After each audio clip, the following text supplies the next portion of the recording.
When Hansen moved the underground shelter again, there was only Queen, Bauer, and Zero left. Old Huang and his people stayed in the dark shelter they had just liberated. This was by their choice, of course. Hansen wanted to go deep into Thorn Forest, a knotted realm where none of the others would have a chance of hunting. Therefore, they decided to remain there in the new shelter. Hansen put Dark Prince in charge of the dark shelter, as he did not want to completely forfeit his new acquirement. Hansen still wanted to exact revenge on the super creatures that resided someplace in the depths of that underground realm, so he also commanded Dark Prince to keep an eye out for them on his behalf. Hansen had the shelter moved twice, so they could reach the place where the second sacred blood scorpion was said to reside.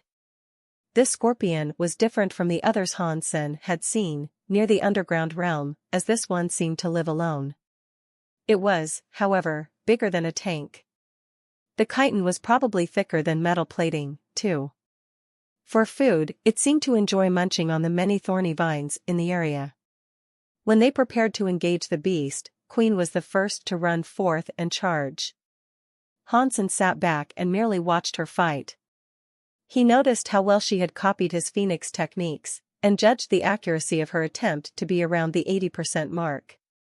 The scorpion was very strong, and it was a sacred blood creature with 8 of its gene locks open.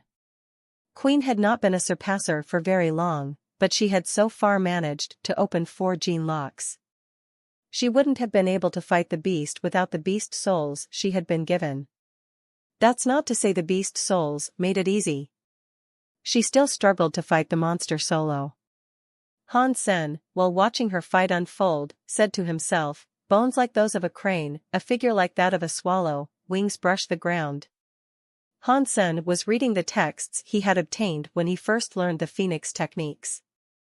She would never be able to learn the techniques in their entirety, since she had never seen the room that was decorated in birds and brought the text to life. And that aside, she had not learned the genuine 7 twists either. But Queen was very talented, so Hansen did not mind spending the extra time to train and improve her further. She could become much stronger in a short amount of time, he reckoned. Due to her toughness and super body, Hansen treated Queen as an equal. He respected her a great deal and took her as a serious partner. Hansen did not often encounter people with super bodies, but this was one. And he really liked Queen's super body. Each person's super body was different and unique to them. Hansen was keen on the elements of space and time, and that was what Queen possessed. Queen's super body was called the Wheel of Space, and when Hansen watched her fight, he could closely observe her ability to warp and create mini tears in the fabric of the space and time as she fought her opponent. Such powers were difficult to harness, and all Queen had achieved so far was to use her super body to speed herself up somewhat. Although it looked weak now, Hansen firmly believed that when Queen became stronger over time, she'd become extremely powerful. Hansen still did not know which element his super body was attuned to, and for whatever it was, he couldn't give it a name. Queen continued to battle the scorpion, listening to Hansen read the text. Her skill in battle was improving in real time. After hearing Hansen speak, Queen realized the true potential of phoenix techniques and how beneficial they could be. It was almost frightening how effective the techniques were. Now that she knew that Hansen possessed such talent, she half believed he'd one day end up becoming a monster. Queen would not mind learning Hansen's skills, as she was mostly concerned with becoming stronger. But Queen also knew Hansen wouldn't just give out a skill such as this to any person who sought to learn it. It was a very profound thing for Hansen to go out of his way to teach and aid her. It meant a lot to her. Hansen felt a little different, though. He mostly didn't mind because it was just a skill, and it hadn't even been completed yet. Hansen was still knee-deep in the process of modifying it, after all. But of course, Hansen appreciated Queen being there. He was fond of her, and thus he was very willing to help teach her more. Furthermore, watching someone else make use of the phoenix techniques provided him with inspiration. It gave him a third-person perspective, so he could truly observe the techniques and see where exactly he might best make modifications. Teaching had always given Hansen new perspectives, and it always allowed Hansen to view things in a different light. Queen had come a long way in a short time. She had leveled up very quickly, but regardless, Hansen helped her put the creature down for good, after a time of battle. Sacred blood creature thorn scorpion killed. Beast soul gained. Consume its flesh to gain 0 to 10 sacred geno points randomly. Hansen was delighted, so he scrambled to take a look at what manner of beast soul it was. Sacred blood beast soul thorn scorpion, glyph beast soul. Hansen was shocked at the result, as glyph beast souls were complicated things. He summoned it, and his back gleamed with a tattoo-like drawing of a scorpion. Hansen did not feel any stronger or faster, though. What is this for? Hansen couldn't figure out what purpose it served.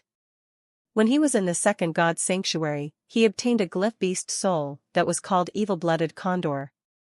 He wasn't sure what it was for, and he had yet to figure it out. If this beast soul was the same, Hansen didn't fancy the prospect of evolving it. Amidst Hansen's thoughts, a primitive bug appeared and tried to bite him. Hansen stepped on it in annoyance, and he became both surprised and enlightened. Hansen's attack step on the bug was corrosive, and it melted the bug into little more than icky juice. This glyph provides me a toxic element? Hansen was quite shocked, so he tried it again. After an extensive session of testing, Hansen was able to confirm the thorn scorpion glyph imbued his attacks with a lethal venom. The toxins were extremely corrosive, but they had to contact blood to work.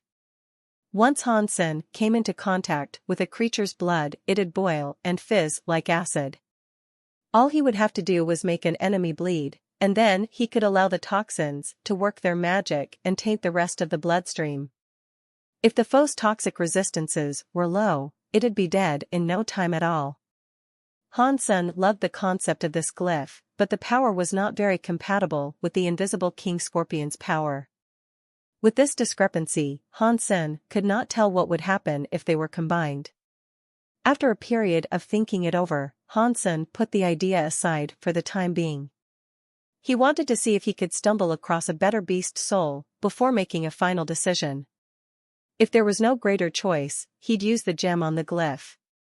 Back in the shelter, Hansen asked Moment Queen to drive the shelter through the thorn forest. Hansen tried teaching Bauer and Zero how to play the sun. He spent many sessions with Zero, but Bauer was flat out uninterested.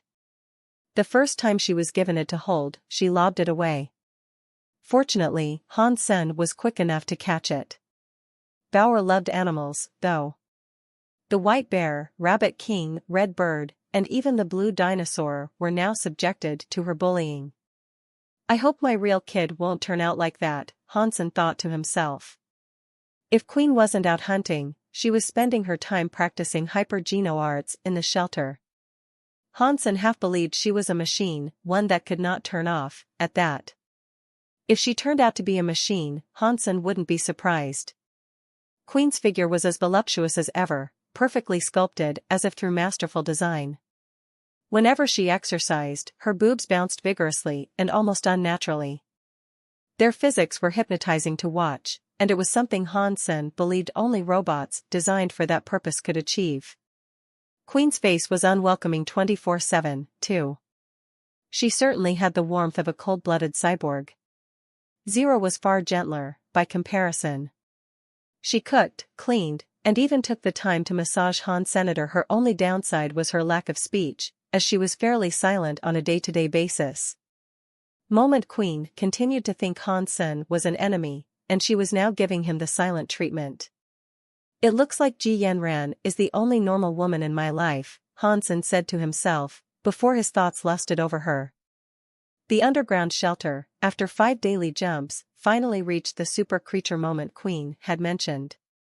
Hansen went out looking for it, heeding the instructions Moment Queen was now willing to give. There were no super creatures around, but he did find many empty anthills. There were many lumps and mounds in the earth of that area, all with the telltale signs of having previously housed ants. Hansen counted at least a dozen of them, but they had all been decapped and their denizens removed. A super creature must have come through here. Look, it has eaten all the ants. Let's go further, Hansen said. In their travels, Hansen noticed many more anthills. But they too had been stripped bare, absent of tenants. This guy is a hungry feller. He must have eaten every single ant in a 10-mile radius, Hansen commented, as he observed yet another empty mound. I don't think they're anthills, Moment Queen said. Hansen turned around, and in between the thorny vines, he saw a beehive that was approximately the size of a 3-story tall building. But that too was absent of occupants, and the hive itself looked as if it had been damaged pretty severely. Hansen examined it closer and noticed many of the scuffs and destructive markings across the beehive were similar to those that had mangled the anthills. The creature that did this could have very well been the same one. Hansen then smelled something very sweet permeating the air. He saw liquid, and it was honey. The drop of honey was on the nest, and everything aside from that drop of honey had been consumed. Hansen walked around and found more beehives, all of which were in a similar condition. This guy is even hungrier than I thought. He has eaten every single ant and every bee in a 50-mile radius. Hansen frowned. Perhaps it is making babies, Moment Queen chimed in to say. Hansen nodded, thinking she could be correct. He knew that super creatures who were pregnant usually ate a lot. Let's go back. We can't mindlessly wander, we should return and formulate a proper plan, Hansen said, then started walking back to the underground shelter, as he didn't wish to stray too far from it. But soon after, he saw something crawling out of the undergrowth. It was a green pangolin that was around 2 feet long. It was emerging from a pair of bushes, and it seemed to be in search of something. Hansen was delighted. It looked very small, but Hansen was able to sense that it was indeed a super creature. Is that the super creature you mentioned? Hansen asked. Moment Queen tilted her head and said, that does look similar, but it is far smaller than what I saw. Hansen wished to say something, but before he could, the creature scurried away and disappeared into a burrow. Hansen immediately regretted he had not taken advantage of that opportunity and leaped forward to slay it. Following it underground was not a good idea. Suddenly, though, the creature came back out carrying something. When the creature emerged from its burrow again, it had a coin in its mouth. Hansen and Moment Queen were surprised, thinking it would be carrying a rat or food in its maw, if it sought to give them something. Or maybe even rare medicine like ginseng. But the creature brought them a coin, which was quite puzzling. There was no currency in the sanctuary, so silver coins such as that were useless. But Hansen could not have been mistaken, and it was indeed a coin. The coin was similar to the old coins of yore, with the image of a head on one side and a number on the other. In this case, it was the number 1. The creature, which was continuing to hold the coin in its mouth, crawled its way over into another bush. Hansen put Moment Queen away, masked his sense, and went after it. The creature kept on going until it reached a hill. There was a stone cave at its bottom, and the creature scurried its way inside. The hill was around 100 meters tall, but it was entirely laced with thorny vines. Making out the cave's entrance would be a trying task for the untrained eye. Hansen waited outside the entrance for a bit, seeing if it would re-emerge. The creature did indeed, but when it came outside again, it did so without the coin. Seeing the creature walk back in the same direction it had come, Hansen decided to duck into the cave once the coast was clear. Hansen gave the place a scan and verified the immediate vicinity was free from life forces. He ventured down deep, and after a few turns, his Dongxian aura's range was not enough to scan the entrance nor the deepest recess of the place. That creature was small, perhaps young. Maybe its parent lives somewhere down here? Hansen wondered. Hansen put on his armor and summoned Disloyal Knight. Together, they continued the descent. Hansen stood behind Disloyal Knight and did his best to scan the area. The last thing he wanted to do was unknowingly stumble upon and invoke the ire of a group of super creatures dwelling in the dark. If there were any more than 2 super creatures down there, they'd be in danger. The pair kept at a brisk pace down the tunnel. They wanted to scope the whole place out before the little creature returned to the cave. There'd be no way to maneuver past it if it came back before they were out. After a few more twists and turns, Hansen reached the deepest pit of that cave. They did not encounter a single creature along the way. When Hansen entered that last pit, he was shocked. The cave had many peculiar items residing inside it. There were mounds of broken armaments, weaponry, and garb. Some pieces of metallic weaponry had rusted so much, they looked like burned sticks. Hansen found a coin amongst the junk. It was on top of everything else, indicating it had been put there most recently. Why would a super creature gather so much junk? Well, one man's junk is another super creature's treasure. When this thought breached Hansen's mind, an expression fell across his face like that of a conniving thief. Hansen grabbed a rusted sword from the pile and thought to himself, perhaps this was once used by a powerful emperor, one who once ruled every region of the third god's sanctuary under a single banner. Over the years, it traded hands and degrading qualities of care until it was forgotten. And then? It ended up here, lost to the lonely decay of time. It has come to me. It's mine. My own, my precious. Oh, my beloved sword, I have come to rescue you from this pit. Hansen swung it around and then catcha. It broke. Hansen was only holding the hilt of a rusted sword now, and he thought to himself, perhaps I must go deeper. This junk on top of the other junk must be the real junk. The junk below the junk must be the junk worth salvaging, and is the junk that is secretly treasure. Hansen rummaged through the mound of rubbish and eventually came across the glint of bronze armor. He said to himself, ooh, this armor looks very well crafted. I wonder, could it be a prized treasure of some ancient emperor? Hansen tossed aside most of the junk that was covering the armor and tried picking it up. Before he could lift it fully, though, the shoulder plate came right off. It really was just a pile of rubbish. Everything there was broken, aside from the coin that was last brought inside. You are a super creature, not the sanctuary's garbage collector, Hansen told himself, sapped of excitement. Hansen decided to pick up the coin. It looked like metal, so he tried giving it a powerful squeeze. It didn't leave a mark. With Hansen's power, he could now leave a fingerprint on a chunk of Z-steel stone with just a pinch. The fact that this coin remained totally unharmed surprised him. Earlier, Hansen could only see the face and the number on opposite sides of the coin. But now, after closer examination, he was shocked.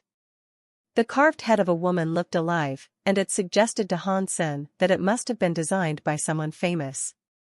On the other side, the number 1 was surrounded by a variety of strange symbols. Their meaning escaped Hansen's knowledge. The woman's head on the coin seemed familiar, too. But she did not look like any of his close female friends. After staring at it to figure out who it most looked like, he blurted out, I know. That's her head. It was only her head on the coin, but it had been delicately crafted. And simmering beneath the surface of that innocent image was an untold power. And startlingly, the face was familiar to Hansen. He knew of a person whose face looked exactly like the one on the coin. It took a while for him to remember her image, due to him having only seen this woman once.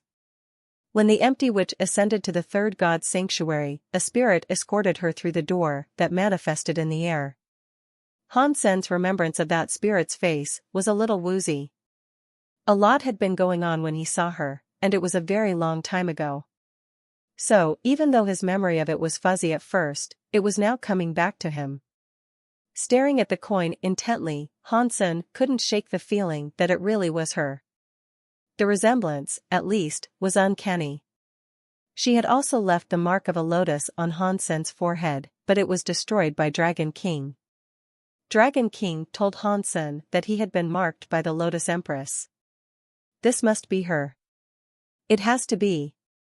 It has to be the Lotus Empress. Hansen was firm in this belief. He wasn't 100% sure, but he couldn't think of anyone else it could have looked like.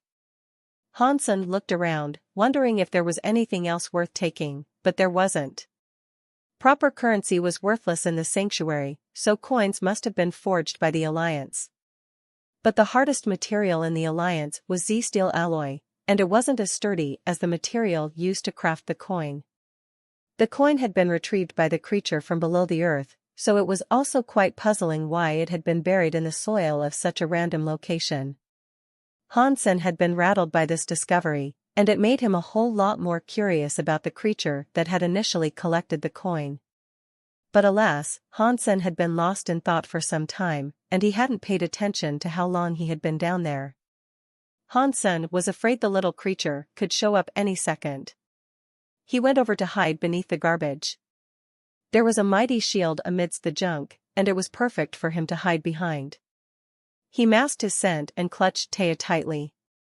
Hansen was planning to wait until the creature returned, and when it did, assassinate it.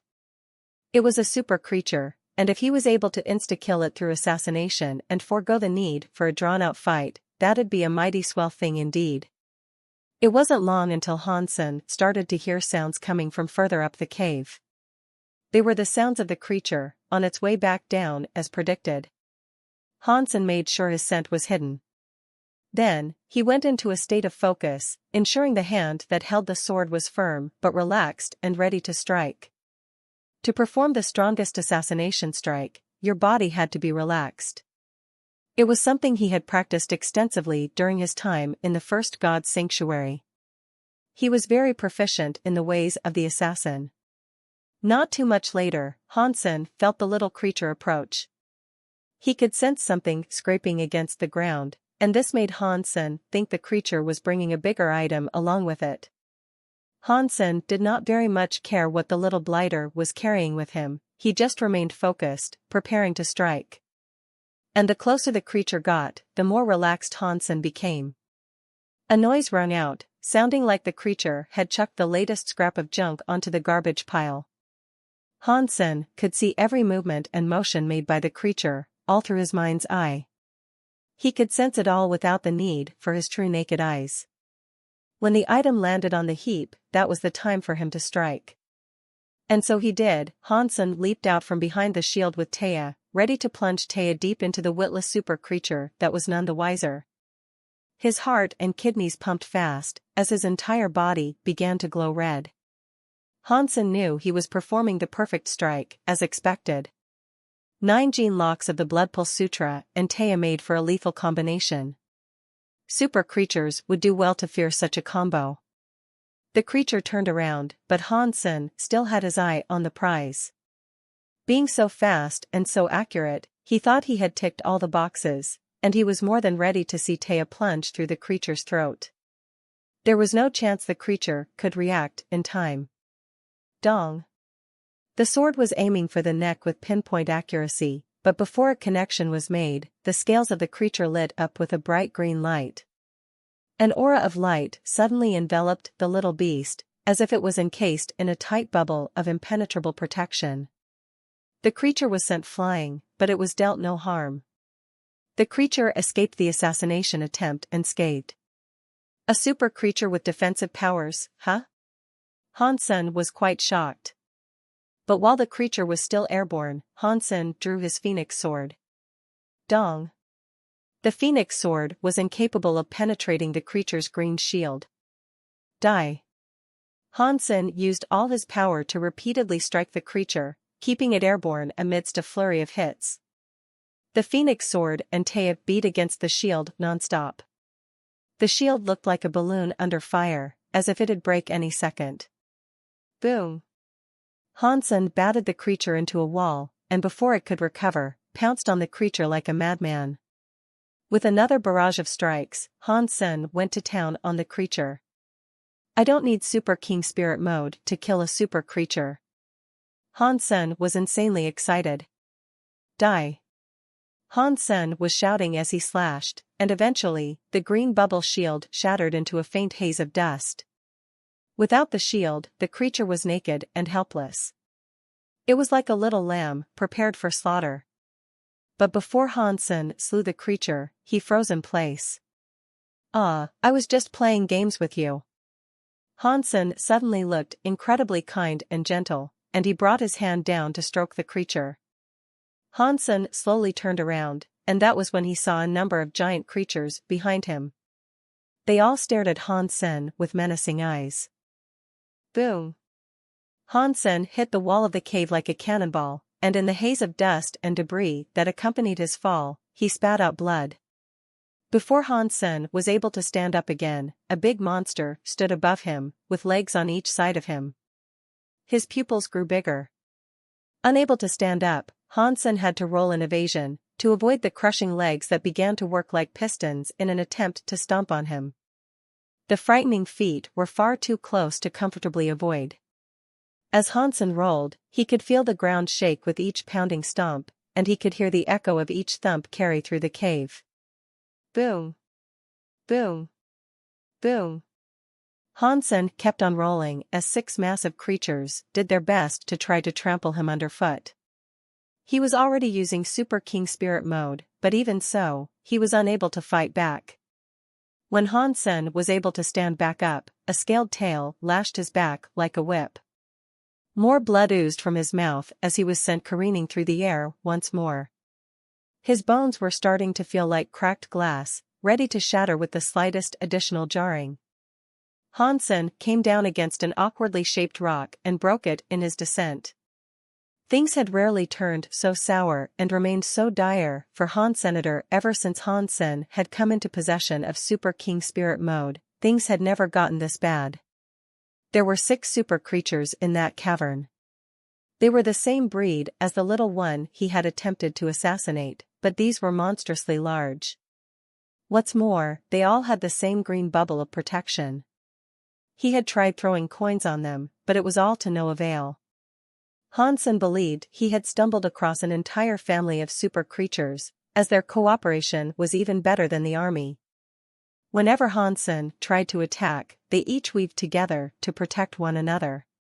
And whenever Hansen wished to dodge, Phoenix techniques were the only things able to keep him alive. The creatures were surprisingly quick and nimble. So much so, they had prevented Hansen from being able to escape the grip of that wretched cave. He had been subject to extreme torturous pain from the repeated pummeling he received in his bid to flee. Despite the strength and sturdiness that Hansen's Super King Spirit mode imparted, he had never expected to be in a situation where it did not prove enough. It wasn't the get-out-of-jail-free card he had grown accustomed to. If this was any other super creature, he would have been beaten it to death by now, 3 times over. These creatures, however, working in unison, were far too much for him to handle. This isn't fair. This should be a one-on-one. Hansen leaped out from the rubble, as fast as his aching bones could carry him. A split second after he leaped away, a creature's bottom was crushing the remains of the rock he had shattered. 6 creatures were doing their best to attack Hansen, as he desperately sought an escape route. He wouldn't dare summon Disloyal Knight for such a circumstance, as he was not very good when it came to dodging. The halo could weaken them, but there were 6 super creatures to still contend with. It wouldn't be enough, and Disloyal Knight would most likely be killed. This must be karma, it's finally come calling, Hansen told himself. Hansen was hit by a tail, and before he could recover, another one struck him like a burning chain. Hansen gritted his teeth to bear the pain and jumped, using the tail to propel himself up. He wanted to use that boost to go airborne and try to get away. But another 3 tails manifested in the air, as if by magic. Hansen was able to dodge 2, but he could not avoid the 3rd. The tail whacked Hansen with speed and power that felt like a train. Pang! Hansen crashed into the ground like a meteor, forming skid marks in the stone-cold floor as he rattled, scraped, and rolled along it. Before Hansen could pull himself up, a foot was on top of him. The ground around him was breaking as Hansen sunk deeper and deeper into the earth under the obscene weight of that foot. The foot removed itself, and Hansen was brought to the startling realization he was 2 feet in the ground. Thankfully, it wasn't yet 6. His Super King Spirit mode had been extinguished, and he was no longer able to move. Pang! Pang! Another beast brought its foot down on him, as Hansen felt his body pushed down with the weight of a mountain. His armor had endured enough, and it shattered. The creatures then stopped and turned to each other, as if they were communicating. Hansen looked very dead, but with one last morsel of energy, his dragon wings spread enough to lift him out of the pit. The creatures looked at Hansen with shock. Hansen spread his wings further and took off flying for 10 miles as his tormentors struggled to catch up.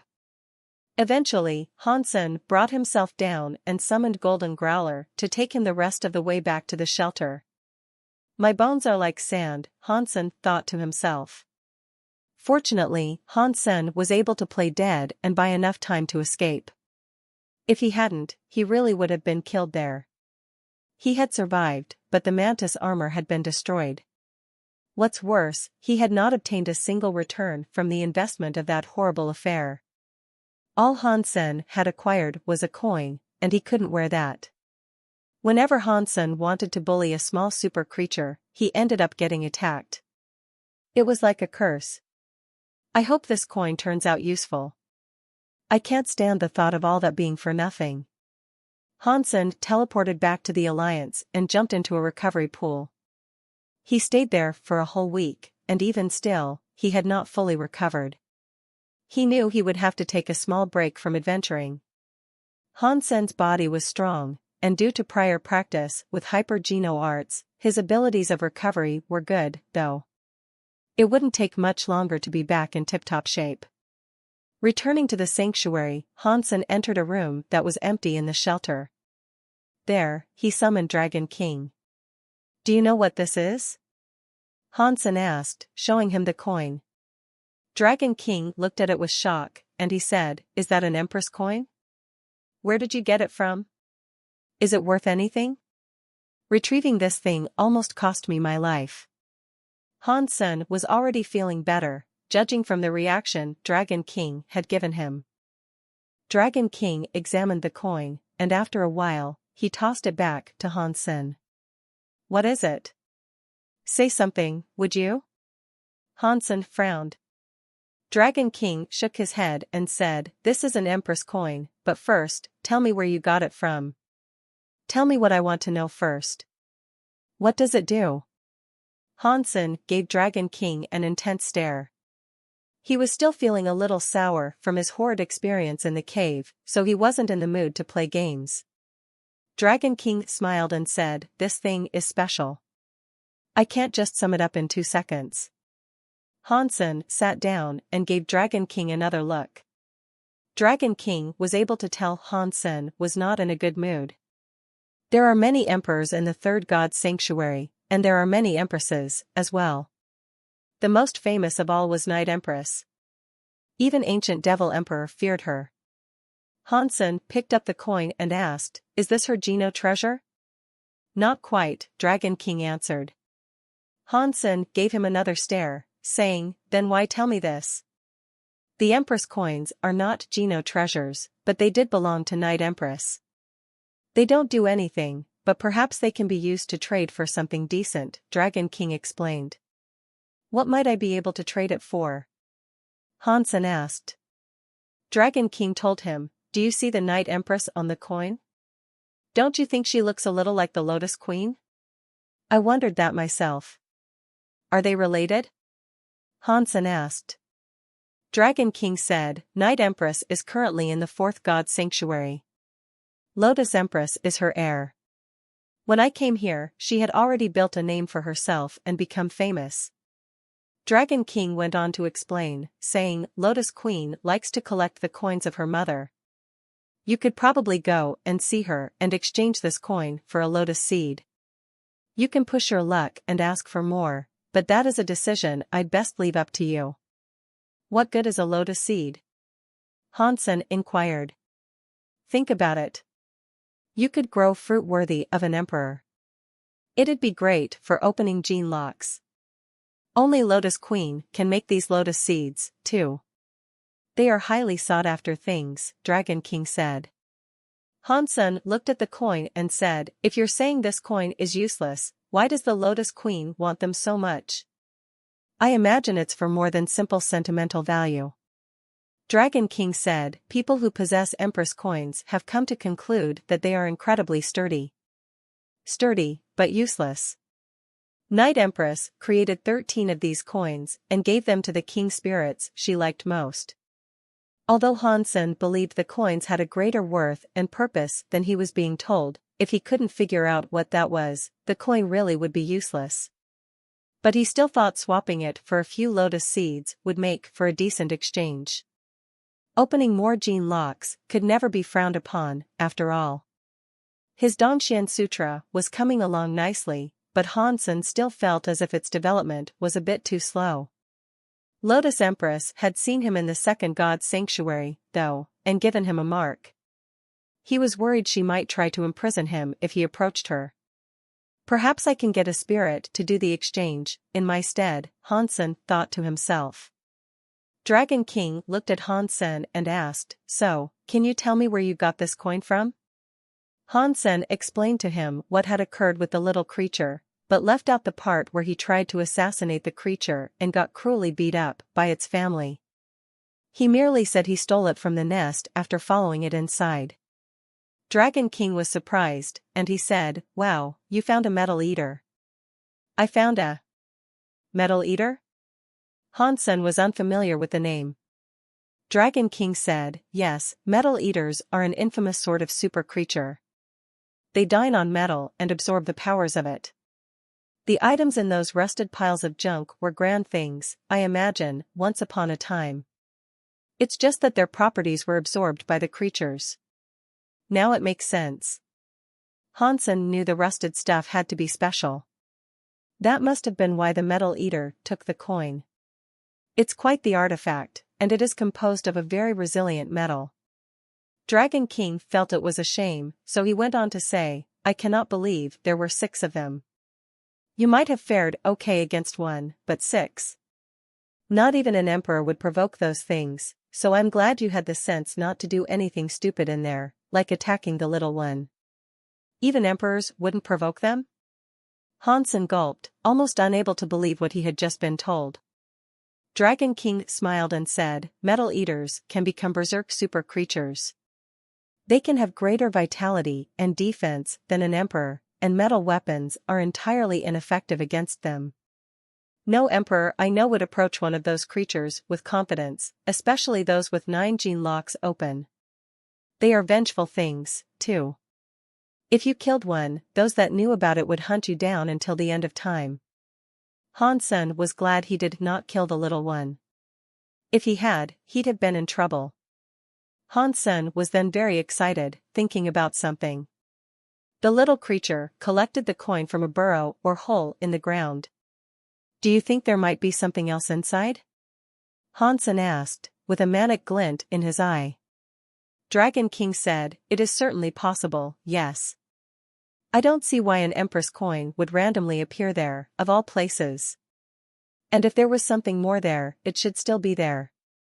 Now, Hansen's enthusiasm had been restored.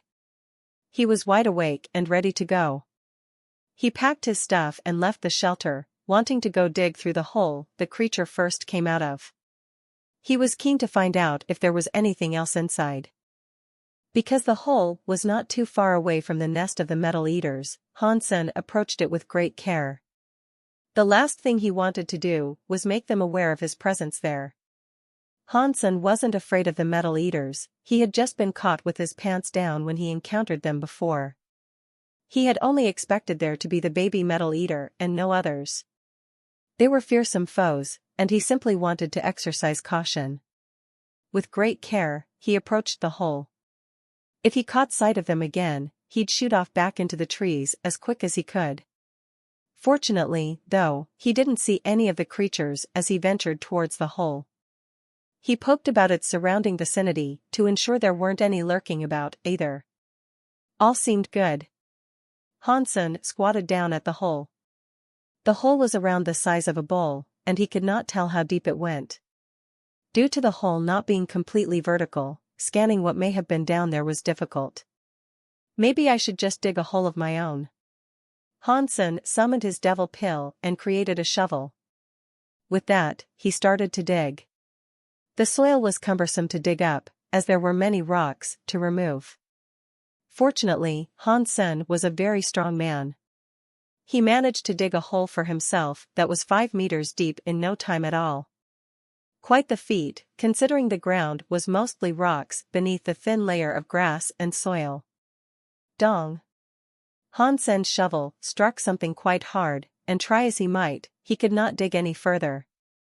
He was delighted at the discovery, and he knew that he had come across something remarkable. If it was just a rock, his shovel would have cut through it. With the shovel unable to break more ground, Hansen had reached treasure for sure. Hansen quickly brushed away the soil, and soon after, a part of the item emerged. He froze when he saw it. It was actually rock, albeit one that seemed to be extremely well polished, unnaturally so. There was only a small part of it showing, so Hansen got to digging out the rest. With the shovel, he began to remove the other stones and soil around it. This rock he had stumbled across was far bigger than he expected. It ended up taking him far longer to dig it up than he initially expected. The rock looked as if its top and its bottom had been cut clean through, leaving it at a height of 2 meters. Its width, however, was easily 10 meters. It looked as if it belonged to a part of something much bigger. When or what that was, however, was up for debate. With nothing particularly remarkable about it, Hansen thought to flip it over and see if he had missed something. The rock was not only surprisingly sturdy, it was surprisingly heavy, too. Try as he might, Hansen could not lift it an inch. Hansen opened 9 of his Bloodpool Sutra gene locks, wiggled his fingers beneath the rock, and then tried to lift it. "Get up, you stupid rock!" Hansen exclaimed. Hansen's face was as red as a beetroot, but he could not lift it more than a few inches. His body trembled with the effort he exerted in trying to lift it, but he ended up having to just let it go. When he dropped the rock back down, the ground all around quaked. This has to be something good, right? Hansen wondered. He summoned Disloyal Knight and Golden Growler. Hansen asked them both to help him lift the thing, all together. 1, 2, 3. Hansen shouted, before putting all his strength back into the trying task of lifting the rock alongside his companions. He almost managed to flip it this time, but Hansen got spooked by something most unnerving. It frightened him backwards, making him drop the rock back where it lay. The small metal eater was directly below the rock he had been trying to lift, and it had been looking directly at Hansen. Hansen leaped out of the hole he had dug, wanting to get out of the area as quick as he possibly could. But he then realized he had not seen the other 6 metal eaters. "Why are you down there, Squirt? It is dangerous for you to be out in the woods all alone. You should go home," Hansen said with a condescending tone of voice. The metal eater simply wriggled out from underneath the rock and stared at Hansen, not at all intimidated by him. Without the adult metal eaters anywhere nearby, though, he did not yet want to leave. The metal eater did not act aggressively towards Hansen, at least. But just to be sure, he scanned the proximity and made sure there were no adults lurking nearby. Then, he summoned Meowth to stand outside the hole and serve as a lookout. Hansen looked back down at the metal eater and told it, "Good kid. That's right, don't call out for mama." The metal eater gave no response, so Hansen jumped back down and returned to the rock so he could try lifting it up alongside Golden Growler and Disloyal Knight again. 1, 2, 3. Hansen shouted. The trio were barely able to lift it, and it seemed as if the baby metal eater thought they were trying to play some sort of game. It joined in and tried helping them lift it. Boom! The rock was lifted, and after it had been flipped, Hansen noticed an engraving on the stone's underside. When Hansen wiped away the soil to get a proper look, he froze. On the big rock, 2 words had been engraved, Person 1. What does that mean? I am one person. Hansen was quite confused, to say the least. As Hansen examined it further, his face changed. The rock and the text looked familiar. Hansen tried to remember where he had seen something like this before, and that's when it hit him. This must be it. The words are so similar, Hansen said, as he looked at the rock. Hansen continued staring at the rock. Hansen had been trapped in the Valley of Time for 3 years. In the valley, there was a broken stone, and it was one he had seen off and on for the duration of that painful time. He was positive this rock was connected to the one back in that valley, and they looked as if they may have once been connected. If this is a part of that rock, why would it be all the way out here? And what is the connection between this and the Empress coin? Hansen frowned, with a head full of questions. Hansen could not wrap his head around it, which was disappointing to him. He thought the rock would be a tangible treasure he could take with him and somehow utilize, but as far as he could tell, it was just a large slab of rock hewn from an even bigger slab of rock. After a 3-year investigation of its origin piece, Hansen had not discovered anything inherently special about it, either. It was just a tough stone, for all the intents and purposes he could fathom. Not content with what he had found thus far, he decided to dig deeper. And so he did, swinging his shovel in a near-manic fashion. The little metal eater remained there with him, staring. Its cute face suggested it was trying to figure out what Hansen was doing and what drove him to behave in the way he was. As long as the little creature did not squeal or bring other members of its family over, Hansen did not mind its presence there. Perhaps being in its good books would help, even. With his devil pill and his strength, Hansen was like a human backhoe, and he was a few meters deeper into the earth in no time. Eventually, he found something else. It appeared to be a rag buried deep in the soil. Unfortunately, his shovel had pierced right through it. Hansen pulled it out of the soil and was surprised to see it was fairly long. It was shaped like a flag or banner, but it lacked any designs or symbols. Can someone explain to me why I keep on digging up useless stuff? Hansen was getting disheartened by the constant stream of lackluster results. Regardless, he decided to summon Dragon King and ask him, "Do you know anything about these two thingies?" Dragon King briefly examined the rock and shook his head, but when he looked at the flag in Hansen's hand, he said, "Oh, you found a night flag. It bears the symbol of the Night Empress." Don't bullsh *t me. Why would an empress make a flag out of a flimsy material that tears with such ease? Hansen said.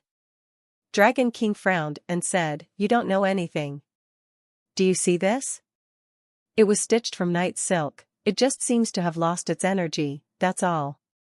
Because it was buried for too long, maybe? Hansen asked. Night silk comes from the root of an emperor tree. Even if you threw it in a fire and kept it stoked for 1,000 years, if you removed it, it'd come out undamaged. Dragon King seemed confident, and he went on to say, Night Empress Bannerman, upon waving the flag, could even change day into night on a whim, if commanded to. Well, this can't be it. This has to be some cheap, back-alley knockoff created by some wannabe, cosplaying spirits. Look. Hansen pulled the fabric in both hands and tore it even more. Dragon King just shook his head, indicating he did not know why it was so weak, either. Hansen tossed the flag away and went back to digging. After a while, the hole started to collapse. Hansen flew up quickly to avoid being buried. When he peered back down to where he had been digging, the ground had opened up to reveal a cave. Hansen poked his head inside and discovered the cave wasn't too big. The place was semicircular, like half a giant bowl buried far beneath the surface soil of the sanctuary. Upon further examination, Hansen learned it really was a large bowl. And by his digging, Hansen had unwittingly broken a part of it. There, also, Hansen discovered human remains. The clothes had almost wholly decomposed, and only the skeleton remained. Dragon King was shocked to see this, and he blurted out, "I was half expecting to see a king spirit, not a bannerman." "How do you know it's a bannerman?" Hansen asked. "His clothes, see? It's a uniform that appears to have been crafted from night silk, It was custom for bannermen to wear such garments. Dragon King flew over to the body and continued, "This is a knight bannerman. His forehead has an eye socket, see? Knight bannermen were dark cyclopses. Weird. You told me she gave 13 coins to her favorite people. Why would a bannerman be given one?" Hansen frowned. Dragon King explained, when she ascended to the fourth god sanctuary, the faction she had established collapsed. Lotus Queen worked her hardest to achieve what she has a hold of now, and as for the 13 king spirits, they went missing. I, nor anyone else, know what became of them. Hansen approached the body and started to poke around it, seeing if there was anything he could loot. He was more than fine with looting the corpse of something that was non-human. It was indeed night silk, but again, Hansen was able to break the cloth with ease. The uniform was in tatters by the time Hansen was done rifling through the pockets. He was able to discover a few things. There was an empty stone bottle, an old cloth, and a black cloak. Everything was rotten there, except for the cloak. It appeared to have been created from basic linen, despite its spotless condition, suggesting it should be something else. Dragon King, when he saw the cloak, continued to be on the observative ball. He shouted, "Oh my days! Why in the sanctuaries would the night cloak be here, of all places? Is this good, then?" Hansen asked. Night Empress wore this cloak herself. It was one of her favorite treasures. Dragon King couldn't keep his eyes off the garment. Really? I can't see anything special about it, personally. He wasn't quite willing to believe Dragon King's outlandish claim. If you could tell what this thing does, then it wouldn't be the night cloak. Dragon King paused to compose himself, and then explained, before she became an empress, she wore this cloak to go to Sky Palace. There, she assassinated 9 emperor and achieved the title of empress for herself. Neither the king spirits in his employ, nor 9 emperor himself, saw the night cloak coming. Even you wouldn't be able to detect someone wearing it, Dragon King said. Hansen was delighted, so much so, he didn't even care for Dragon King's explanation being in a condescending tone. If the item was as good as he said, he really had stumbled upon a most extraordinary treasure. This cannot be as flimsy as the night flag, surely. Hansen gave the night cloak a firm tug. Fortunately, it did not tear. He applied more strength, and still the night cloak remained strong. Great. So, how do I use it? Hansen looked at Dragon King and asked. Well, it can only be used at night. It's faithful to its namesake, but when equipped, you'll be completely invisible, Dragon King concisely explained. Okay. What about dark locations, such as in caves? Hansen asked, as he looked at the skies, realizing the day was still young. Nope, there's no cheating there. It's called the night cloak because it is meant to be used at night.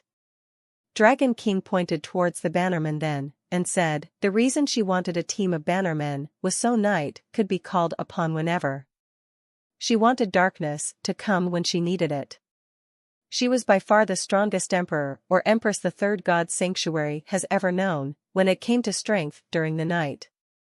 Even ancient devil emperor avoided her and made sure to stay out of her way. Hansen put the cloak away, eager to give it a go later that night. Hansen continued to dig around for a while longer, to see if he could find anything else. He had an unquenchable thirst for treasure, and he always wanted more. But unfortunately for him, there was nothing extra to be found. Hansen wanted to take the stone back to the shelter. So, he asked for all the help he could get. Even Bauer pitched in, sitting on the stone to play and boost their morale. Eventually, it was successfully brought into the shelter. It may have looked useless, but Hansen couldn't shake the nagging feeling that there was something special about it. The Valley of Time warped the flow of time completely, so something quite grand must have occurred there sometime in the distant past. Furthermore, the stone appeared to have been cut through with a weapon. Hansen couldn't wear a single scratch into the slab, so it was near frightening for him to imagine what manner of creature or person had been able to split the stone in two. Hansen used to be very proud of the power he possessed, but now, he wasn't so sure he should be. The little metal eater continued to follow Hansen around even after entering the shelter. It was a great opportunity. If he moved the shelter, the baby metal eater would go with Hansen, enabling a flawless and no-trouble kidnapping. But Dragon King did mention metal eaters loved to exact revenge. If Hansen stole their baby, there was a chance the family would come after him. Kidnapping could prove dangerous. Hansen dwelled on the subject of whether or not he should, but ultimately decided to keep the little creature. When the shelter door was closed, Moment Queen moved the shelter. Metal Eater brothers, I'm taking the kid for a ride. I'll bring him back when I'm done with him, Hansen told no one, in an attempt to flimsily establish a poor justification for kidnapping a baby. No matter how strong the Metal Eaters were, though, they couldn't do anything if they couldn't find Hansen. Hansen didn't plan to hurt the Metal Eater, however. He had plans to train the Metal Eater so it could become his second meat shield. Slowly but surely, he was establishing a convoy of damage-soaking tanks. The small Metal Eater played around in the shelter for a few days, but it eventually got bored and showed signs of wanting to leave. So, Hansen decided to visit the Alliance and ordered as much scrap metal as he could. He brought it back into the sanctuary to see if the Metal Eater wanted it. The gift was much appreciated. The Metal Eater leaped onto the metal and rolled around in it. The little creature appreciated every scrap of metal it was brought each day, and it especially enjoyed Z-Steel. It hugged scraps of Z-Steel as it went to sleep, each and every day. With it being tempted with so much metal candy, the little creature no longer wanted to leave the shelter. After a few days, though, the metal it was given would become rusted. When the metal lost its luster, the Metal Eater no longer wanted it. So, Hansen had to keep on bringing in more. He observed the Metal Eater's reaction to each piece he brought, to see which it liked the most. And Hansen noticed it really did enjoy Z-Steel raw stones. Fortunately for him, they did not rust as quickly, either. The Metal Eater didn't physically consume metal. Whenever it was in proximity to a piece of metal, it would just absorb the essence and properties of the material. Ordinary metals only lasted a few days, but Z-Steel raw stones lasted a long time. Metal Kid, go! Hansen threw a stick-shaped hunk of Z-Steel. The Metal Eater happily ran to catch it. Bauer sat on a chair as this occurred, munching on snacks. She watched the two play about. Queen glimpsed at the duo and gave a strange look, but nothing more. She never thought a super creature could actually be trained in such a manner. Queen did not like Hansen doing that, though. It was as if he was training a dog, but it did surprise her to see the Metal Eater enjoy its treatment. Unfortunately, though, the stick of Z-Steel was never returned after being caught. This disheartened Hansen quite a bit, as Z-Steel was pretty expensive to procure. Hansen tried replacing the Z-Steel with a different metal, but the Metal Eater had grown used to the finer variety. It only wanted the high-quality stuff. Hansen chucked it plenty of alloys, but Metal Kid did little more than glance at it disapprovingly. Hansen would have kicked it out a long time ago, had he not thought it to be a useful creature. The only overwhelming positive so far was that the other Metal Eaters hadn't come after them. But for hunting more super creatures, Hansen planned to move elsewhere. Hansen could only have the shelter moved once a day, so he occasionally returned to the Alliance to rest. He also prepared to send the kid away. After sending the kid off, Hansen held Ji Yanran and spoke with her for a while. There's a new aircraft in store today. Would you like to go give it a try? Ji Yanran said, as she drew invisible circles on Hansen's arm. An aircraft, huh? Is it better than my Beetle? Hansen said. Ouch! Hansen exclaimed, after being bitten on the arm following his boast. Why are you biting me? Hansen asked. Are you going? Yes or no? Ji Yanran asked, simply. Yes, of course I'll go, Hansen confirmed. The next morning, Hansen brought Bauer with him to the store Ji Yanran owned and operated. Her store was the biggest of its kind on planet Roka. There were many high-class aircraft on display in it. The salesmen were all robots, though, and not a single human actually worked there. Wait for me here, the new aircraft is still in the warehouse. Let me go get it out. Ji Yanran passed Hansen her bag and coat. Then, she went towards the control room. Hansen brought Bauer to walk around with him, so they could check out their own store in full. Very rarely did Hansen make use of aircraft, and if he did, he'd usually used one that would take him to his destination without any effort on his part. As such, he wasn't very interested in them. But most men loved good, old-fashioned machines, and just seeing them there before him, Hansen wanted to bring some home. Bauer, by comparison, was flat-out uninterested. The only interest she had was in the employee robots of the store. "Hello, young man. Could you help us, please?" As Hansen observed an aircraft, an old couple approached them. They looked to be in slight distress and confusion. "How can I help?" Hansen didn't mind lending a hand. The man said, "We would like to purchase an aircraft, but we haven't a clue what to choose. Could you help us in deciding, and perhaps provide us a few recommendations?" Hansen looked at them strangely, and he told them, "For information like that, you'd best ask the robots. They are more informed than I am on such a subject." The man, however, looked embarrassed upon being given that answer. He said, "But we've never interacted with robots before, I have zero education on what to do with them. I would just like to see if there is a simple aircraft I can purchase for casual enjoyment. I just have no clue where to start." Hansen was surprised to learn there were still people in the Alliance who did not have a clue about this sort of stuff. They had to be very old, otherwise, they'd have received the necessary education in school. "If you two aren't in a rush, I can consult my wife. She's the owner, and thus, she knows a lot more.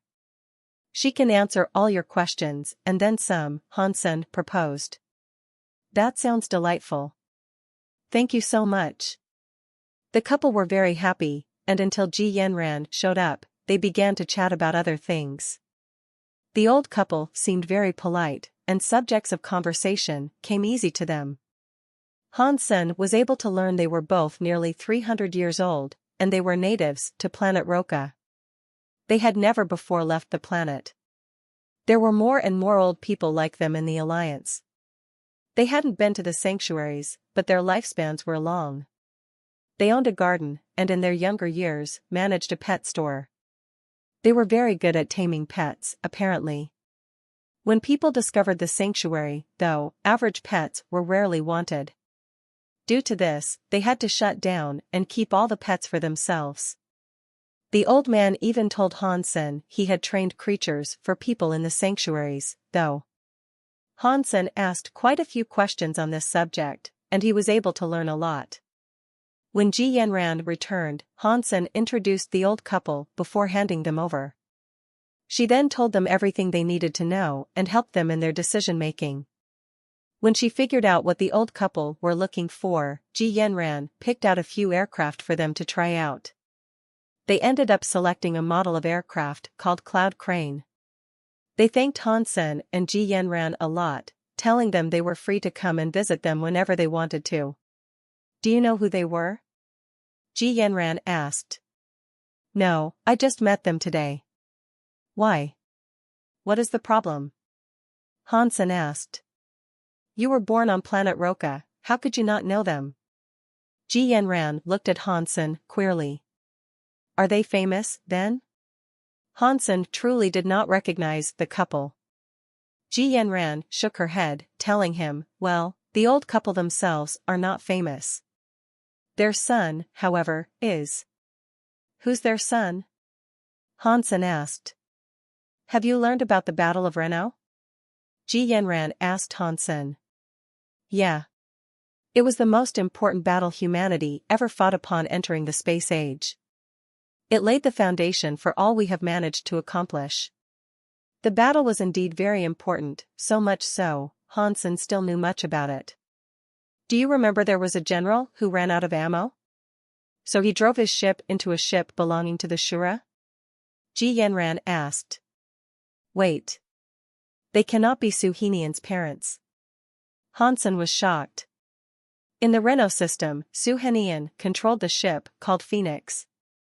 He selflessly rammed his ship into the Shura's command ship and changed the entire tide of the battle. When the Shura lost their primary battleship, their command was lost. It swiftly led to their fall.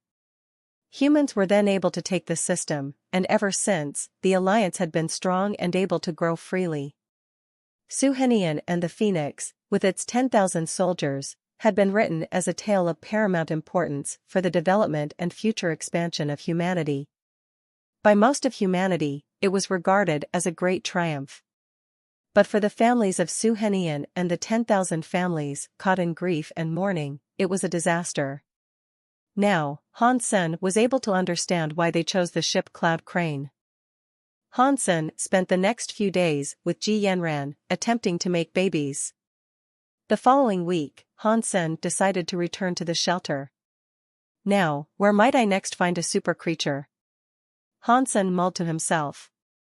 He thought he was still a little too weak to attack a king-class shelter by himself, but finding lone super creatures in the wild was a difficult task due to their rarity. If Xieqing King was here, taking down a king-class shelter would be trivial. Hansen was dismayed. Xieqing King was still in Holy Sword shelter. Lin Weiwei was there, as well. Unfortunately for Hansen, he had no idea where that was or how he could get there.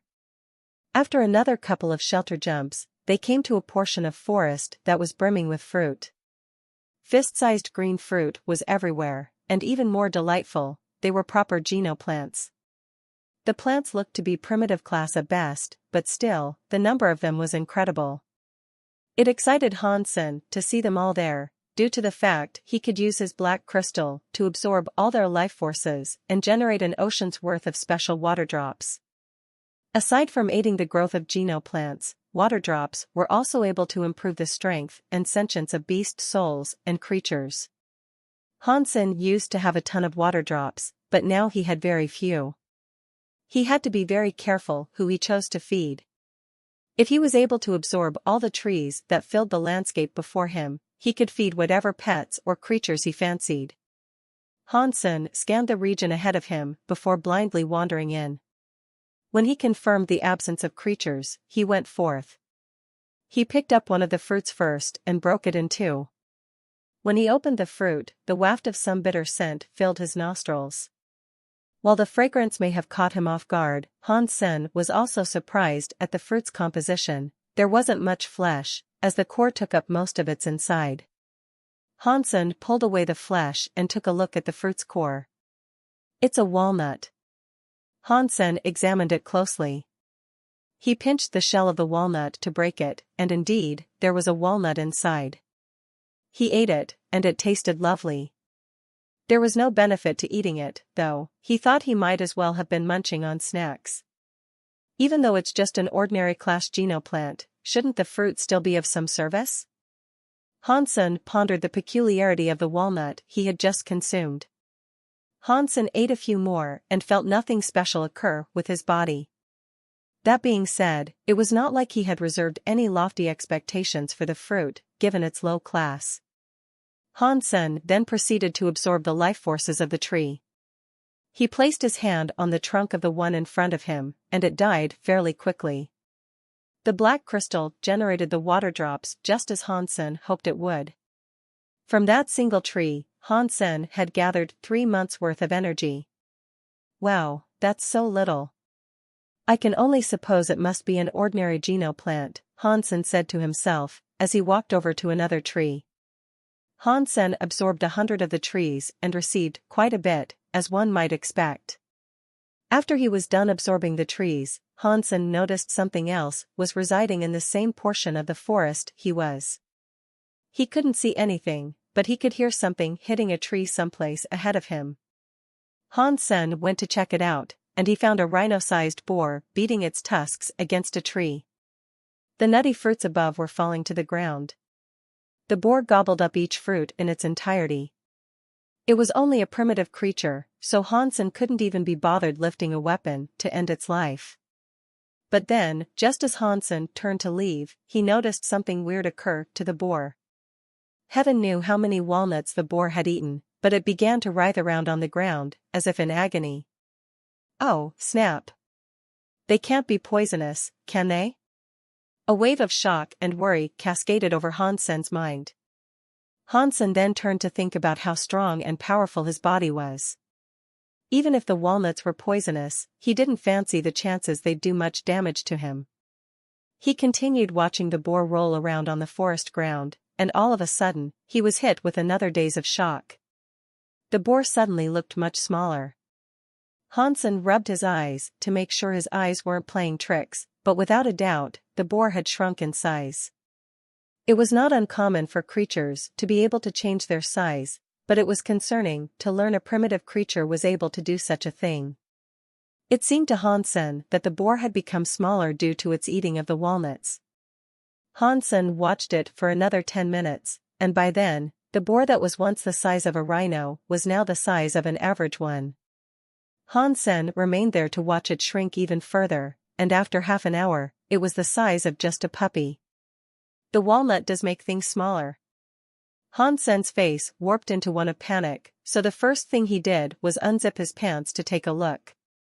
Phew! Thank the maker it is still the same size. Hansen touched his manhood to make sure, and then wiped the sweat from his brow. The boar seemed to stop growing smaller after that, but when it stood up, it went back to ramming trees to eat even more of the walnuts that fell. After doing so, it grew even smaller. This confirmed to Hansen that the walnuts did indeed make the boar smaller. The boar continued to eat ravenously, despite its literal shortcoming, until it reached the size of an ant. Hansen observed it intently, wondering why the boar might have wanted that to happen. The consumption of one of those walnuts did not seem to impart any benefits. It merely brought pain and made the consumer shrink. And now, the boar had lost all semblance of its previous, intimidating look. But despite having been made that small, the speed and strength of the creature looked unchanged. Hansen used his Donxian aura to give the boar a scan and observe what it might have been attempting to do. But the boar took off running through the forest. It was only a primitive creature, though, so it was no trouble for Hansen to follow it closely.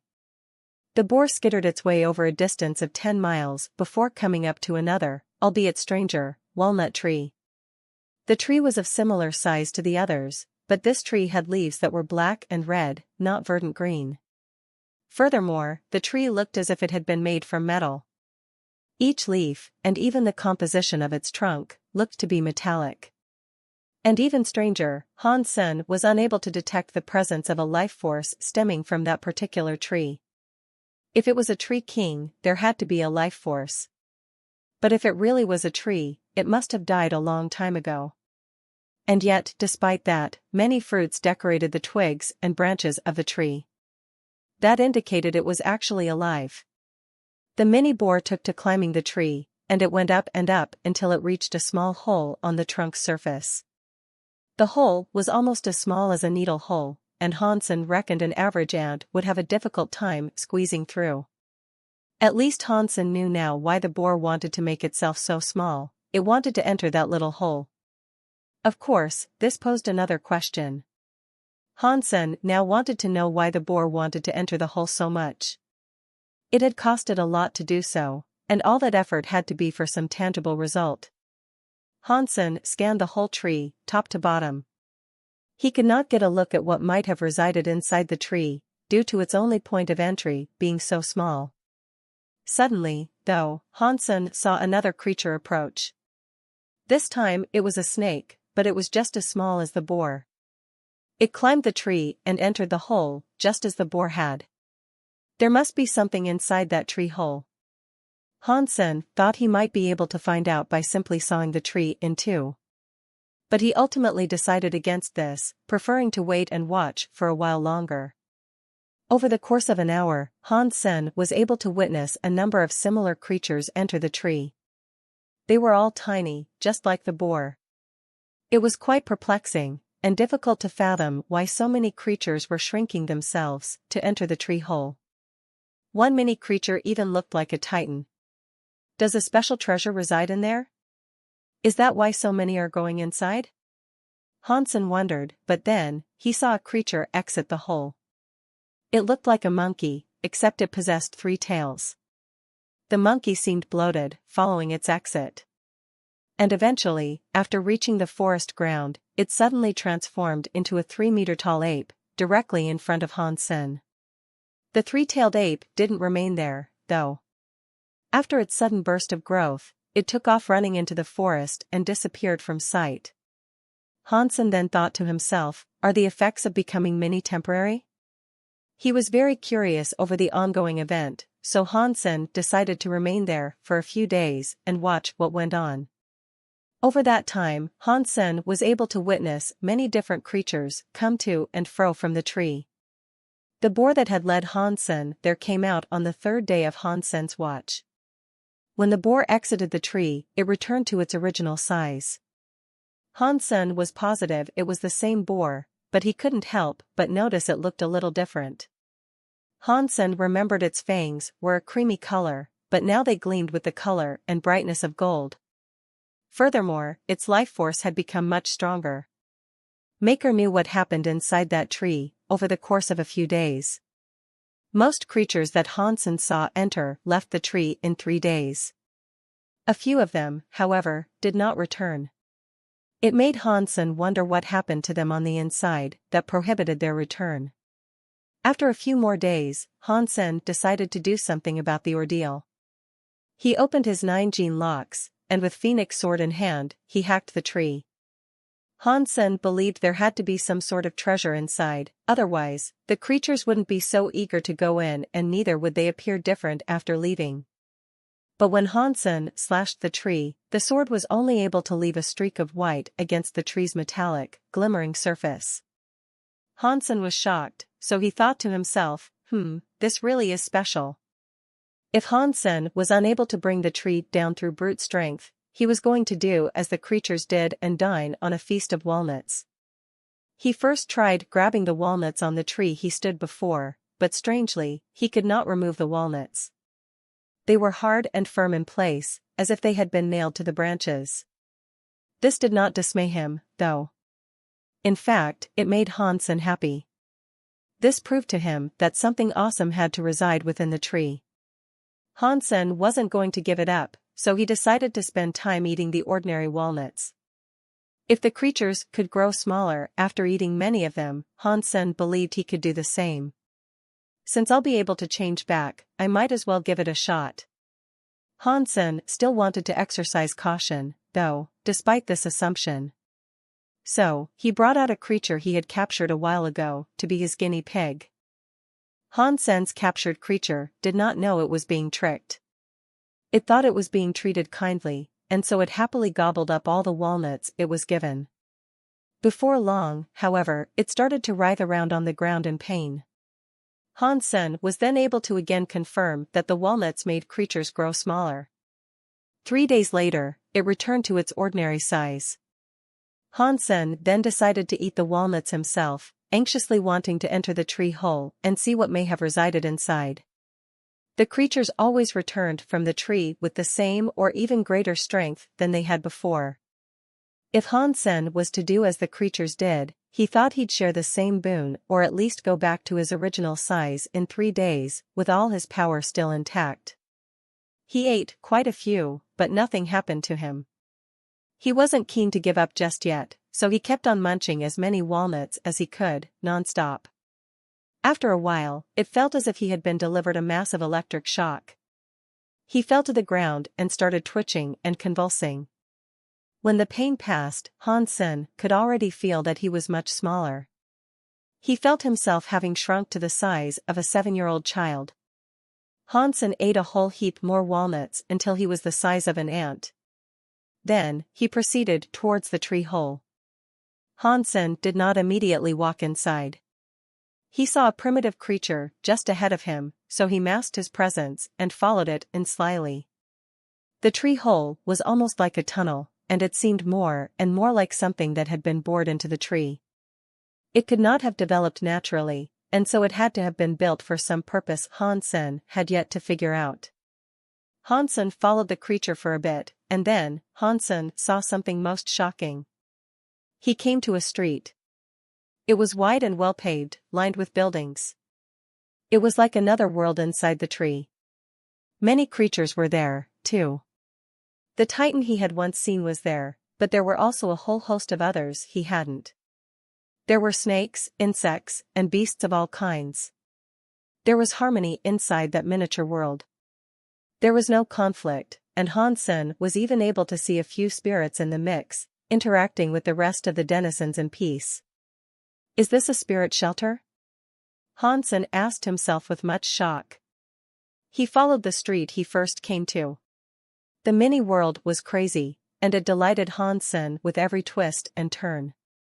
The tree was hollow on the inside, and they had managed to build a whole city there, that went up in a spiral. Hansen had wandered for quite a bit, and still, he was only at the bottom.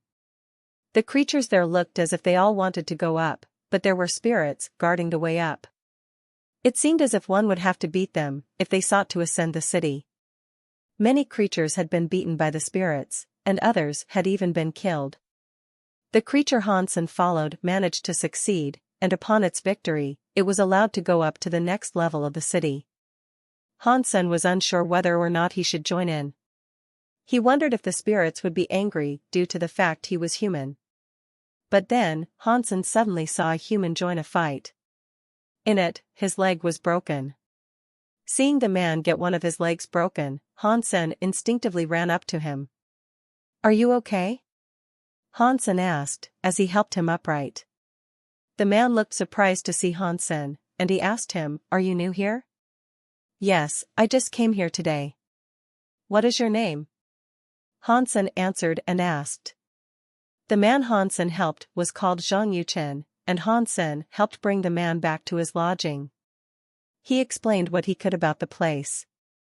The shelter belonged to an emperor. The spirit in charge was called Immortal Emperor. Zhang Yuchen had come to the shelter 20 years ago. He had been unable to become stronger, so he remained on the bottom floor. He said the ecosystem of the shelter was very harsh. If one was weak, they'd be little more than a thrall, forced to remain on the bottom. If you were able to pass the test, you'd be given a good life. The emperor would also provide those who ascended a life water to boost the gaining of strength. There were dozens of humans residing in this shelter, but most had managed to ascend. Only a few now remained on the bottom floor, and he was one of them.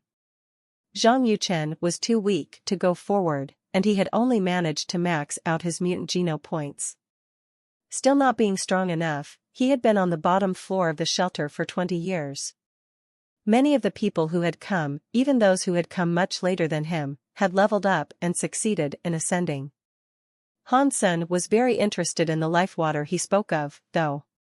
Zhang Yuchen had only ever received normal ones, which granted him ordinary geno points. High-level life water was able to impart primitive and mutant geno points. But to receive those, you would have to reach a higher level. Zhang Yuchen believed Hansen was new there, so he asked about the alliance. No human had spawned in the shelter for a while now, and Zhang Yuchen had been unable to return to the alliance the whole time he had been there. As such, he was eager to learn about recent events. Hansen told him about the current state of affairs, and Zhang Yuchen looked moved and emotional, hearing about the life he had left behind. Spawning in an emperor's shelter, as he had, often made it impossible for humans to make use of a teleporter and return to the alliance.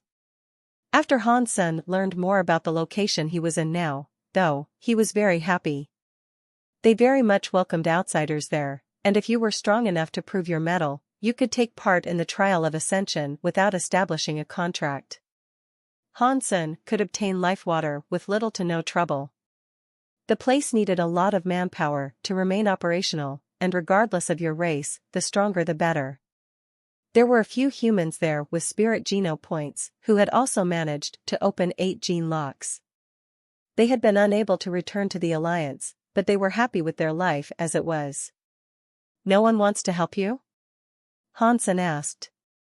If humans were enjoying life there and wanted to help others, all they would have to do was give him low-level life water to level him up. But Zhang Yuchen shook his head with a dismal look. When Han Sen left Zhang Yuchen's house, he went straight to the testing area. He had been told the creatures who came to the shelter and had been unable to ascend were only allowed to remain inside for 3 days. If they did not leave in that time, their bodies would be damaged. But when they left the tree, the effects of the walnuts would wear off and they'd return to their proper size. So, Han Sen thought he shouldn't squander any more of his time there. If Han Sen was able to go up 1 level, he'd receive a drop of the prestigious life water. It seemed like a goal worthy of pursuing. When he reached the 2nd floor's entrance, he stepped forward while no one else did. "New human?" the guard asked Han Sen. "Yes," Han Sen answered. The spirit pointed at a circular shield on a wall and said, "If you break the shield in under 10 minutes, you will have passed the test." Han Sen was surprised to hear this was the test, and so he asked, "Don't I need to fight you guys?" The spirit said, "You are an ignorant fellow, aren't you? I'd kill you in 1 hit, but the Emperor doesn't allow that. So, go and attempt to break that shield. Next time, things won't be so easy." Being given the task of breaking the shield was a one-time, first-time affair. Not wanting humans to be killed outright made it seem as if the Emperor was in dire need of more staff. No. Zhang Yuchen was limping towards Han Sen, seeking to stop him. "Why are you here?" Han Sen asked with surprise. Zhang Yuchen told him, "You were only given 1 chance to break the shield and level up that way. If you fail, trying to reach the 2nd floor will be far more difficult in the future, as you'll be subject to a crueler challenge." The spirits chimed in to mock, saying, "The test has already started. You'd better hurry, as you only have 7 seconds left." Zhang Yuchen exclaimed, "Oh, no. If you miss out on this opportunity, I have no idea how many years it might take for you to level up." 5 seconds, the spirit said, with a happy expression. Han Sen patted Zhang Yuchen on the shoulders and said, "Thanks for letting me know." "But I was too late," Zhang Yuchen said, remorsefully. "It might not be." Han Sen walked towards the shield. 3 seconds, the spirit said, before starting a countdown. Han Sen was not in a rush, so he approached the shield slowly. 2 seconds. "If you don't hurry, you won't even be able to get a single punch in," the spirit said. Zhang Yuchen regretted talking to Han Sen now, as he had cost him much time. Han Sen just smiled and gave the shield a slight nudge. Pang! The shield blew up into little pieces. Everyone all around was shocked, and the spirit frowned, saying, "The shield must have been on the verge of collapse. It has been there a long time, after all." Han Sen said, "Go and rest, Brother Yuchen. When I receive some life water, I'll come back and share it with you." Zhang Yuchen, with a wry smile, slinked away. Han Sen thought the man was quite strange. Han Sen had succeeded, but he had left without saying anything. Still, he let him go for now. Han Sen was going to talk to him when he was done. "Can I go now?" Han Sen asked the guards, pointing towards the stairs that led up. "Sure, whatever." The spirit was not happy over the way Han Sen won, but the rules were the rules. He wasn't going to prevent Han Sen from proceeding. It seemed as if the Emperor ruled his subordinates well. "Where's my life water?" Han Sen asked. The spirit threw a bottle at Han Sen, but he did not say a word. Han Sen caught it. It was transparent, and a honey-looking drop of liquid resided within. Han Sen put it away and started to ascend the stairs. Each floor looked the same as the last. The buildings and architecture were identical to the floors below, and each floor was populated by a number of creatures and spirits. When Han Sen arrived on the next floor, a spirit said, "Wait here, a spirit will come and put you to work soon." Han Sen saw a few creatures waiting ahead of him. They were the ones who had passed the test. Han Sen knew that the people who came here would have to work for 1 day. "Can I keep on climbing?" Han Sen asked. Of course, but you need to finish your duties first, the spirit coldly said. Hansen waited in line with the creatures. It was an emperor's shelter, so who knew how many elites might have been living there? Hansen didn't want to push his luck and try to subvert the rules. After a while of waiting, a spirit approached and guided them to another section of the floor. Hansen knew why, as they'd have to have their strength tested. If you were weak, you could not perform the task expected of you. Hansen looked ahead and saw a mountain of walnuts there. They surprised him quite a bit. The walnuts were purple in color, so they had to be from that tree.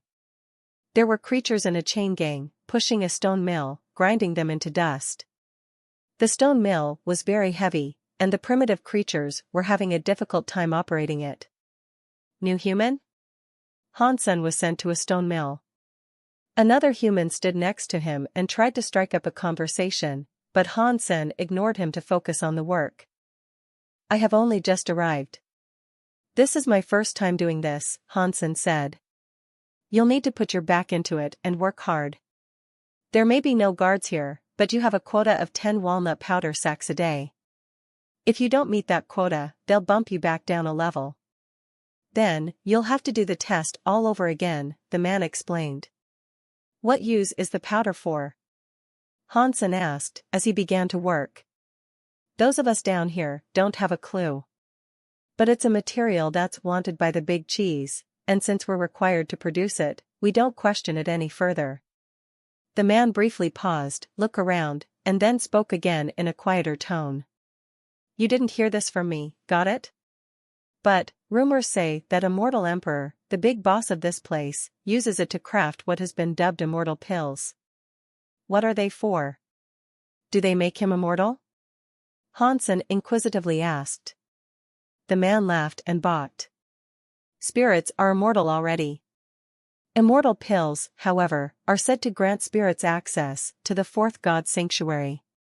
They were created by Immortal Emperor, so naturally, they were only named after him. The man then stopped chatting, so he could focus on working the stone mill and grinding the walnuts. Hansen didn't push very hard. He casually worked the mill while his mind relaxed to ponder the nature of Immortal Emperor. He needs all this labor for the production of these immortal pills? Hansen did not believe eating the pills would allow one to ascend and become a demigod. He believed this due to his experience with Xiangyin. To ascend, you had to literally ascend an excruciatingly painful staircase. Walnuts wouldn't allow you to skip that, and Hansen believed the best they could do was make a person temporarily stronger to weather the cleansing fires a little better.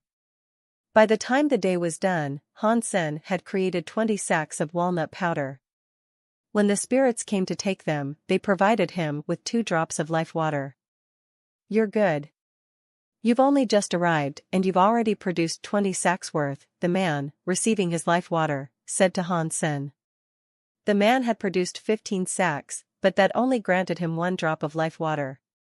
The additional 5, however, would count for the next day of work. If he did another 15 the next day, he'd receive 2 life water drops. Hansen spoke to the man briefly, but then fled the shelter, exiting via the tree hole he had entered from. He wanted to spend time researching the effects of the life water. Hansen returned to his own shelter, and on the 3rd day, his body returned to its ordinary size. And while Hansen may have been ordinary, the drop of life water he had received was still as small as it used to be. The vial of liquid was so small, it couldn't even be classified as a drop. It was almost invisible to the naked eye. Hansen summoned Moment Queen and Dragon King and asked them about Immortal Emperor, to see what they knew. They both claimed not to know who he was, but Dragon King told Hansen that it was most likely a fake emperor. Why would you say he is fake? Hansen asked. Emperor is a title, not a self-given name. It is bestowed upon a spirit by other spirits in recognition of their greatness. If he is not widely recognized, how can he be an emperor? Dragon King explained his reasoning. What you say makes sense, but what if he does have the strength of an emperor? What if he does, and he just maintains a low profile and keeps to himself? Hansen asked. Impossible. The actual body of an emperor is not much stronger than that of a king spirit, but it provides the emperors a higher chance of opening 10 gene locks. Unlocking your 10th gene lock, however, requires many resources. Do you think this fellow could obtain all the resources he would need silently, without others becoming aware? Dragon King said. I suppose you may be right. He doesn't have many resources, actually. Plus, out here in the normal-sized world, he only commands a tree. Hansen agreed with Dragon King, hearing it put like that.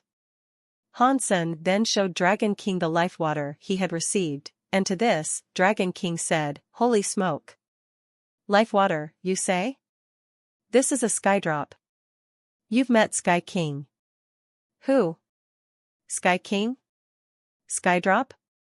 This is life water. Hansen was confused. Immortal Emperor must be that *shoal Sky King. Just when I thought he couldn't stoop any lower, the guy goes and proclaims himself to be an emperor. Dragon King almost looked amused. Who is he? Hansen asked. Dragon King explained, he is another one of the 8 generals. I'm surprised he didn't meet a grisly end yet. And now he's moved on to call himself Immortal Emperor? It makes me shudder. Hansen believed Dragon King must have held some sort of grudge against Sky King to possess such a strong reaction, so he said, it has been a long time, you know. Are you sure there wasn't a chance for him to level up and become an emperor? Dragon King looked at Hansen with disdain and said, my *SS. He used to be an emperor. He became too big for his britches, so you know what he did? He challenged Ancient Devil Emperor himself. And of course Ancient Devil defeated him. But he was taken in as a general. During their battle, though, Sky King was injured quite badly. His wounds were so grievous, they knocked him down a peg. He became a king spirit, as a result. He'll always have to remain so, as well. He'll never be an emperor, ever again. Hansen then told Dragon King about the laboring, and what was whispered about the immortal pills. Hansen asked, if he is indeed Sky King, might it be possible he has found a way to recover? Is that why he hides atop the shelter inside the tree hole? Dragon King frowned and said, Ancient Devil said he cannot be healed. Not now, not ever. But Sky King, he's as slippery as an eel. It wouldn't wholly surprise me if he truly did find a way to recover. Might I ask, is that shelter a black and red walnut tree? Dragon King stared at Hansen with a queer look. Hansen confirmed his suspicion and described the tree in further detail. He also went on to explain how the interior looked. Dragon King squealed and said, oh, no. That really must be the sky tree. This is what he owned during his time as an emperor. It should have been destroyed after the battle. It's growing again? But if it's growing, there must have been a life force on it. Dragon King suddenly widened his eyes, and he said, haha. I know. This is what Sky King wants. This is a good chance. What is this? Hansen frowned, seeing Dragon King cackle like a maniac. Dragon King managed to recompose himself and respond, Kid, I have quite the opportunity for you. I'm keen to see if you dare accept. What is it? Hansen guessed it'd be related to Immortal Emperor, but he wasn't entirely sure what the proposition might be. If Dragon King was going to suggest Hansen should conquer and claim Immortal Shelter, his answer would be an immediate no. Hansen didn't believe he was strong enough to tackle such a place. The walnut tree you mentioned? That is the Sky Tree. It's an Emperor Geno tree. Sky King uses it to level up.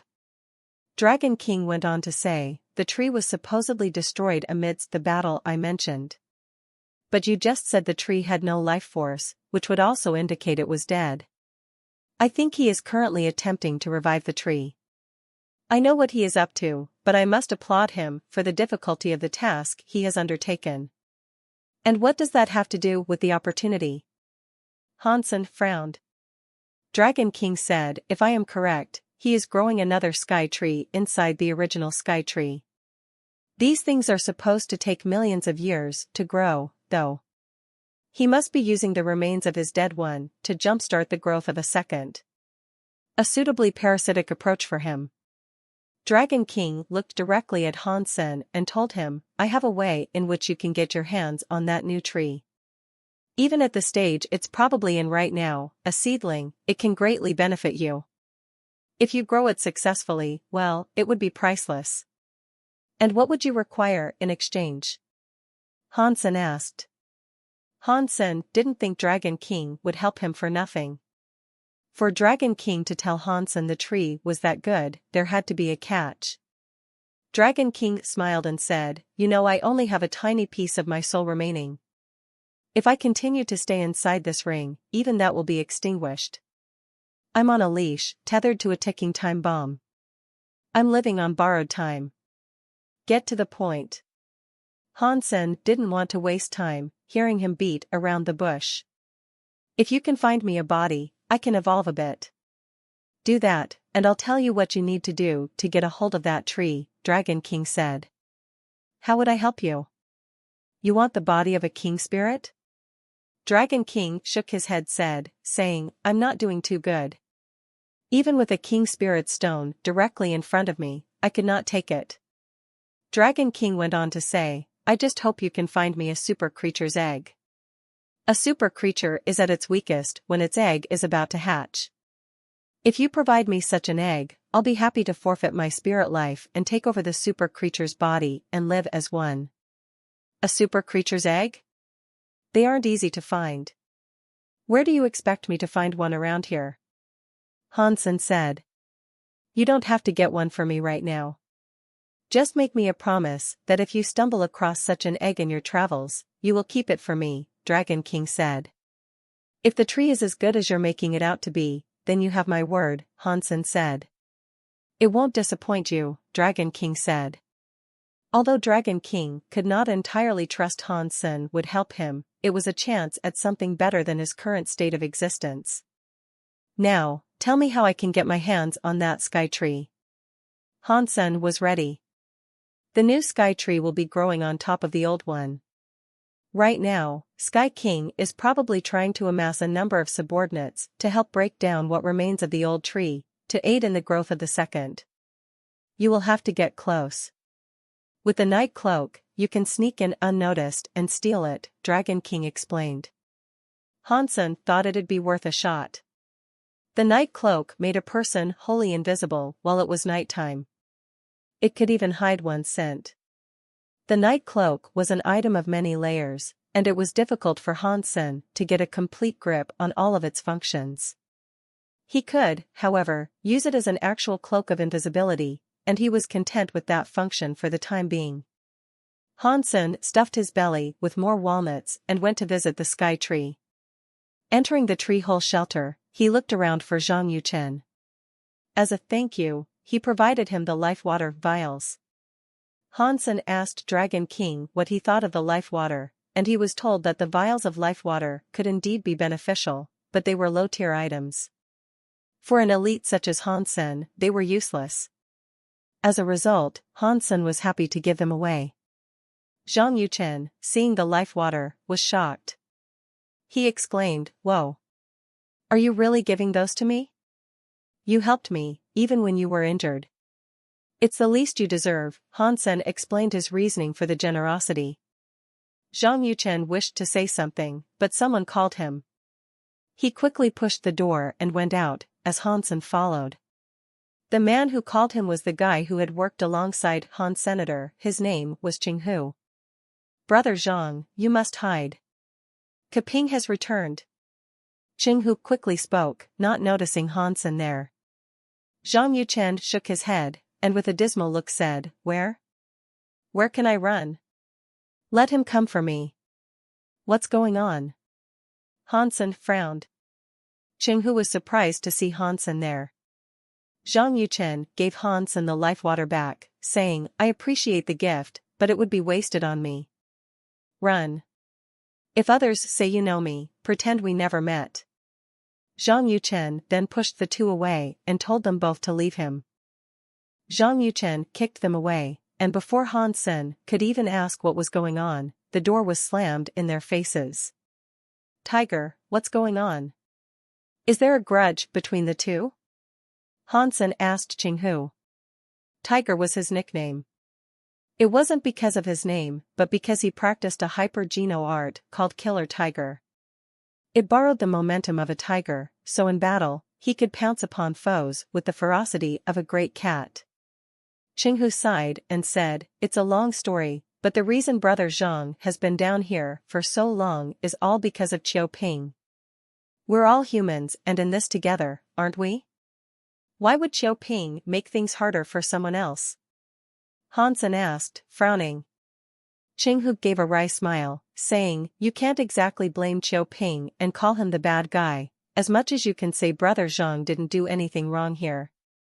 For them to both spawn here was a big mistake." Qinghu told their story to Han Sen, and Han Sen sighed after hearing it all. They both spawned in the same shelter in the previous sanctuary. And when they spawned again in Immortal shelter, they became even closer. It was like fate for them to remain together. They were closer than brothers to start off with. Qiu Ping was a surpasser with maxed out sacred geno points. He even had hyper-geno arts that were far stronger than Zhang Yuchen's, but neither of them minded this. They always worked together and they always worked hard. Zhang Yuchen knew he wasn't as strong as Qiu Ping, so he worked extra hard to keep up. But woe befell their relationship, and it was torn into tatters by a woman who came between them. It was a female spirit. Men have needs, and in this place that was especially true, given the fact that there were no women. Spirits were different than humans, and spirits merely cherished the companionship of someone who could talk to them. Qiu Ping met a female spirit while he was working, and they both swiftly fell in love. But one day, when Qiu Ping returned home, he saw Zhang Yuchen naked. The spirit was struggling beneath him, and when Qiu Ping appeared, she called out for his help. She claimed he had been doing awful things to her, and that Zhang Yuchen thought such actions were fine because he told her she was just a spirit. But Zhang Yuchen claimed he never did such a thing or said such evil words. He told Qiu Ping she was framing him, and so Zhang Yuchen killed her. Since then, with the truth of the matter obscured, they had been enemies. And when the female spirit respawned, she returned to see Qiu Ping. She claimed he could not protect her, and she broke up with him. Han Sen frowned and said, "This must have been going on for many years." "And it still is?" Qinghu replied, "No one can say for sure what really happened. Qiu Ping is very powerful amongst the circle of this shelter's top humans. He proclaims that any who seek to help Brother Zhang will be considered his enemy. Brother Zhang does not wish to burden people with this, so he tries not to associate himself with others too closely. It really has been going on for years." Zhang Yuchen's fitness was low, but he had been there for 20 years and should have at least amassed a large sum of ordinary points by now. Han Sen knew there had to be a reason why he did not want to level up. "Did you just say Qiu Ping has returned?" Han Sen double-checked. Qinghu quietly said, "Yes. He broke up with the spirit, but she has been helping him a lot. He is much stronger than the other humans who are here, so he took a job upstairs and never came down. But now, he says he is coming back down to put the business with Brother Zhang to bed. Permanently. He's going to end all this? How?" Han Sen frowned. "I don't know. What I do know is that he has opened 8 gene locks. If he seeks to kill Brother Zhang, he'll be able to do so easily." Qinghu. "What is the level of this spirit?" Han Sen asked. "All I know is that the spirit is a servant of a king spirit. The only reason why Qiu Ping was able to sign a contract with the king spirit and manage to open 8 gene locks was through her help. Royal spirits are usually the highest level that humans can sign contracts with, so Qiu Ping must really trust her," Qinghu said. Han Sen thought there must be something wrong with that spirit. It may have been a night-class spirit or something.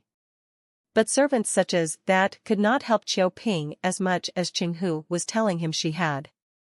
If she was a high-level spirit, their relationship was akin to the poor farmhand being with the kingdom's princess. It was like a twisted fairy tale, wrought of strange and rare circumstances. It was even weirder to acknowledge they were both of a different species. They were both talking near Brother Zhang's house, and suddenly, Qinghu looked shocked. He moved and pulled Han Sen into the alley with him. "What is it?" Han Sen saw a middle-aged man approaching, clad in armor. "That is Qiu Ping," Qinghu said. Han Sen watched Qiu Ping march directly into the house. "Zhang Yuchen, get out. I have received an immortal order."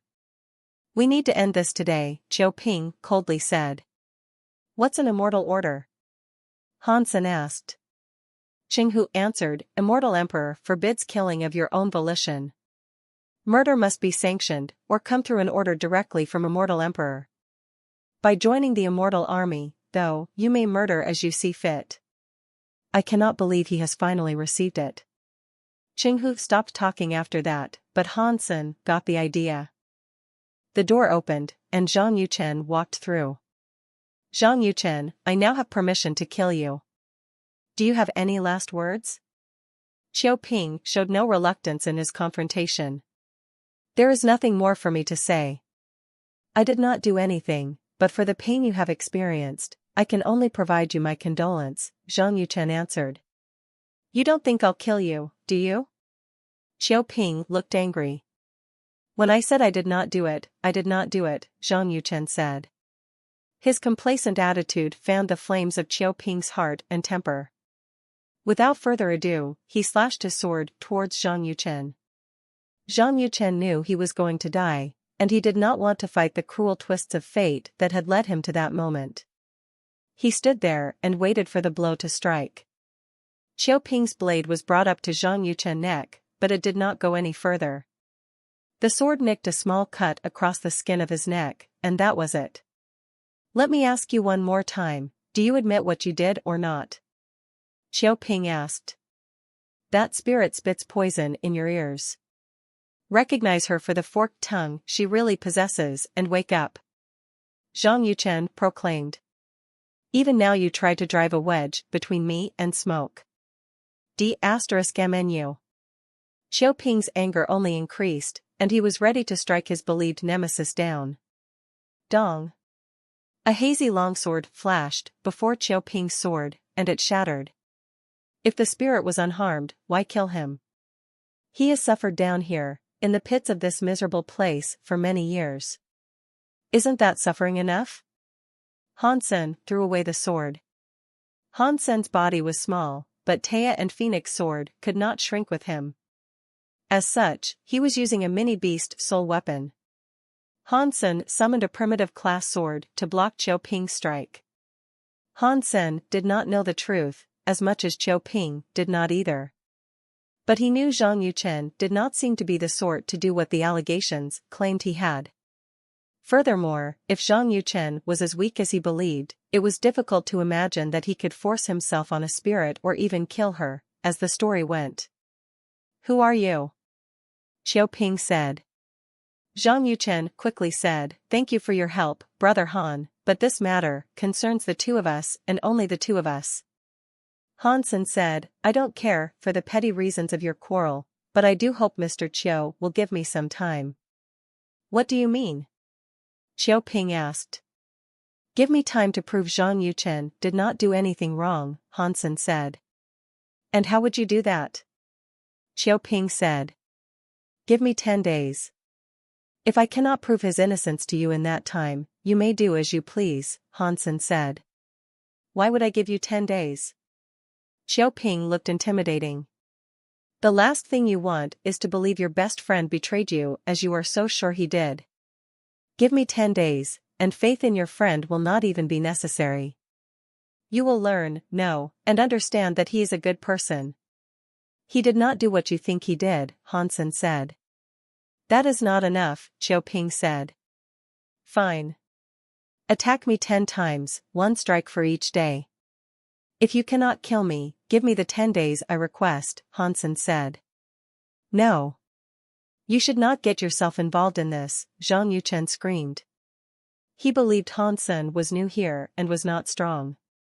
He wholeheartedly believed Qiu Ping could end Han Sen's life with a single swing. And this is between me and Qiu Ping, Han Sen said, walking forward to directly face Qiu Ping. Come on, one strike for one day. Qiu Ping drew his sword and slashed towards Han Senator. He was so fast, the 10 attacks were like one. Everyone expected Han Sen to be cut up and diced like dinner. Qiu Ping, come for me. Don't hurt him, Zhang Yuchen screamed. But Qiu Ping was so fast, his attacks were already over before anyone heard what Zhang Yuchen had to say. Han Sen's body had a few marks, and he was bleeding a little. I will see you in 10 days. No one will be here to save you then. Qiu Ping returned his sword and left. How did you withstand the 10 of those attacks? I didn't even see you dodge them. Qinghu looked at Han Sen with great admiration. Han Sen looked at his wounds and said, I didn't bother dodging. No way. And he didn't kill you? Qinghu asked, in shock. It's because he is not completely heartless, Han Sen said. Qinghu then said, but how will you be able to prove Brother Zhang's innocence in 10 days? I will have to find out who is responsible for all this, Han Sen said. You want to find that spirit, don't you? She is in the highest level of the shelter, inside the palace. You won't get there, Qinghu said. Oh, I'll get there. Han Sen spoke with confidence. Han Sen planned to get there so he could see Sky King, anyway. Helping them at the same time was a good excuse for others to see him ascend the ranks. Are you crazy? Not even Qiu Ping himself was able to reach the top. The top levels are occupied by super creatures and king spirits. Qinghu thought Han Sen was insane. Han Sen just smiled and said, Qiu Ping's inability does not mean I can't. I'll succeed where he failed. After that, Han Sen walked towards the 3rd floor. Qinghu wished to say something more, but Zhang Yuchen pulled him back. Don't stop me.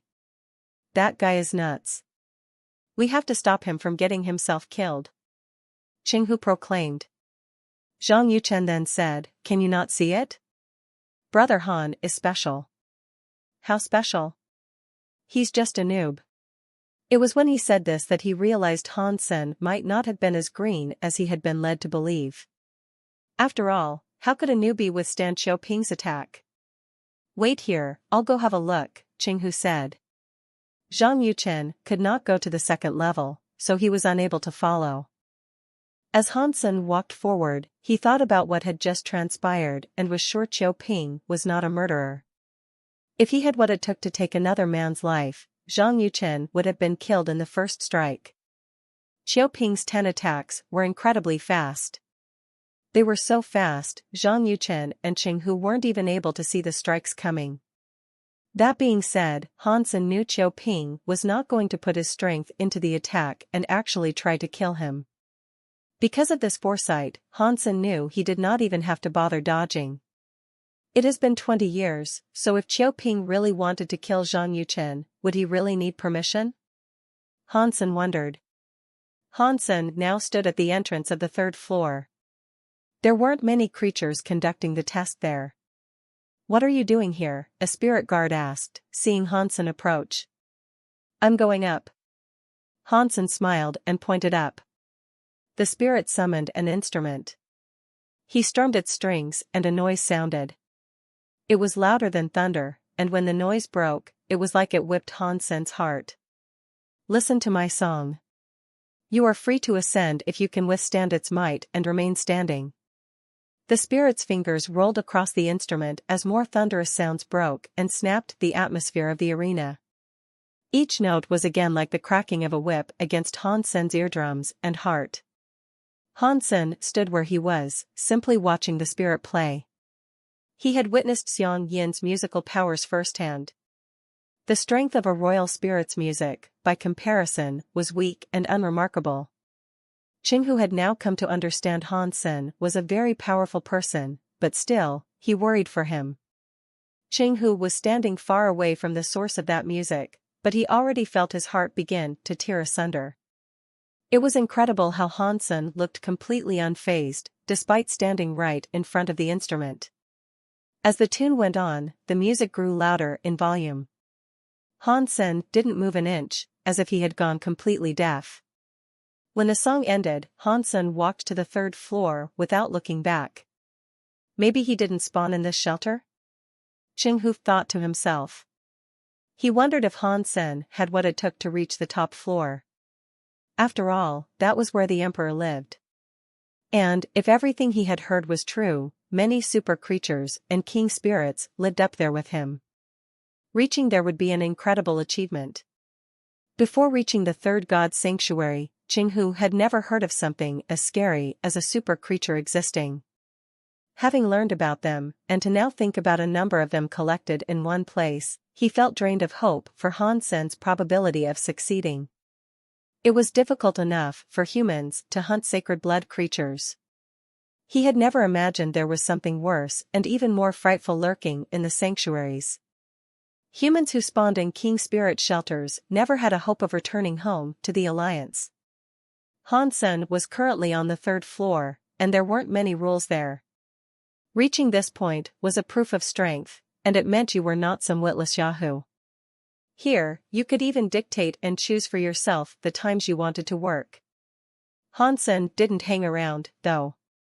He marched straight to the entrance to the fourth floor, wanting to reach the top so he could speak with the woman who had caused so much commotion. He needed to get there so Dragon King could detect where the new sky tree was, as well. A royal spirit was, again, positioned at the entrance. Hansen approached and told him, "I'm going up." The royal spirit wasted no time in pulling out a sheet of parchment. Then, he proceeded to draw a monster on it. The next second, that same monster leaped out of the piece of paper and immediately tried to attack Hansen. Qiu Ping was a good distance away, out of sight, but he watched Hansen intently with much intrigue. Can humans really reach the fifth floor? Qiu Ping wanted Hansen to succeed, but he lacked hope. He used to be proud of his triumph in maxing out his sacred Geno points, but when he arrived in the third god's sanctuary, he realized his power was actually minuscule. King spirits and super creatures could destroy humans with the greatest and swiftest of ease. There was a large gulf of power separating them and humanity. He had maxed out ordinary, primitive, mutant, and sacred blood Geno points in the third god's sanctuary, and he had also managed to open 8 gene locks. Compared to every other human, he was incredibly powerful. But compared to king spirits, he was still very weak and of no challenge. Qiu Ping could tell Hansen was special, and that he could accomplish more than most could. He didn't think Hansen had enough to reach the fifth floor. The last human to spawn in the shelter was 4 years ago. If Hansen had been that person, it was difficult to imagine any person could obtain the power necessary to reach the fifth floor in a measly 4 years. Hansen's body blazed with the color red. He opened 8 of his Blood Pulse Sutra's gene locks. In a single hit, he split the monster's head open. The royal spirit looked genuinely surprised, but he continued to draw more and more creatures. Each one came to life and tried to attack Han Senator. There were monsters of all sorts leaping out of the paper. There were beasts big and small, humanoid creatures, and insects of various families. They were all summoned with an aggressive, insatiable bloodlust. They all went straight for Hansen as soon as they came to be. Hansen only needed to take a deep breath and start swinging his fists to eliminate each threat. Leaves and hazy dust swept through the field of their battle. The monsters were unable to touch Hansen once, as he ducked and weaved his way through the hordes. He killed everything with ease, as the monsters gushed blood that was black like the ink that had drawn them to life. That is incredible. But still, it's probably not enough to reach the top. Qiu Ping continued to watch Hansen's progress. Pang! After Hansen eliminated every Inkborn monster, he planned to punch the royal spirit. The royal spirit looked frightened at Hansen's sudden approach, so he hastily drew the image of a turtle for protection. Boom! Hansen punched through the turtle and hit the royal spirit, sending him flying backwards.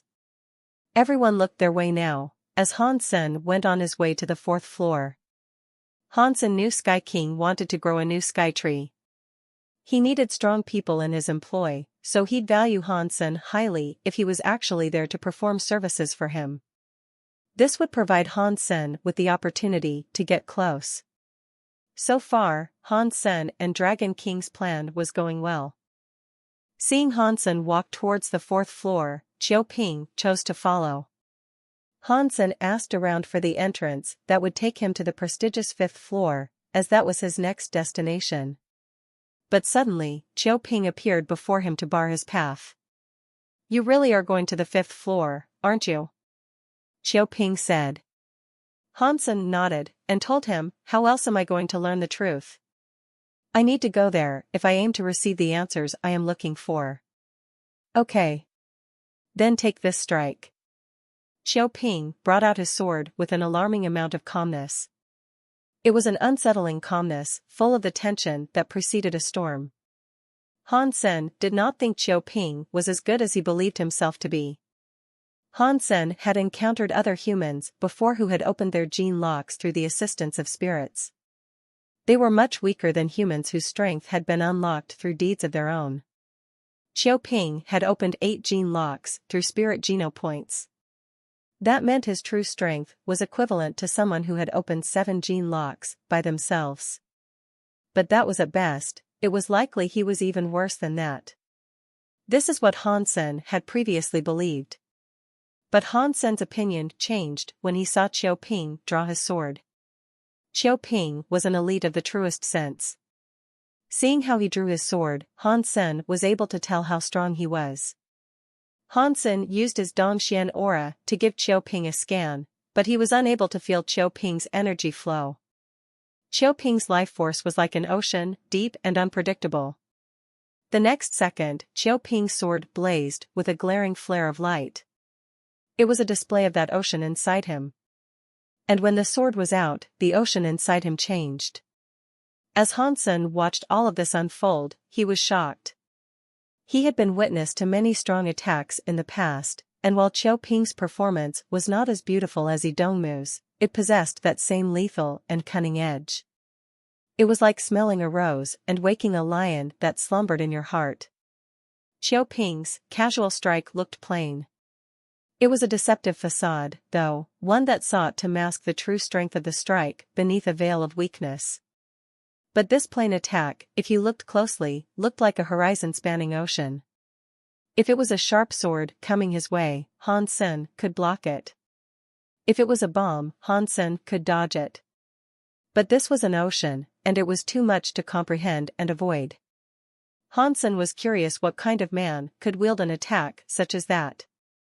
If Yi Dongmu's strikes were full of cruelty and stubbornness, then Qiu Ping's strikes were ones that had experienced a tumultuous lifetime, carrying every emotion under the eye of the sun. Facing this strike, this was the first time Han Sen did not know what to do. No matter what power was used against someone, there was always a viable counter or solution to negating what it sought to do.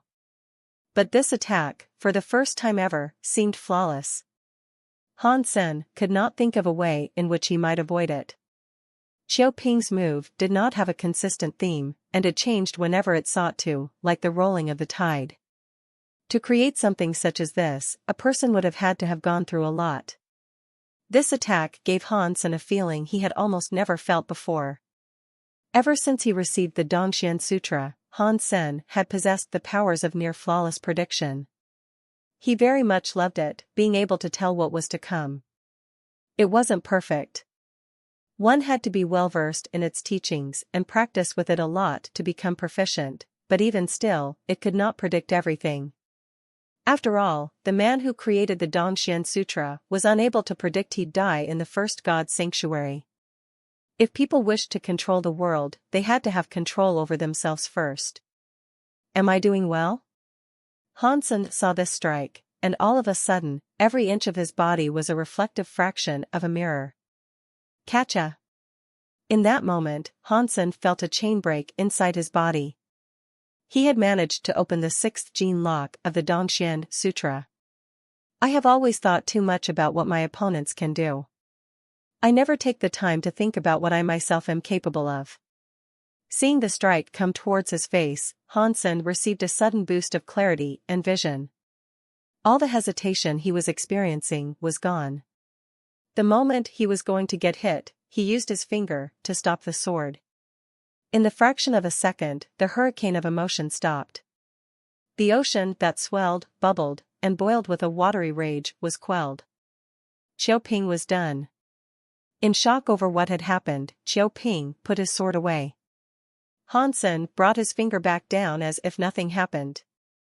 You are looking for a king spirit, Qiu Ping said and left.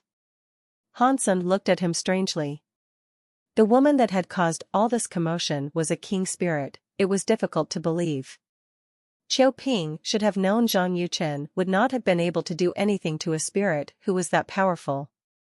Perhaps he had pretended not to know, also he could save his life.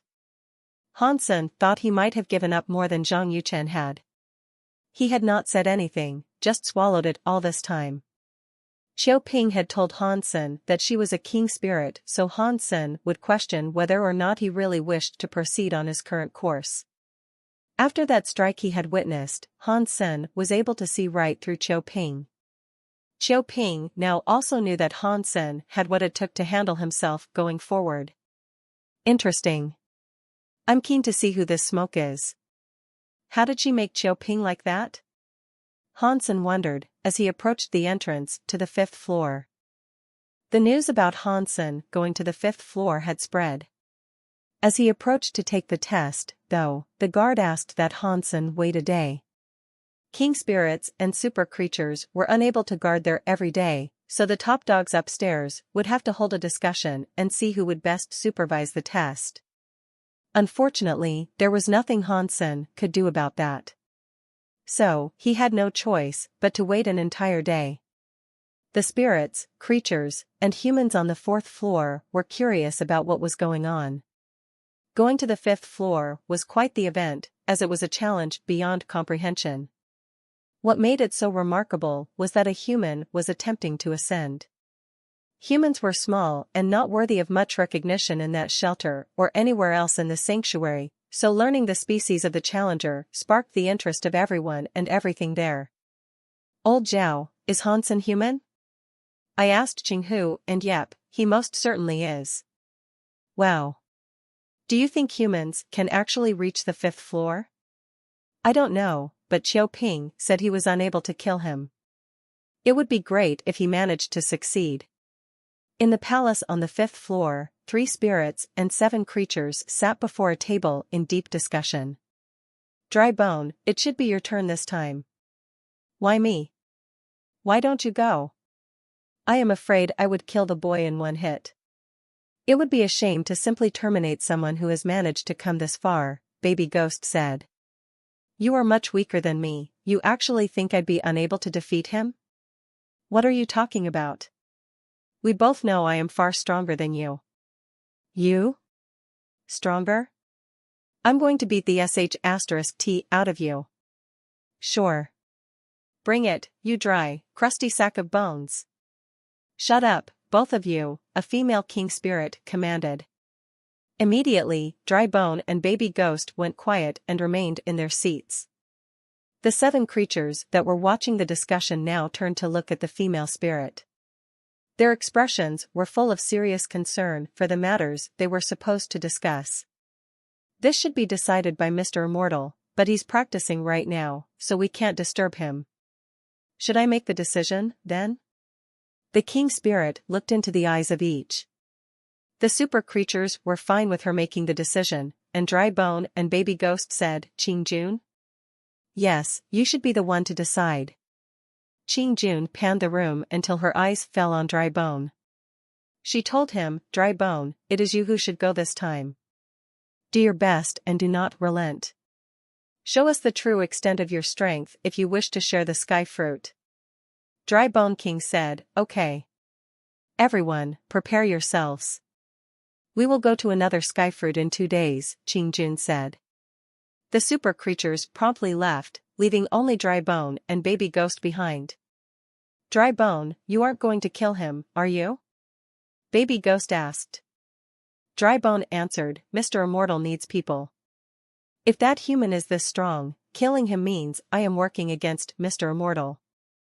Of course I won't kill him. What about Qing-jun? It sounds like she wants you to kill him, Ghost Baby said. Drybone said, it has been 20 years. She is still unable to get over that business with the humans. I won't adhere to her command. And besides, if the human really is King class in strength, I wouldn't be against having him sit on this same table as us. And if he is not as strong as we have been led to believe? Baby Ghost asked. Drybone laughed until his bones creaked, and then he said, then I don't mind helping the mistress out. Hansen waited in the shelter overnight. Eventually, a king spirit came to see him and bid that he go to the nearest martial hall. Many creatures and spirits had gathered there already. They all looked on Hansen with grand curiosity, eager to see whether or not a human might actually be able to reach the 5th floor. A giant skeleton, clad in bone armor, stood inside the arena awaiting his combatant. He was 4 meters tall and looked frightening. His eyes were like red gemstones that were alive with an evil flame. Hansen entered the arena and observed his opponent. It was a skeleton, but not creamy and dusty like the average one. Its bones looked to be composed of jade, and they glowed. The bones of the skeleton had no gaps in between the joints, and it looked like a fire-forged warrior, straight from the pits of hell. You are the human who wants to enter the 5th floor. Drybone examined the human before him, wondering whether or not he had the king-class power he was expecting. As the red eyes peered at Hansen, their brightness faded to indicate disappointment. His eyes were able to read Hansen's fitness level. Hansen had the strongest fitness he had ever seen a human possess, and he was leagues ahead of every other human. But it still wasn't in the realm of strength a king-class spirit possessed.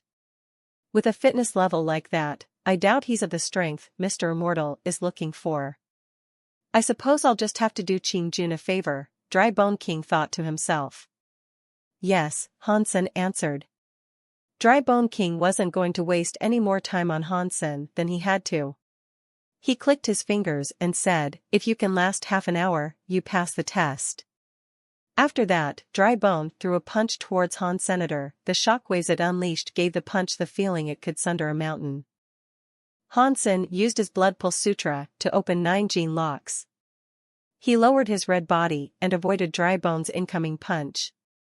Drybone was a strong king spirit, and Hansen's fitness wasn't quite up to the level necessary to reliably defeat the spirit.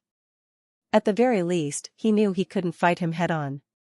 Using his Phoenix techniques, Hansen took off airborne. As he evaded Drybone's subsequent attacks, Hansen threw in a few hits of his own. Drybone was powerful, yes, but his speed and agility weren't enough to compete with Hansen and his Phoenix techniques.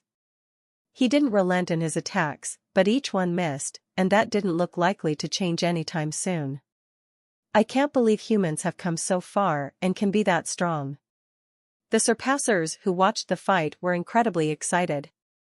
Qiu Ping observed Hansen intently, and he acknowledged no other human had yet to reach a skill level such as that.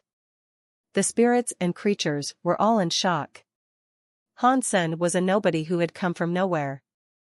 Drybone King looked sour, and the flames of his rage were only being fanned with each missed attack. Suddenly, he threw off the chest plate of his armor. He placed his left hand inside his rib cage, as if to rummage through a pocket. Then, he pulled out a bone.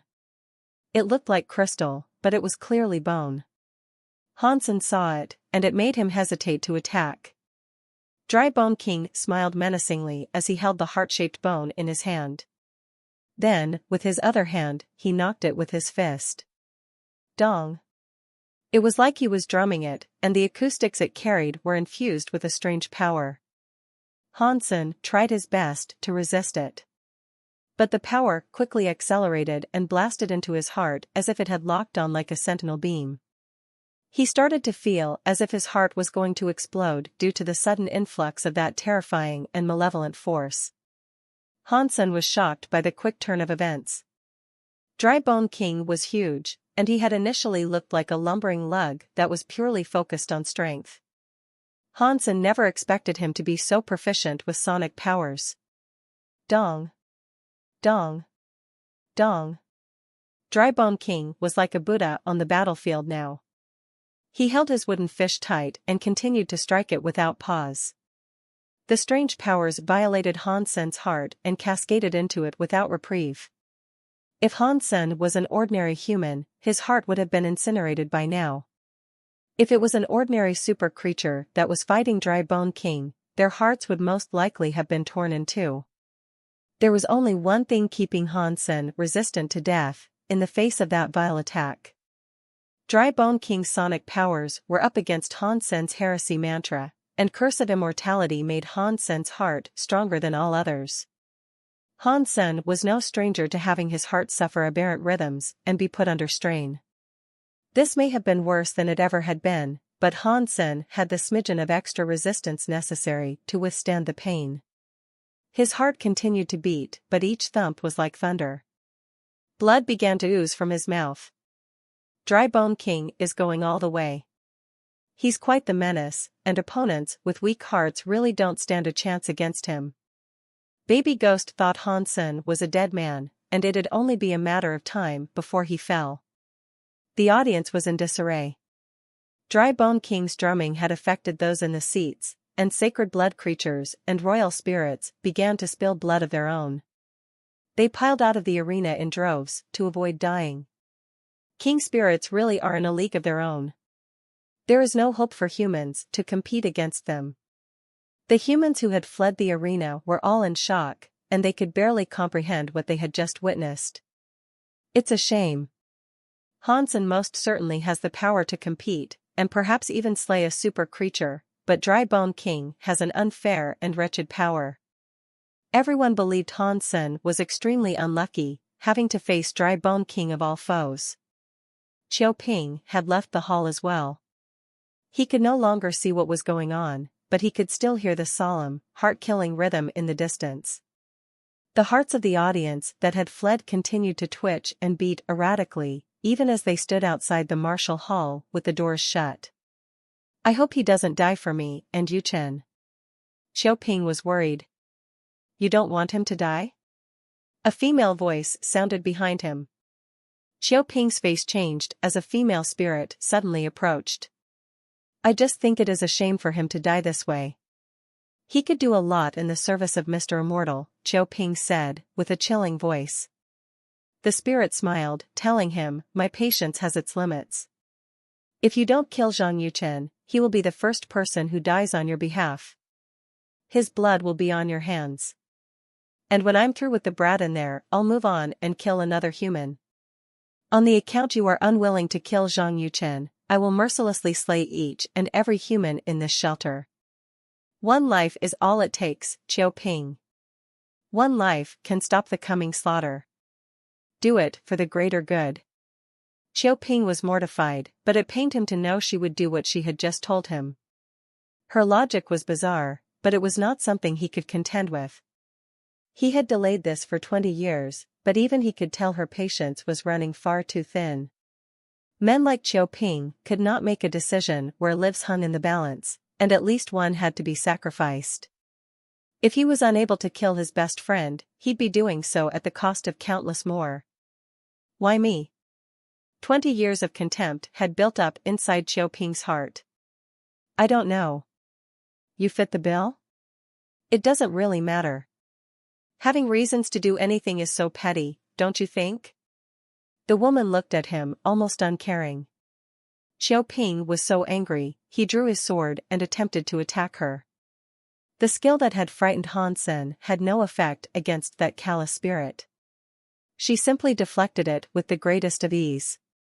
Qiu Ping then pulled out a dagger and tried to stab himself. If he did not have what it took to kill another, then the only other solution was to end himself. The woman did not try to prevent him, but when the dagger touched his skin, it stopped. She then grabbed him and teleported him back to the battleground. She threw him into the audience seats and forced him to watch Hansen fail and fall. She told him, "This is the first person who will die, all because you are weak." Dry Bone King continued to drum the heart bone incessantly. Each sonic boom made Hansen cough more blood. Each beat was stronger than the last, increasing the amount of pain and strain Hansen's heart had to withstand. Dry Bone was going to do this 10 times. After the wooden fish's 10th strike, the damage each subsequent strike made would not increase, but Dry Bone King could still go on. And so far, it had been enough to suppress anything Hansen thought to do. By now, he had only struck the wooden fish 7 times. There was more pain yet to come for Hansen, and on the 7th strike, he fell to the ground in a puddle of his own blood. His heart did not yield yet, though. Dry Bone King could read the fitness level of a person and evaluate what would be required to kill them. He had believed the 6th strike would be enough to kill Hansen, yet there he was, unbent, unbowed, unbroken. Much to his surprise, Hansen had survived the 7th beat. This was not to say Dry Bone King was very concerned over the matter. He knew he'd kill Hansen sooner or later, and that was that. After the 7th boom, the 8th followed swiftly after. It cracked a thunderbolt directly upon Hansen's heart, or so it felt. Dong! Hansen's heart was thumping, and it felt like it was ready to leap through his ribcage and jump out of his chest. A pain like electricity surged through his body, dealing immense pain to every limb and every organ within him. Hansen's skin began to crack. The veins were inflamed, making him look red like some monstrosity that had been stitched together. Watch his face. Not that you'll have to remember it for too long, I am sure it is to be replaced by even sorrier sights in the near future, the woman said to Chiu Ping. If Chiu Ping had the necessary power, he'd have killed the devil in his ear. But she wouldn't even allow him to close his eyes, and so he was forced to watch Hansen writhe in torture and torment. Gritting his teeth might have once been an outlet for anger, but it didn't help this time. He felt hopeless, he was to blame for Hansen lying on the ground in a pool of his own blood. Let him go, and I will kill Zhang Yuchen. Chiu Ping trembled as he muttered those ghastly words he never thought he'd hear himself speak. He knew he had no choice in the matter. The woman was practically demanding it, and it'd be folly of him to resist much longer. It'd only cause more pain, particularly to those who were not deserving of an ill fate. He couldn't bear the thought of others dying in such cruel ways on his account. But the woman then said, "You need to know who is in command here, you witless worm." "That's me, you don't strike deals with me." He could have lived, but that ship has sailed. He will die, because you are weak. He will die, because you have always been weak. You are pathetic. You are the one who has gotten him killed. How could you allow this? The woman was colder than the devil, and her mind was more twisted than the flames of hell itself. Hansen sat up on the battleground. The pain had yet to ease, but despite the frantic torment his heart was enduring, his mind was as crystal clear as ever.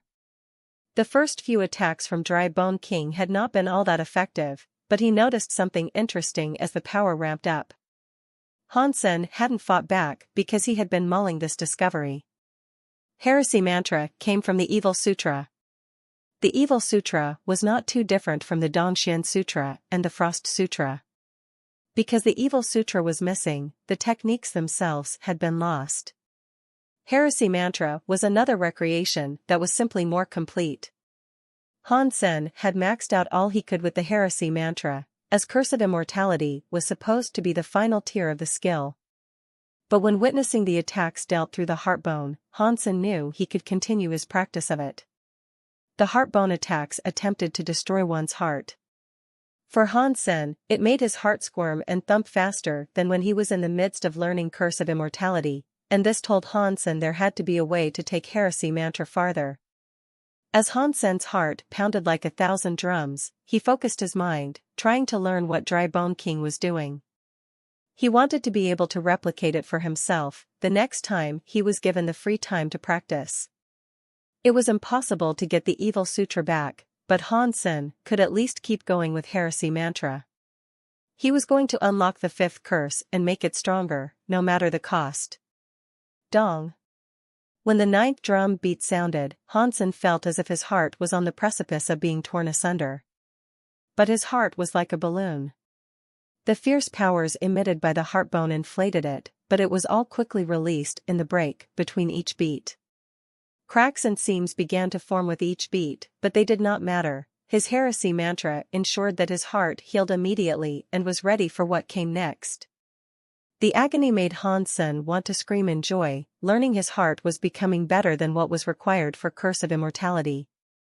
And so, he continued trying to record what Dry Bone King was doing to him. It might very well be the key to opening the fifth curse. Hansen's enjoyment of the heartbone was starting to become apparent, and it made Dry Bone King frown.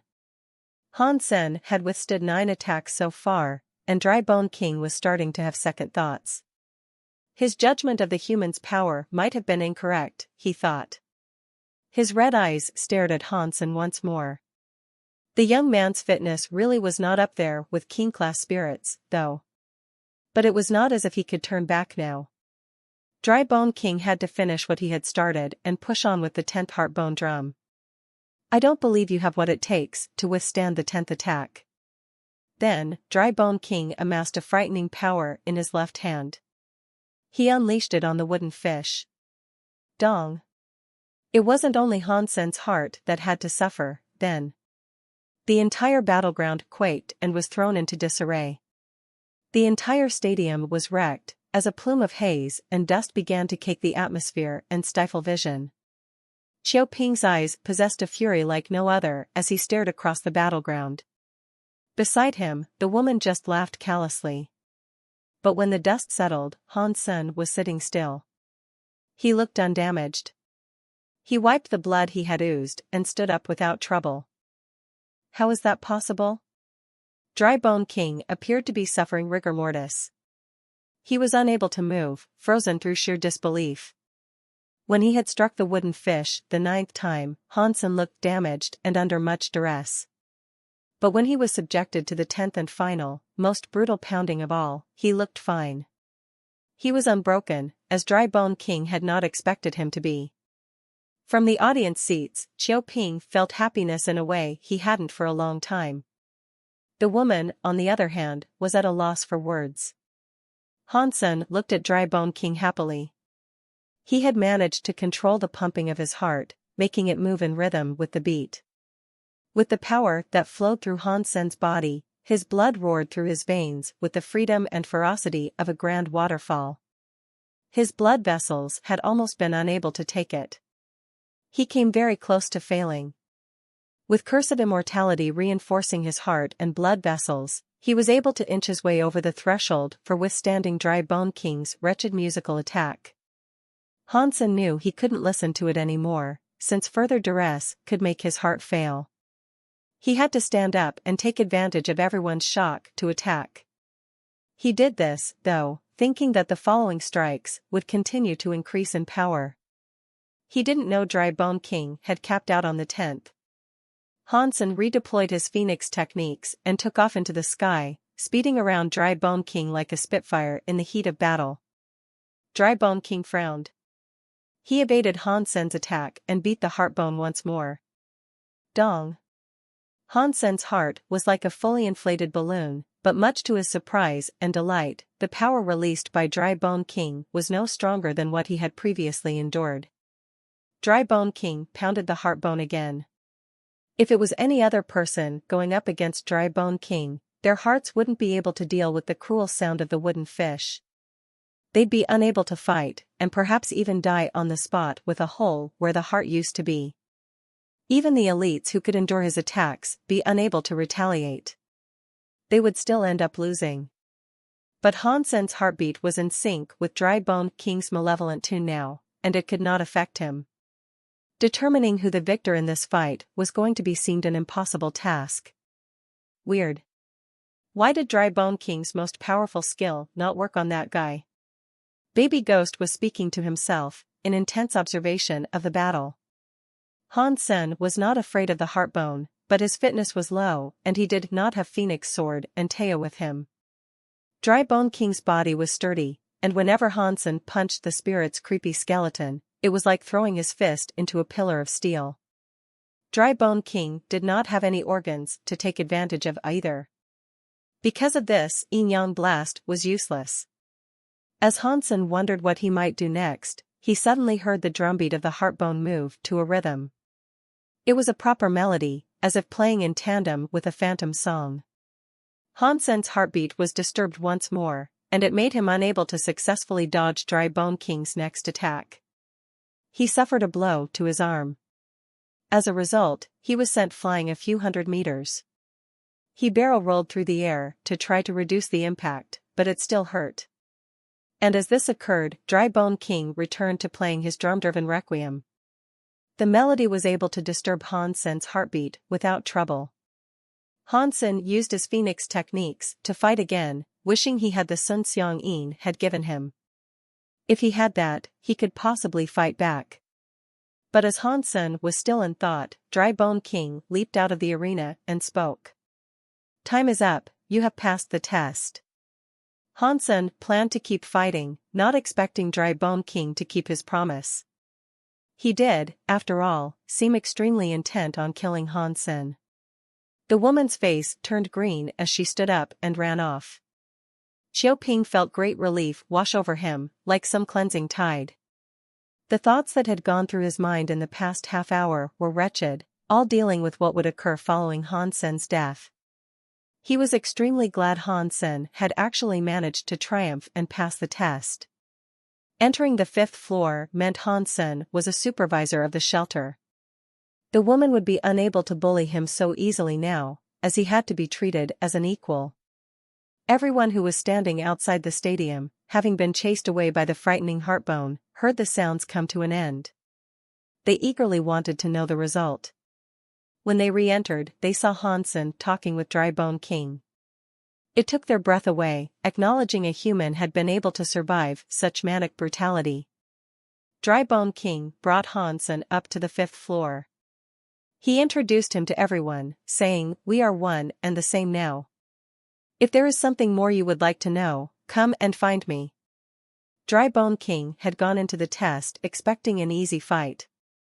He believed Hansen was like vermin he could chase off or crush underfoot without hassle. But he had great respect for the human now, and he wished to be friends with Hansen. Hansen took advantage of the offer immediately, and asked, "Brother Bone, do you know who signed Xiaoping's contract?" Dry Bone King knew it was only a matter of time before this was asked, and so he answered, "It was Qing Jun. When Mr. Immortal is away, she is in charge. The super creatures only obey her. If you think of going after her now, it won't take much for her to get rid of you. Wait a bit and I will help you soon." "Thank you, Brother Bone." Hansen understood what he meant. Dry Bone King had subliminally informed Hansen that Qing Jun was an enemy of his, as well. "Go and rest, you've earned it. 2 days from now, we can receive sky fruit." Dry Bone King was leading Hansen to a palace. Sky fruit? Hansen did not understand. Dry Bone King smiled and explained, "Our mission is to collect the nuts from the sky fruit. The rest of the fruit can still benefit you too, of course. Whoever gets it first is allowed to keep it. I'll explain more later, though." Hansen left the shelter after that, afraid staying there any longer would damage his body. Back in the underground shelter, he returned to his normal size.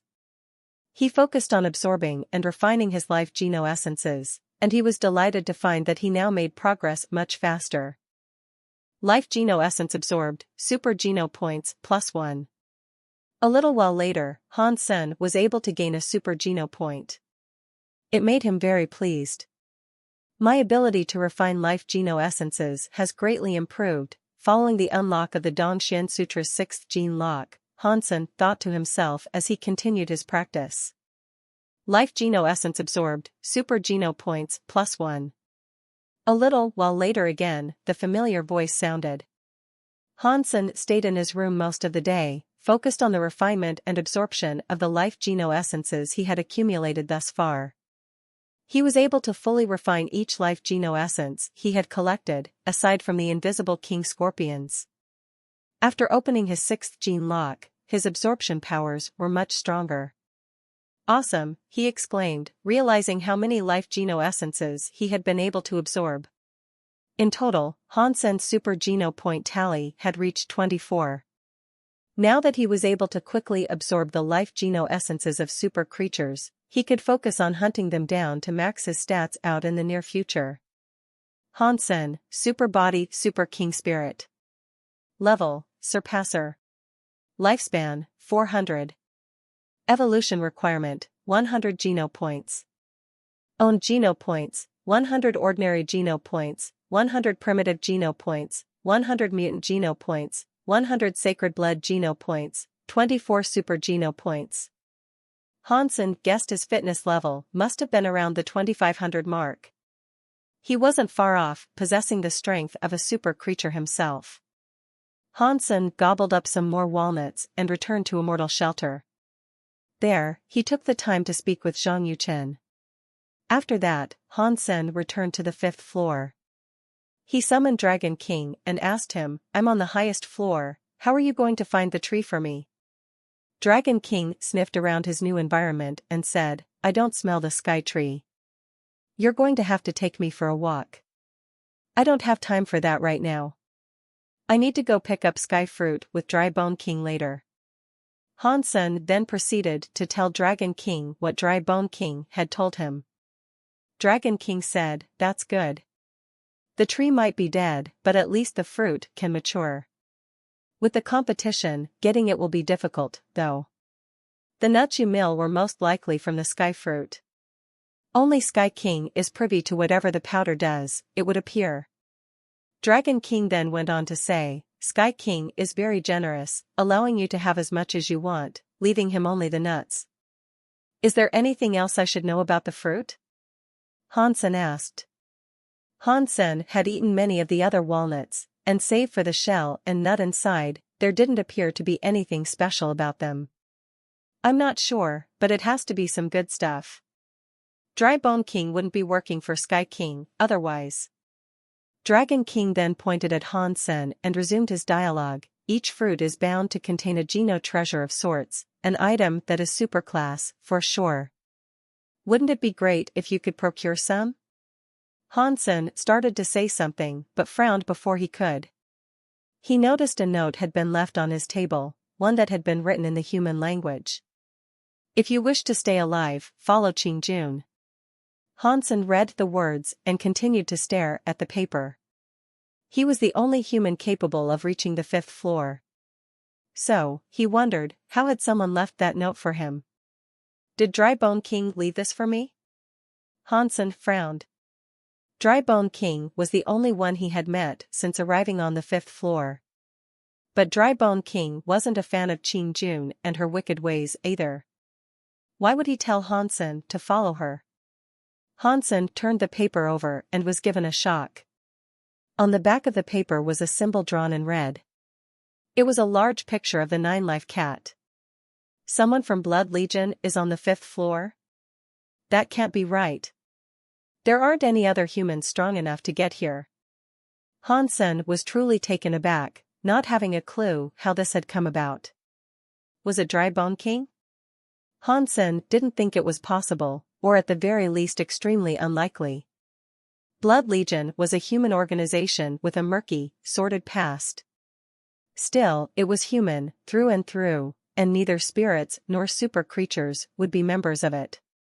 Dry Bone King arrived shortly after. Looking for Han Senator, he was accompanied by another king spirit. His name was Baby Ghost, and his appearance amused Han Senator. The spirit had a head that was enlarged like a baby's, but the body was skinny, frail, and extremely small. Hansen didn't notice a change in Dry Bone King's behavior, which suggested it was unlikely he was the one who left the note. Hansen then wondered if it was Qing Jun herself who had left it. Perhaps it was some sort of weird trick of hers, as she wasn't exactly the most sound-minded individual. But if that was true, how could she have known about Blood Legion and Hansen's connection to it? As Hansen mulled this over, Dry Bone King led Hansen to the plaza. When they arrived, a female king spirit was there waiting for them. She was accompanied by 7 super creatures. Qing Jun King did not even look at Han Sen, and simply approached the sky fruit. The path ahead had been built by the spirits and creatures of the 4th floor, but they weren't allowed to accept the fruit. If they even so much as stumbled across one during their time of building, they'd have been outright killed. Han Sen thought super creatures and king spirits were awesome beings of an unbridled power, coupled with near-prophetic intelligence and behavior that presented them as deity-like figures. This image he had of them became extremely distorted when he witnessed them enter the sky fruit. Their grace was discarded in favor of being simple, hard-working miners. The sky fruit nuts were not too tough, but the shells around them were like spherical bulwarks. To retrieve the nuts, the shells had to be broken. But there were also barriers to break. The barriers were a little harder than the physical shells of the nuts. He had tried to break a shell with his phoenix sword previously, but he had been unable to. Without such weaponry, and with the barrier being stronger, he was in for a trying time. Han Sen accepted a shovel, given to him by Dry Bone King. Upon striking the barrier before him, he was only able to peel away a thin section. Digging through it all was sure to take a long time. There wasn't just one barrier there, either. The entire fruit was composed of various nut rooms, with entries separated by additional barriers of their own. Han Sen's job was to break through the barriers to obtain the Geno treasure that was said to reside inside. The lower-tier creatures would then come and take the nuts. Seeing them all working hard, Han Sen's mind drifted back to wonder who might have placed the slip of paper in his room. And why the note said what it did, telling him to follow Qing Jun King. Weird. Han Sen suddenly heard Dragon King's voice, as if he had spoken directly into his ears. Han Sen looked around, seeing if anyone else might have heard him. It didn't seem that way, so he peeked at his ring. Don't worry, this is a secret method of communication. They won't hear me, Dragon King said. Han Sen wanted to talk, but he didn't know how to do so without alerting the others. He'd look like a madman, babbling to himself. This sky fruit is weird. Dragon King paused, and then went on to say, I can't feel the presence of Geno treasure. Han Sen thought, the tree is dead. Isn't the lack of a Geno treasure normal? It looked as if Dragon King could read Han Sen's mind, as he then said, I can sense the presence of Geno treasures, even if they haven't been created yet. I know where they would be. Here, there is absolutely nothing. Forget about the treasure, just find out where the tree we're looking for might be. Han Sen used Dongxian aura to hide himself and his speech. I don't sense that, either, Dragon King said. Han Sen wanted him to find out where the sky tree was. Now, unable to find a trace of it, Han Sen was starting to suspect Dragon King was seeking to double-cross him. Han Sen and Dry Bone King's people continued digging for another hour, and that was when they uncovered a path that led to the nut. This place serves as a junction that leads to 4 nut rooms. We should split into 4 teams to cover each path. Whoever finds the Geno treasure first can claim it. If you can't claim it, others can try, Qing Jun King said. Dry Bone, Baby Ghost, group up with Earth Beast, Qing Jun King said. 11 people split into 4 teams. Qing Jun King did not put Han Sen in a team. One other super creature was left out, too, and so she said, You're new, so who would you like to team up with? Me or the creature? I'll go with you, Han Sen said. This choice surprised Dry Bone King and Baby Ghost King. Qing Jun King was shocked, too. Qing Jun King's face went cold again, and she walked towards the barrier. Dry Bone King wished to say something, but everyone would have heard him speak. Regretfully, he had to hold his tongue.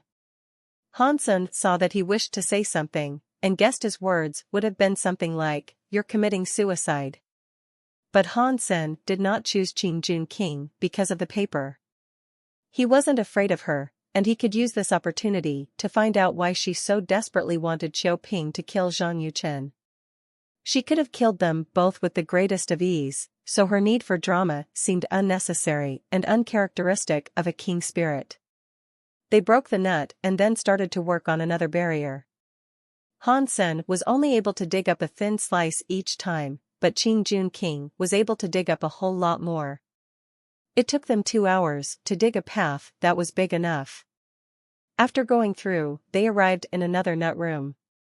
They had to dig a path that was big enough for the creatures to come through and carry the fruit out.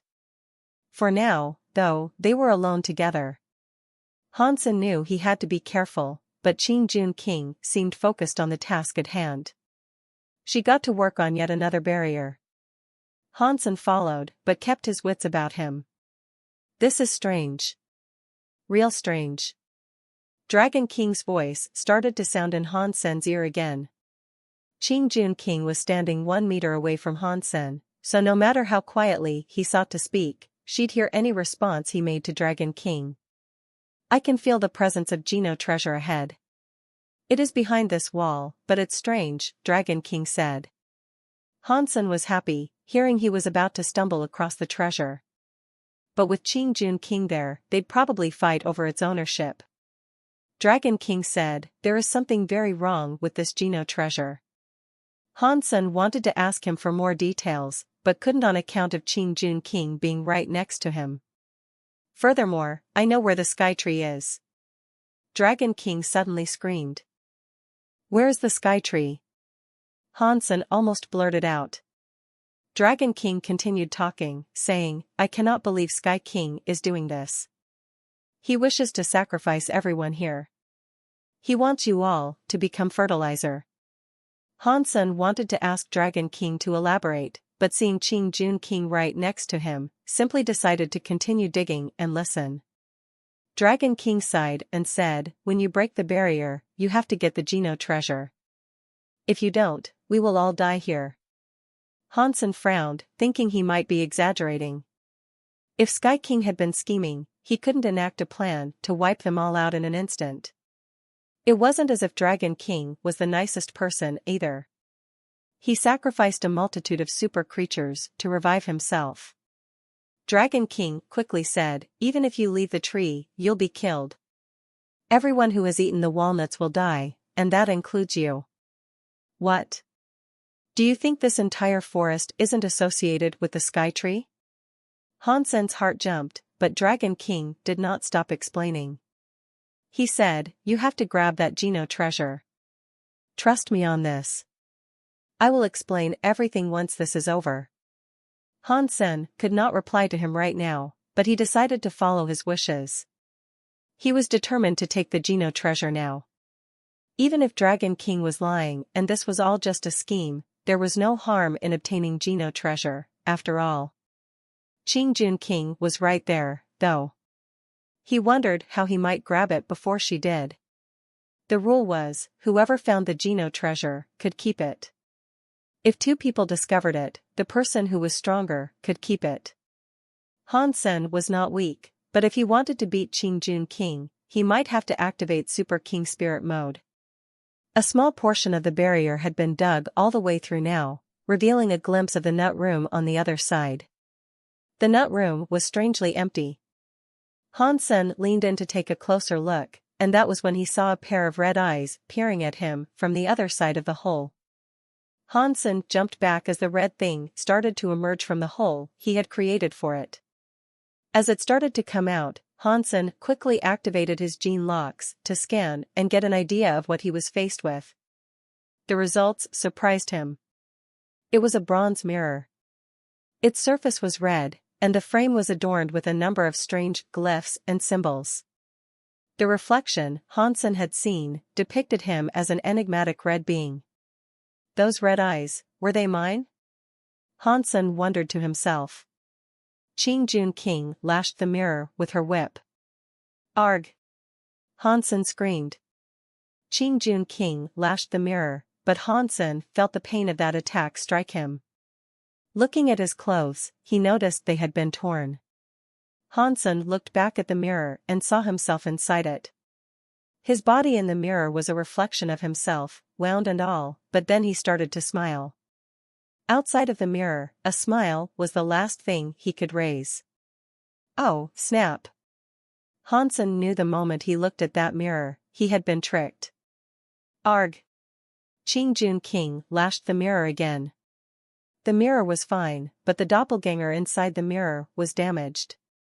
That same amount of damage was delivered to the real Han Sen, standing outside, hopeless and unsure of what to do.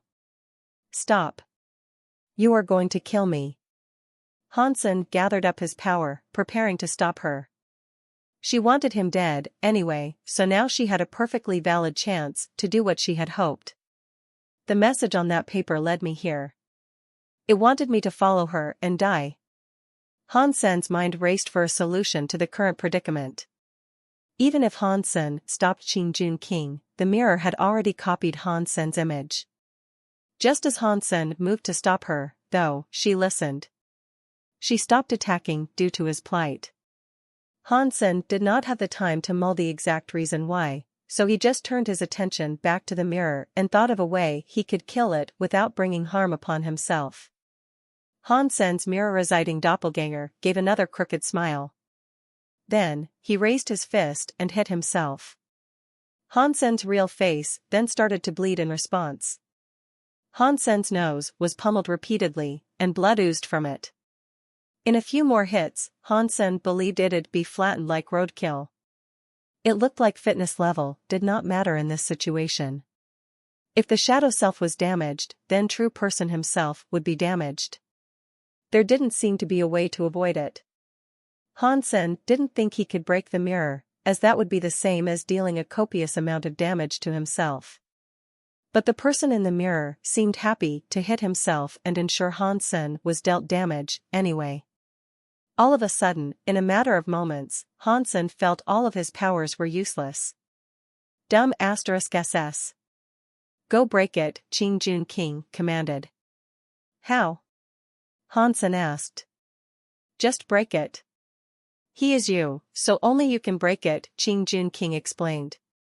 Han Sen did not believe her words to be true and didn't think she'd be so kind as to offer a solution to his current sorrow and pain. This was her best opportunity to kill him, so it wasn't likely she'd squander it. Arg! The shadow inside the mirror continued to punch itself, causing Han Sen constant pain. They both looked identical, but fortunately, it couldn't, or at least wasn't, making use of Han Sen's full, insane powers.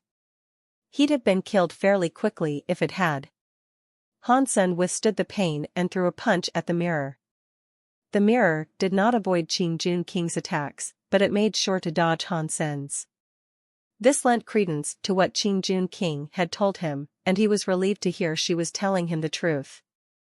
Only the person who the mirror mimicked could deal damage to it. When the mirror dodged, Han Sen decided not to waste any more time.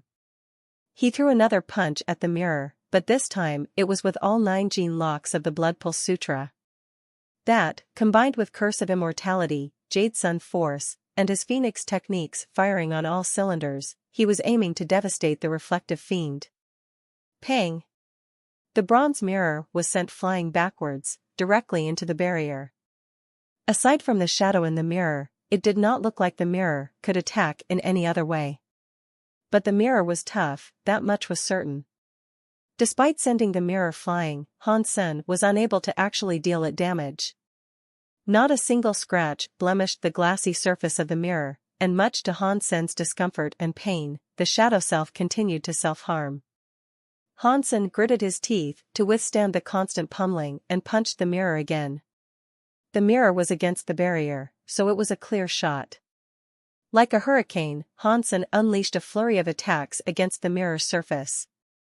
Han Sen punched it countless times, but despite his best attempts, he could not shatter the mirror. And all the while, the doppelganger continued to hurt himself.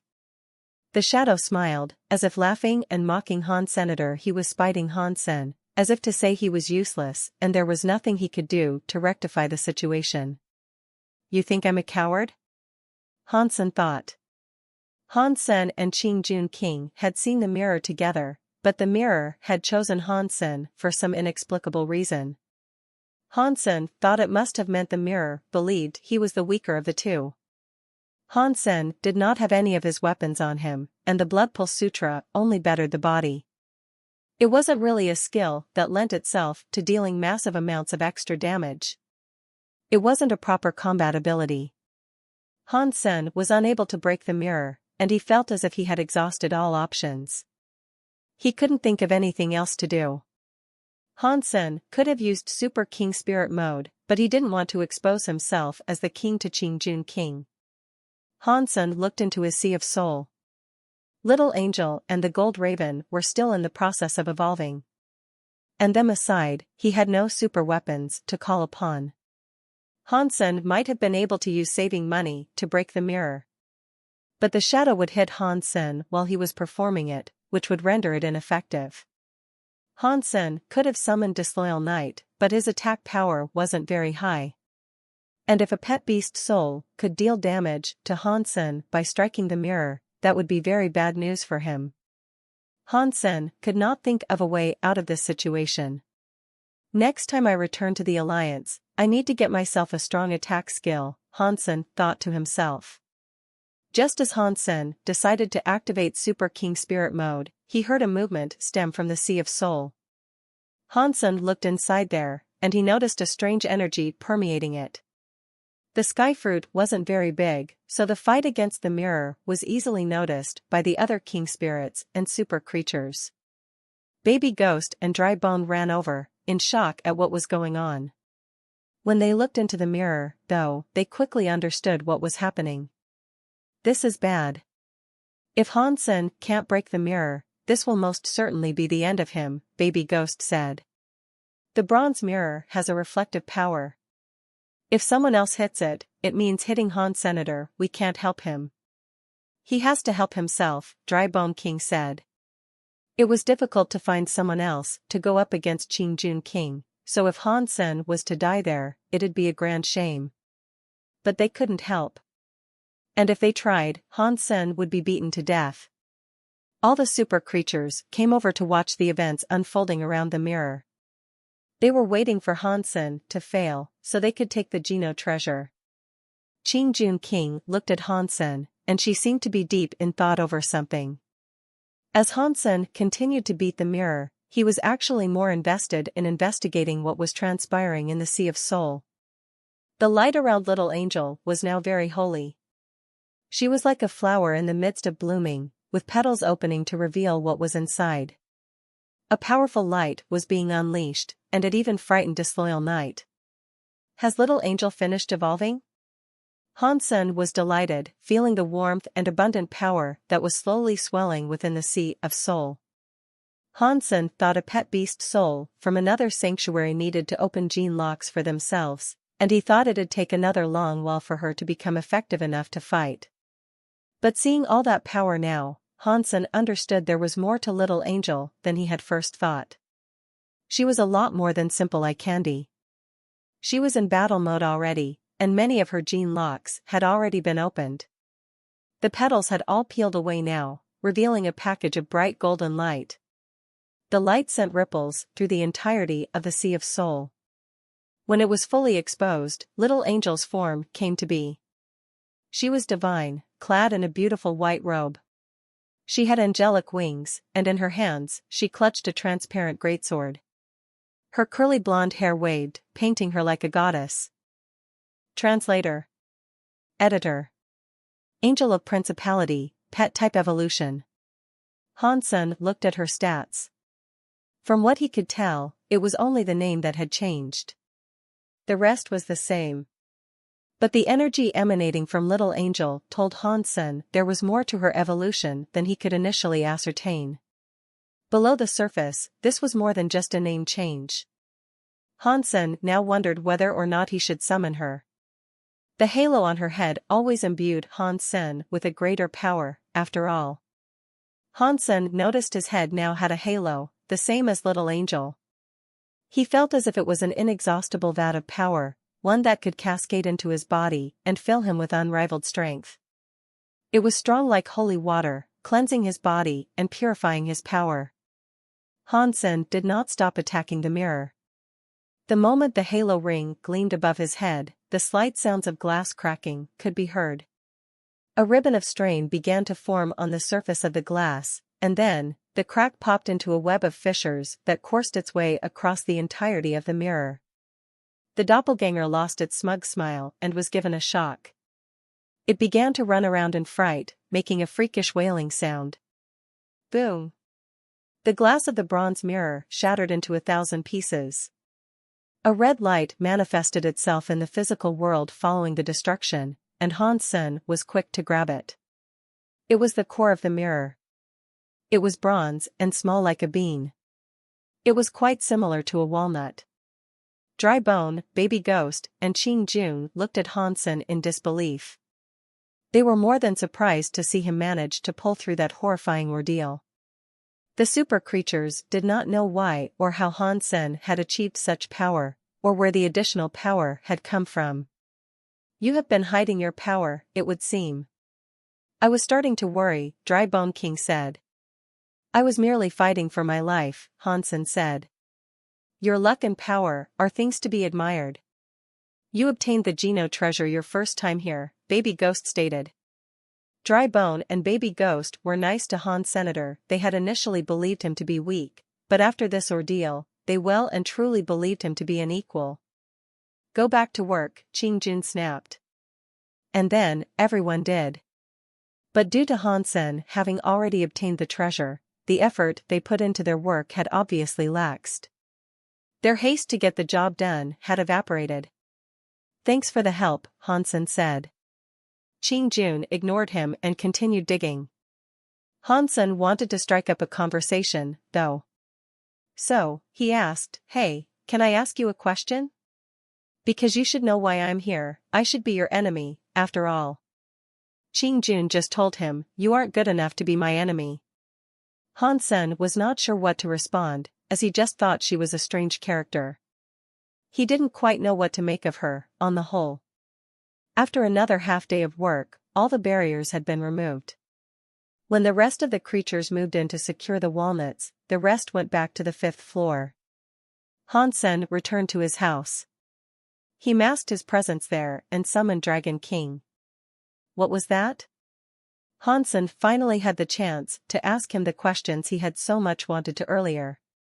Dragon King said that Shoal didn't grow a new tree. He wants to sacrifice everyone in the hopes of reviving this current one. I thought you told me he had grown a new one, due to this one being irreparable. Han Sen now wore a scowl, learning of Dragon King's blunder. Dragon King felt awkward, so he explained, That was me, jumping to conclusions. But when I saw the Geno treasure, I finally realized this tree isn't totally dead. It was only then that I realized I had been wrong. Then what is it? Han Sen knew there'd be no point in getting mad at the spirit. Dragon King said, Let's say every fruit is individual. The energy of each Geno item should be individual, too. When I scanned the fruit, though, this wasn't so. This means the fruit still exists as a part of the tree. That means the tree is not dead, you see? I'm not sure how this was achieved, but it is what it is. Dragon King then went on to say, If the tree is not dead, Sky King will stop at nothing to fully revive it. And doing that requires a lot of nutrition. He has many spirits and creatures in there, all of which can provide the nutrition he seeks. And how exactly would he sacrifice everyone here? While some may spawn, many come here by eating the walnuts, Han Sen said. The walnuts are only one small part of this. Haven't you noticed the life water everyone drinks here? Dragon King said. You said it was a sky drop, actually. And you said it was good. Han Sen frowned. Dragon King nodded, saying, It is, but only when the tree is dead. Skydrops are the essence of the sky fruit. If the tree is alive, they can be controlled by the tree.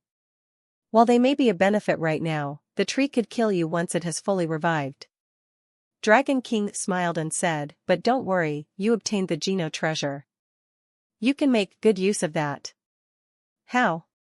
Han Sen asked, bringing it out. This is a seed of the sky tree. It's like a small, sister tree. But the seed is individual, so you'll have to use it to absorb the stuff inside you. Do that, and you've got nothing to worry about, Dragon King explained. Han Sen took Dragon King's advice and followed his instructions. He tried to extract the thing from his body. But it turned out Hansen didn't have the thing inside him. He initially thought Dragon King must have gotten something wrong or had taught him incorrectly. But when Hansen tried it on Zhang Yuchen and the others, the method worked. For some reason, the thing just couldn't exist inside Hansen's body.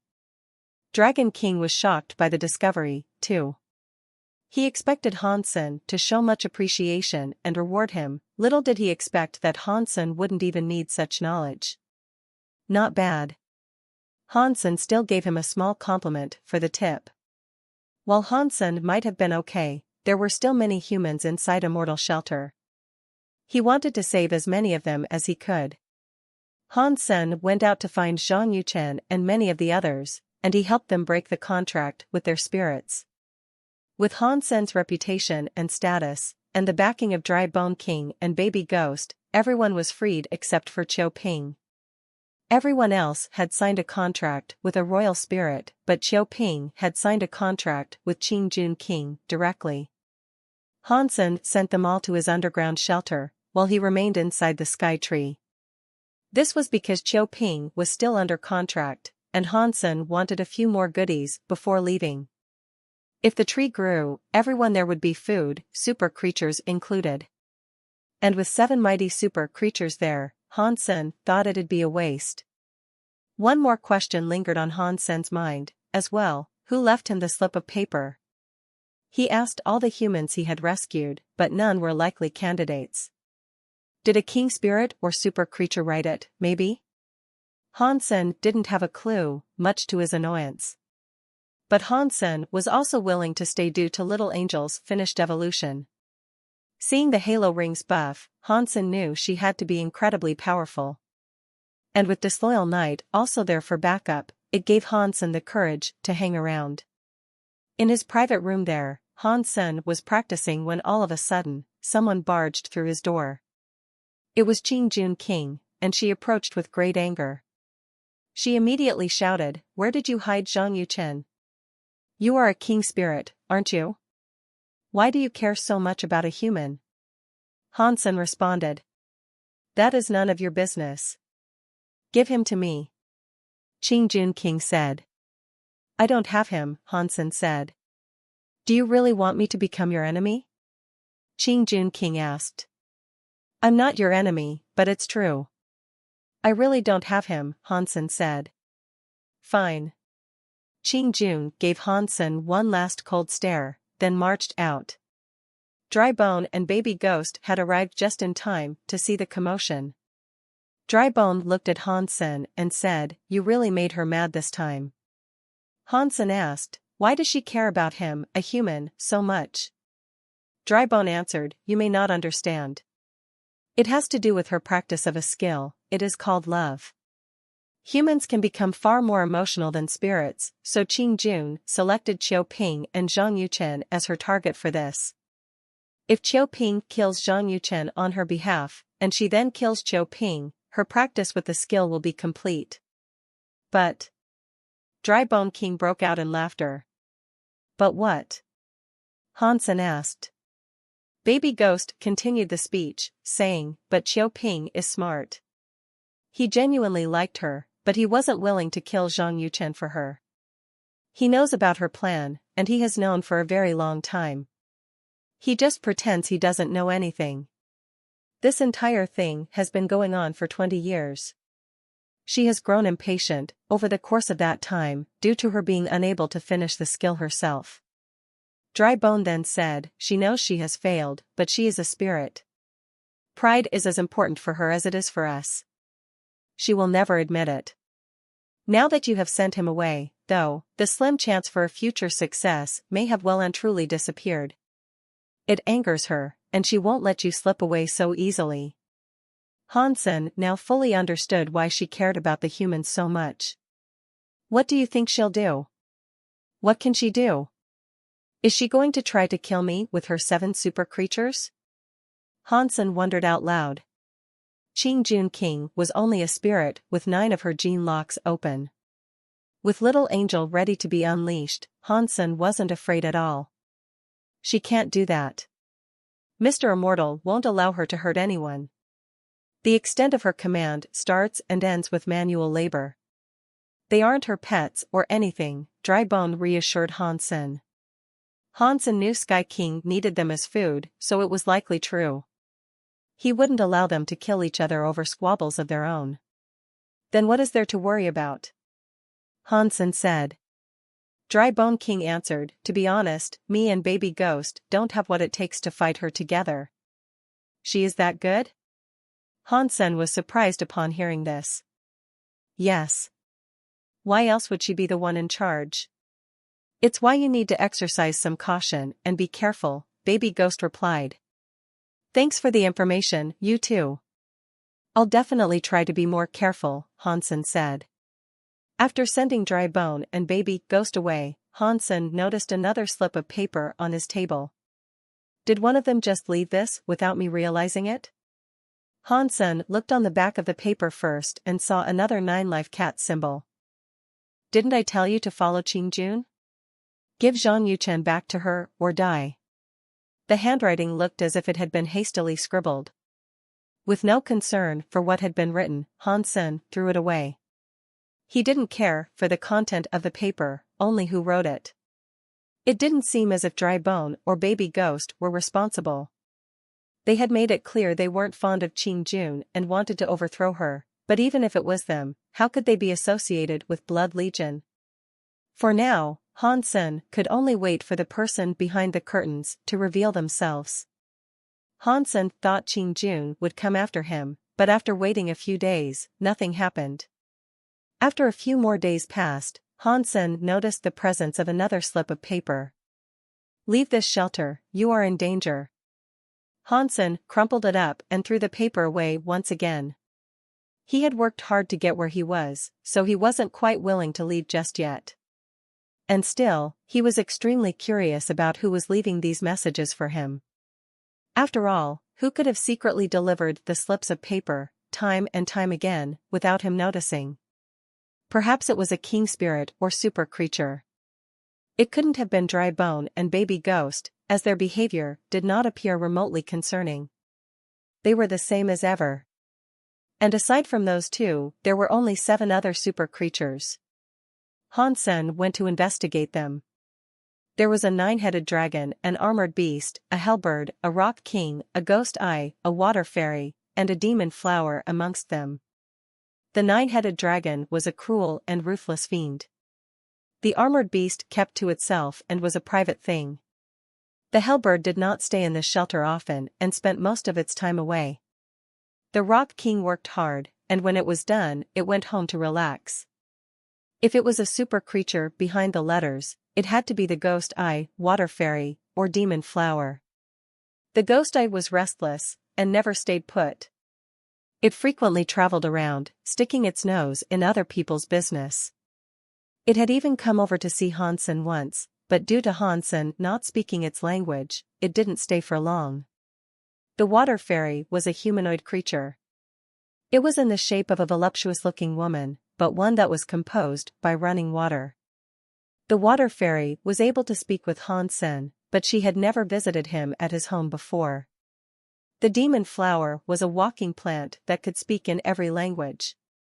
Those 3 were the most suspicious of the super creature lot, but Hansen couldn't tell if they were acting odd or that was just how they were. Hansen had dug through 3 sky fruit in his time there, but was unable to receive any more Geno treasures. He was, however, given more life water. The life water he received now was of a much higher quality, suited for beings of that rank. He had 4 drops, but he opted not to consume them. Hansen's Geno treasure was tiny. If Hansen used the life water he was now given, he wagered it wouldn't be able to save him. Hansen spent another 3 days in the tree hole, and eventually decided to leave the place. Before he went, though, the Water Fairy stopped him. The Water Fairy's liquid composed but wobbled as she walked. Her body was an attractive sight that aroused Hansen. She approached Hansen, smiled, and said, "Hansen, would you like to make a deal?" "What kind of deal would that be?" Hansen was confused by the sudden proposition. "If you give me a drop of that life water, I'll have sex with you." "A drop for a drip." Before Hansen could say anything, she swiftly stepped up to Hansen, grabbed his hands, and placed them on her gelatinous boobies. Hansen felt as if he was clutching jelly, and her boobs felt amazing to hold and squeeze. Feeling awkward about it, though, Hansen had to pull his hands back and say, "But we aren't the same species." "That's fine. I can be anything you want me to be." The water fairy's boobs and buttocks grew to an even bigger and more salacious size. Due to her being half-transparent, she looked extremely attractive. Cough. Cough. Hansen coughed. "You don't like this?" The water fairy's body changed again, becoming the shape of a little girl in a swimsuit. She then squeezed and hugged Hansen's arm. Hansen, however, just stood there. So, she tried a number of different appearances to prompt a response. She became an aloof lady, a moody lady, and a sunny lady. Unsure of what would get Hansen to leap upon her with lecherous hands, she even gave herself bunny ears and the tail of a fox. Hansen was in disbelief the entire time. She was like an erotic shapeshifter. But no matter how attractive she tried to be, she was just a naked, half-transparent lady. Clearly, she and other non-humans of the sanctuary did not understand what truly attracted one human to another. "If you want life water, how about you trade me a Geno treasure for it?" Hansen offered, instead. The fairy was clearly disappointed, but she smiled and just said, "I don't have Geno treasure, but I might have something you could be interested in." The water fairy brought something out. Hansen examined it. It was a small orb not much bigger than a ping-pong ball. It seemed to have been made from polished crystal. "What is this? Did you create this?" Hansen could sense her energy stemming from the water drop orb. Water fairy smiled and said, "This is my gear, and it is called a water drop orb. With this orb, you can prevent watery chaos. Can I swap this for all 4 of your life water drops?" "Define what watery chaos means first," Hansen said, not quite catching her drift. Water fairy gave the orb to Hansen and then fired a water arrow at him. Pang! The water arrow broke into a liquidy splash, despite only being 1 foot away from Hansen. Water fairy smiled and said, "The orb can block my attacks.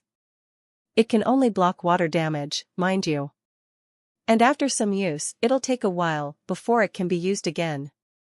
But I used up one of my life water vials." Hansen wanted others to believe this. Deal.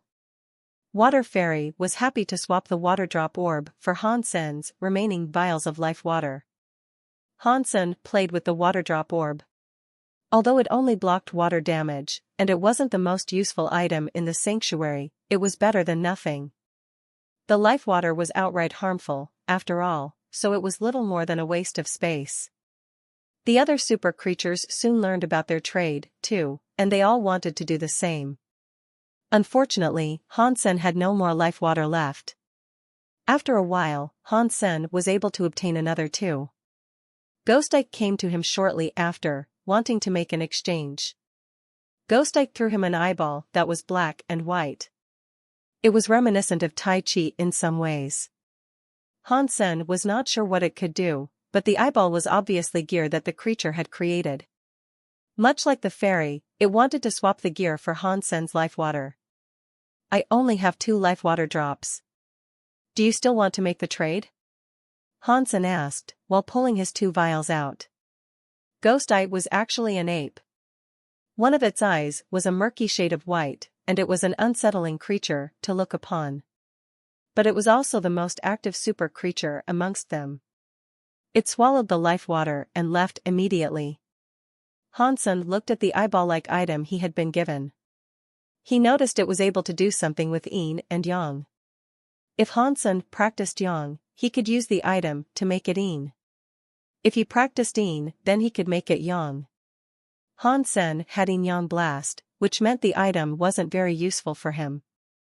For people who only practiced one, it would be a precious item to have, though. If I work here for a long time, I should be able to amass quite the array of gear. Hansen thought the terms of these exchanges were more than fair, considering he had no need for the life water he'd be giving up. As a result, Hansen made plans to collect more life water for gear. But, a few days later, he stumbled across another message. It seemed as if the person who had been leaving the messages wanted to meet Hansen, at last. On the paper was an address and a time. Hansen made a mental note of it and then incinerated the parchment. The next day, Hansen left the tree. They were going to meet in a certain grove inside the walnut forest. Hansen arrived early, curious to meet the message-leaving enigma. After a while of waiting, Hansen heard someone approach. The person wasn't quite there yet, and the forest was wreathed with vines that obscured the view quite a bit. Hansen would be unable to see who it was until they came closer. When the person's identity was finally revealed, Hansen was shocked. Despite all the possibilities he had mulled over in his mind, Hansen was utterly flabbergasted it was that person who had been leaving him the slips of paper. "Didn't I tell you to leave? What are you still doing here?" the man said coldly. "You're the one leaving me slips of paper then, I assume." Hansen looked at the man with a strange expression. He had a big head and the body of a frail baby. It was Baby Ghost. "Who else?" Baby Ghost said. "Then you know what this is?" Hansen brought out a paper with the 9-life cat symbol on it. Hansen believed he had been the one leaving the messages, but he did not believe Baby Ghost knew anything about the 9-life cat or Blood Legion. "I am a member of Blood Legion." "You think I don't know what that is?" Baby Ghost looked at Hansen with disdain. Hansen was shocked. Baby Ghost was a king spirit, how could he be a member of a human organization? Although Hansen had readied himself for this possibility, he was still taken aback to hear it out loud. "You are a member?" Hansen was almost unable to believe it. For a king spirit of the third god's sanctuary, to be a member of Blood Legion was a nigh insane thing to comprehend. Hansen knew Blood Legion was strong, but he did not expect the organization would be strong enough to employ king spirits of the third god's sanctuary. Hansen felt as if his world had been turned upside down, and all he knew about Blood Legion had been incorrect. What exactly was Blood Legion? Baby Ghost pulled out something and tossed it over to Hansen. It was a card of the Alliance. Hansen had seen such things many times, as it was a card that usually had the 9-life cat symbol on its underside. Hansen flipped it over, and as expected, there it was. It was a 9-life cat card. "I am the vice leader of Blood Legion. My title is Ghost Baby," Baby Ghost King said. When Hansen heard what he was told, his immediate reaction was to frown. Surprises were nothing new to him at this point, but this one hit a little harder than most. "You are the vice leader of Blood Legion? In that case, you know who the leader is?" Hansen asked. "You aren't a member, so I'm not obliged to tell you anything. But now that you're out of that shelter, I heartily recommend you don't return," Baby Ghost said. Hansen thought the person who gave him the paper must have noticed or sensed he was wearing the 9-life cat pendant, and that the parchment used was in reference to it. That didn't seem to be the case, though. Baby Ghost did not seem to know about Hansen's connection with Blood Legion, and the paper Baby Ghost had been using to warn Hansen had only been intended to flaunt the organization he was a member of. "If you don't think I'm a member, why would you help me?" Hansen asked. Hansen had just met one of the most important figures of the enigmatic Blood Legion organization. Although he could not be 100% certain he was not being told a falsehood, he wanted to ask as many questions as he could and learn more. This was a wildly rare opportunity. Baby Ghost merely stared at Hansen, saying, "Your image, you remind me of someone." "Who?" Hansen was not expecting this response. "Han Jingji," Baby Ghost answered. The composure of Hansen's mind was given a shake, but he still managed to calmly ask, "How do you know him?" Baby Ghost's face suggested he had just taken a brief trip down memory lane. When he returned to the situation at hand, he just told Hansen, "You don't need to know anything about all this. Just don't go back to Immortal Shelter. At least tell me why. Give me one good reason why I should leave." I can't just walk away after everything, all because of your few measly words, Hansen proclaimed. Baby Ghost turned around and said, if you want to go back, go back. I won't stop you. But on your head be it, should things run afoul for you. Wait. Hansen brought out the 9-life cap pendant that was tucked beneath his shirt and said, if you are the vice leader of Blood Legion, surely you know what this is, don't you? Baby Ghost turned back around, and the stiffness of his face dropped in shock. His eyes widened as they peered at the pendant. Baby Ghost suddenly moved. Hansen opened his jean locks, ready to fight. But what happened in the next second surprised even him. Baby Ghost had dropped onto the ground so quickly that a crater was formed. In that shallow pit, he bowed before Hansen. Pang! Pang! Pang! Baby Ghost bowed repeatedly, with alarming speed and sincerity. All the while, his lips murmured and mumbled incoherent speech. Hansen froze in his place, having not expected a reaction such as this. This was a king spirit of the third god's sanctuary. It had the potential to beat any human. But there it was, down on its hands and knees in respect to a small item belonging to a human organization. Is Blood Legion that big of a deal? The pendant he always carried with him suddenly felt much heavier. Baby Ghost then stood up. In a state of shock, he asked, who are you? Why would you possess that relic? Seeing Baby Ghost's face, Hansen felt giving him the wrong answer now would swiftly lead to his death. Han Jingji gave it to me, Hansen answered. Baby Ghost's face changed to one that was resolute. He barked, that's impossible. Han Jingji could not have possessed such a relic. But this did belong to him, Hansen reconfirmed. Baby Ghost then said, it belongs to Blood Legion, what are you suggesting? Hansen always thought Han Jingji might have been the leader of Blood Legion. There was definitely a strong association between the two, after all. But now, hearing Baby Ghost's reaction, that didn't seem likely. The fact that Baby Ghost was willing to state Han Jingji's name so freely also suggested he wasn't the leader or anyone of renown and importance within the ranks of Blood Legion. Han Jingji is a part of Blood Legion, isn't he? Why would it be impossible for him to have it? Hansen asked. Baby Ghost's expression had turned dark, as if the fancy for murder had taken over his mind. Angrily, he spat out his words, saying, you really are talking sh*t. Han Jingji is not a member of Blood Legion and there is no possible way for him to possess that relic. Be honest with me, boy, lest I pry the answers out of you with profound agony and suffering. Hansen was shocked, hearing Han Jingji was not even a lowly member of the organization. If Baby Ghost really was the vice leader, then it clearly meant he knew more about Blood Legion than Hansen did. And that flipped all of Hansen's theories thus far on their head. But why would Han Jingji ask Uncle Bug to join him in a search for the relic? Why would he know about its existence, given where it was found? Believe it or not, this was originally Han Jingji's. A lot of people can verify this claim, Hansen said, standing his ground. Baby Ghost looked at Hansen as if he was trying to scan his mind and discover the truth behind some lie he was being told. Hansen then said, so tell me, how do you know about Han Jingji? Baby Ghost wished to say something more, but his face changed. Then, he turned to look through the dense brush of the walnut forest. Wait here and do not follow me back to the shelter. I will be right back. Baby Ghost then took off back towards the sky tree. Hansen knew something big must have gone down in with the sky tree during their absence, otherwise, Baby Ghost would not have run off in the middle of their conversation. Is the tree in the midst of reviving? Hansen also ran towards the sky tree. He had waited a long time for this opportunity, so he wasn't going to miss it. Everything seemed fine in the tree, though, as spirits and creatures were performing their labor duties like normal.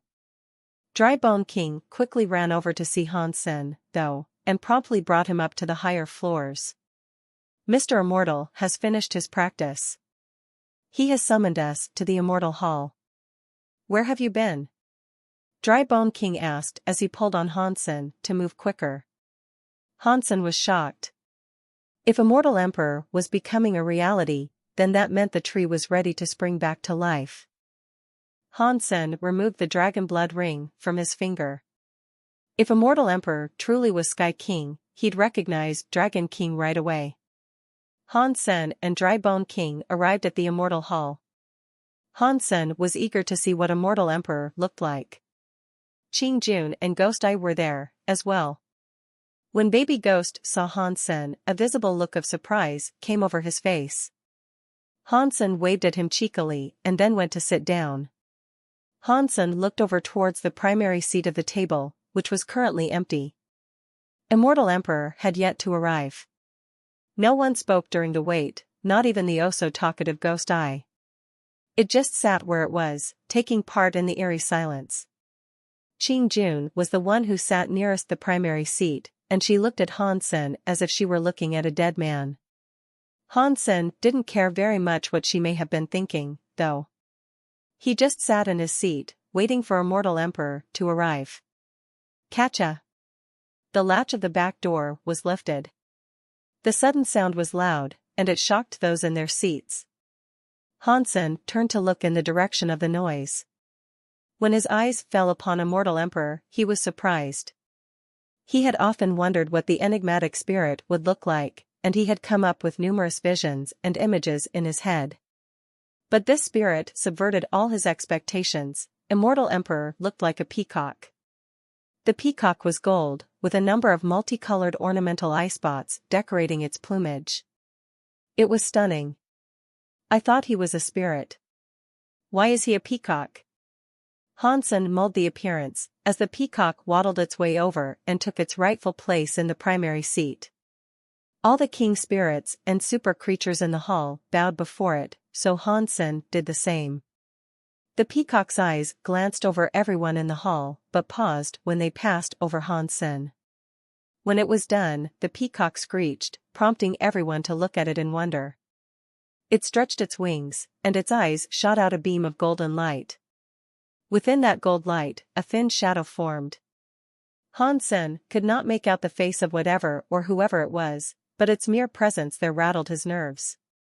Hansen saw the shadow's lips begin to move, and it looked to be speaking to Qing-jun. No one else was able to hear what was being spoken except for her, it seemed, for she nodded in answer. When the light came to an end, Qing-jun said, "Yes, my emperor."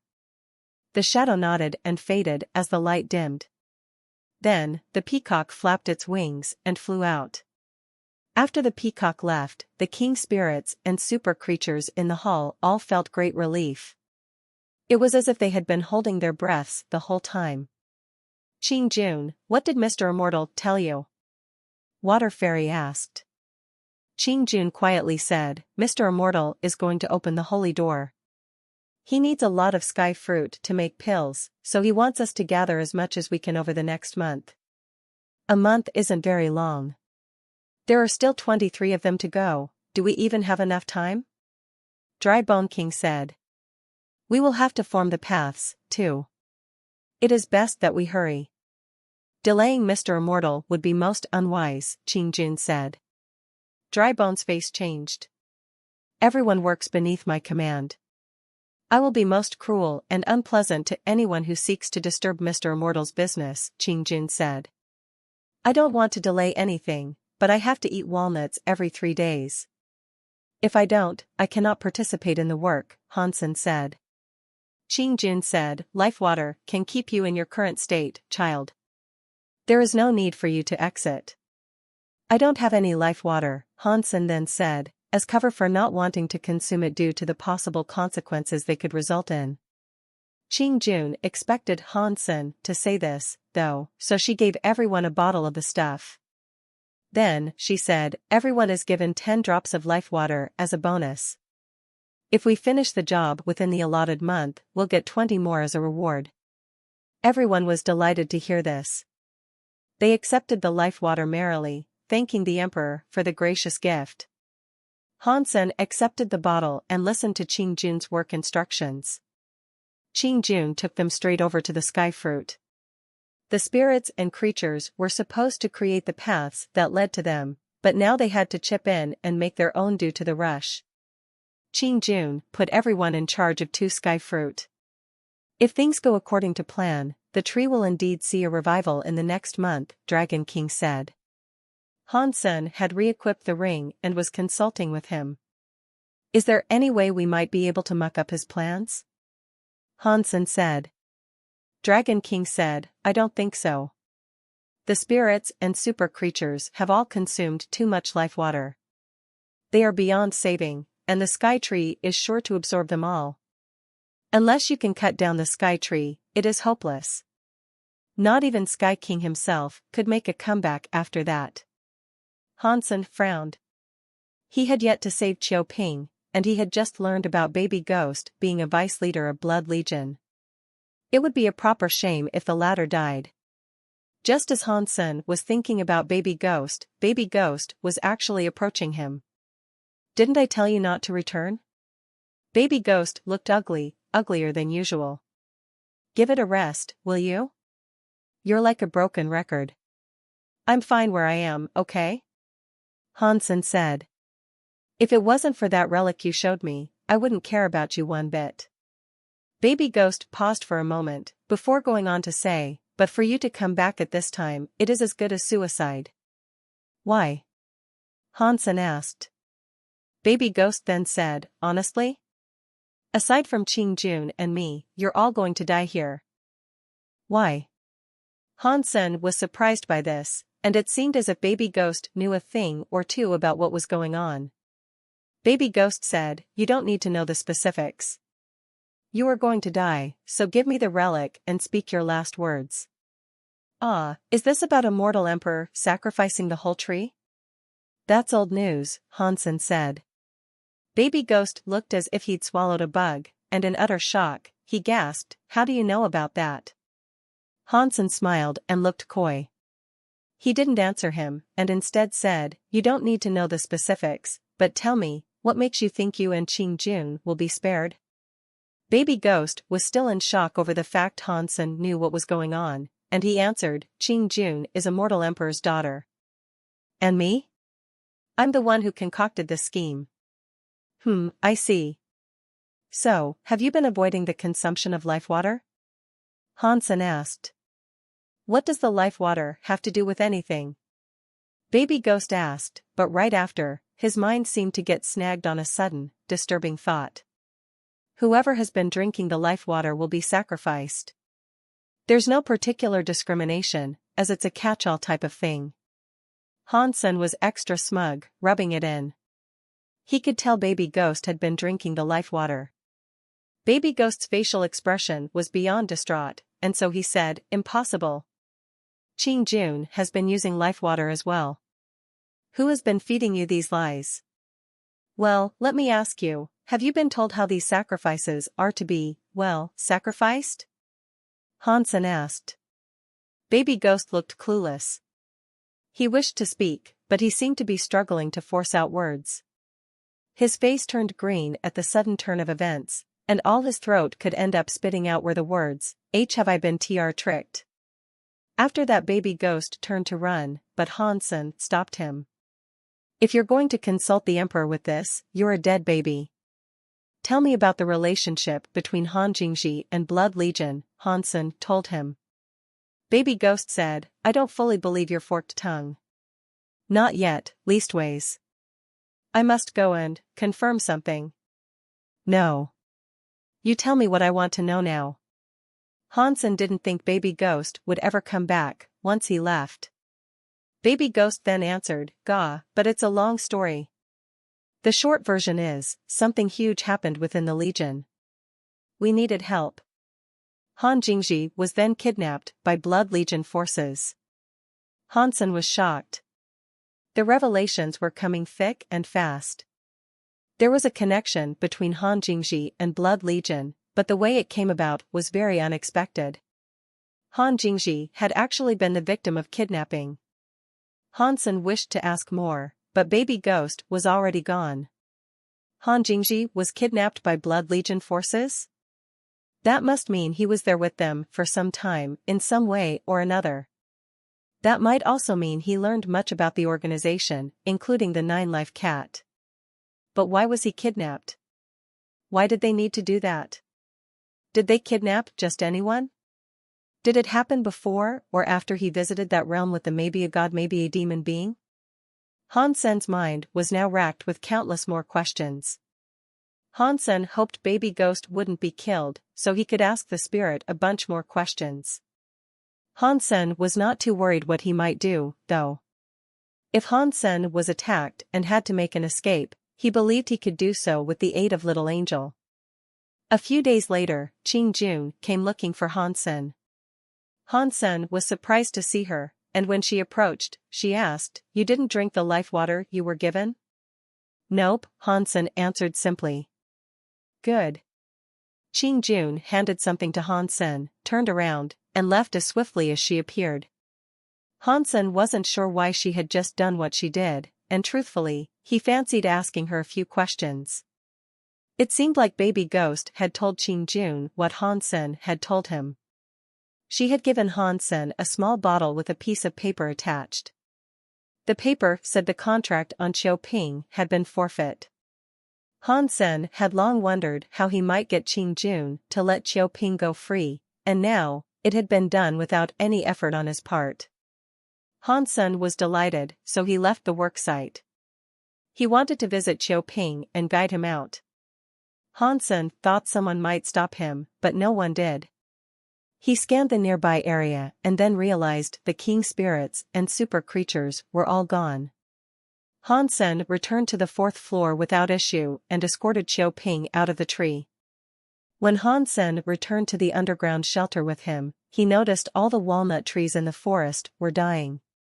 Baby Ghost must have done something to make the sky tree revive even sooner. Dragon King exclaimed. Han Sen frowned and flew back towards the sky tree. As he was returning, he saw countless creatures writhing on the forest floor in agony. You could see their life forces being pulled from their bodies, heading for the tree that contained immortal shelter.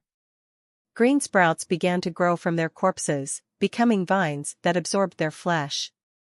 Seeing all the creatures become fertilizer, Han Sen could not help but think, Dragon King was right.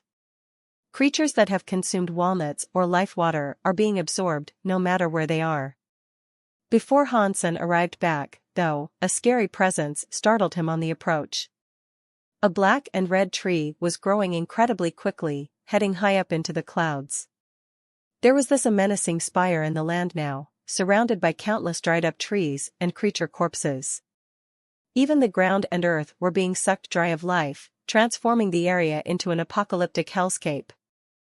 Han Sen flew towards the sky tree as fast as he could. He knew he couldn't stop what was happening, but he hoped he could pick up a few goodies at the very least. Perhaps he'd even be able to kill a few of the super creatures and take their life geno essences from Sky King. The sky tree was growing at an alarming rate. The red and black bark was cracking and beginning to peel. Countless creatures tried to scramble out of the cracks that webbed the tree. As the tree grew and grew, the creatures started to return to their original size. There were tigers, titans, and birds, every creature imaginable, all trying to make an escape. But when they made it out, their bodies began to tear apart. Vines shot out from beneath their skin, ravaging their flesh and tangling them up. This happened to those that were airborne as well, and they rained down to the ground in pieces. The roots of the tree then began to lift themselves up and escape the ground that kept them in place. Like hungry tentacles, the roots grabbed the corpses of fallen creatures and drained them of their life force. The cracks across the tree began to heal, crushing creatures that sought to escape from them. The tree was slowly being drenched in blood, making for a terrible sight. A lot of creatures were unable to exit in time.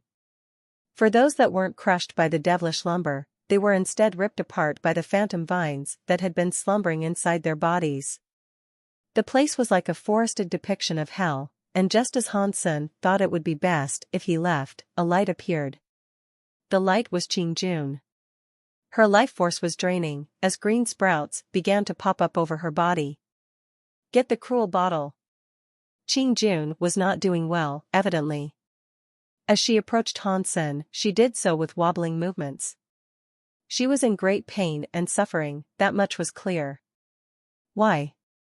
What is it? Hansen asked, but he did not delay in retrieving the jade bottle she had recently given him. Qing-jun gritted her teeth and knelt in front of Han Senator. She placed her right hand on her chest and said, I, Qing-jun, am willing to submit and offer absolute loyalty to a new master. I will become a faithful servant from now until eternity. After that, her forehead gleamed with a spirit stone. Needless to say, Hansen was in shock that Qing-jun, of all spirits, was willing to obey him. Hansen held her spirit stone in his hand.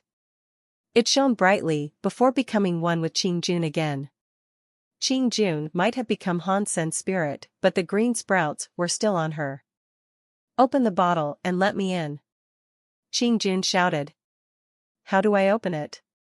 Hansen asked. He had tried to open the cruel bottle before, but he was unable to. He thought it was very strange of her to give him a bottle, but at least now it was starting to make sense. Hansen touched the bottle to try to open it again, but this time it opened immediately. Hansen realized he could only use it once a contract with the spirit that gave it had been signed. After the bottle was opened, Qing-jun transformed into a pellet of bright light. Then, she tucked herself inside it.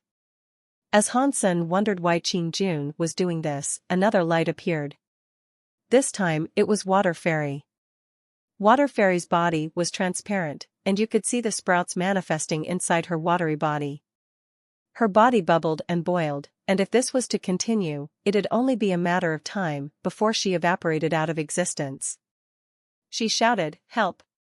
Then she raced into the bottle alongside Qing-jun. Hansen peered at Qing-jun and the Water Fairy inside the bottle, side by side, and noticed now that the sprouts had stopped growing on and within them. They were all gone. Hansen was delighted, learning this treasure he had been given could negate the dark powers of the sky tree. Hansen, help! Hansen heard someone call out his name. He turned to see a number of vines crawling through the air like a webbed net. A second later, they were cut down to the ground.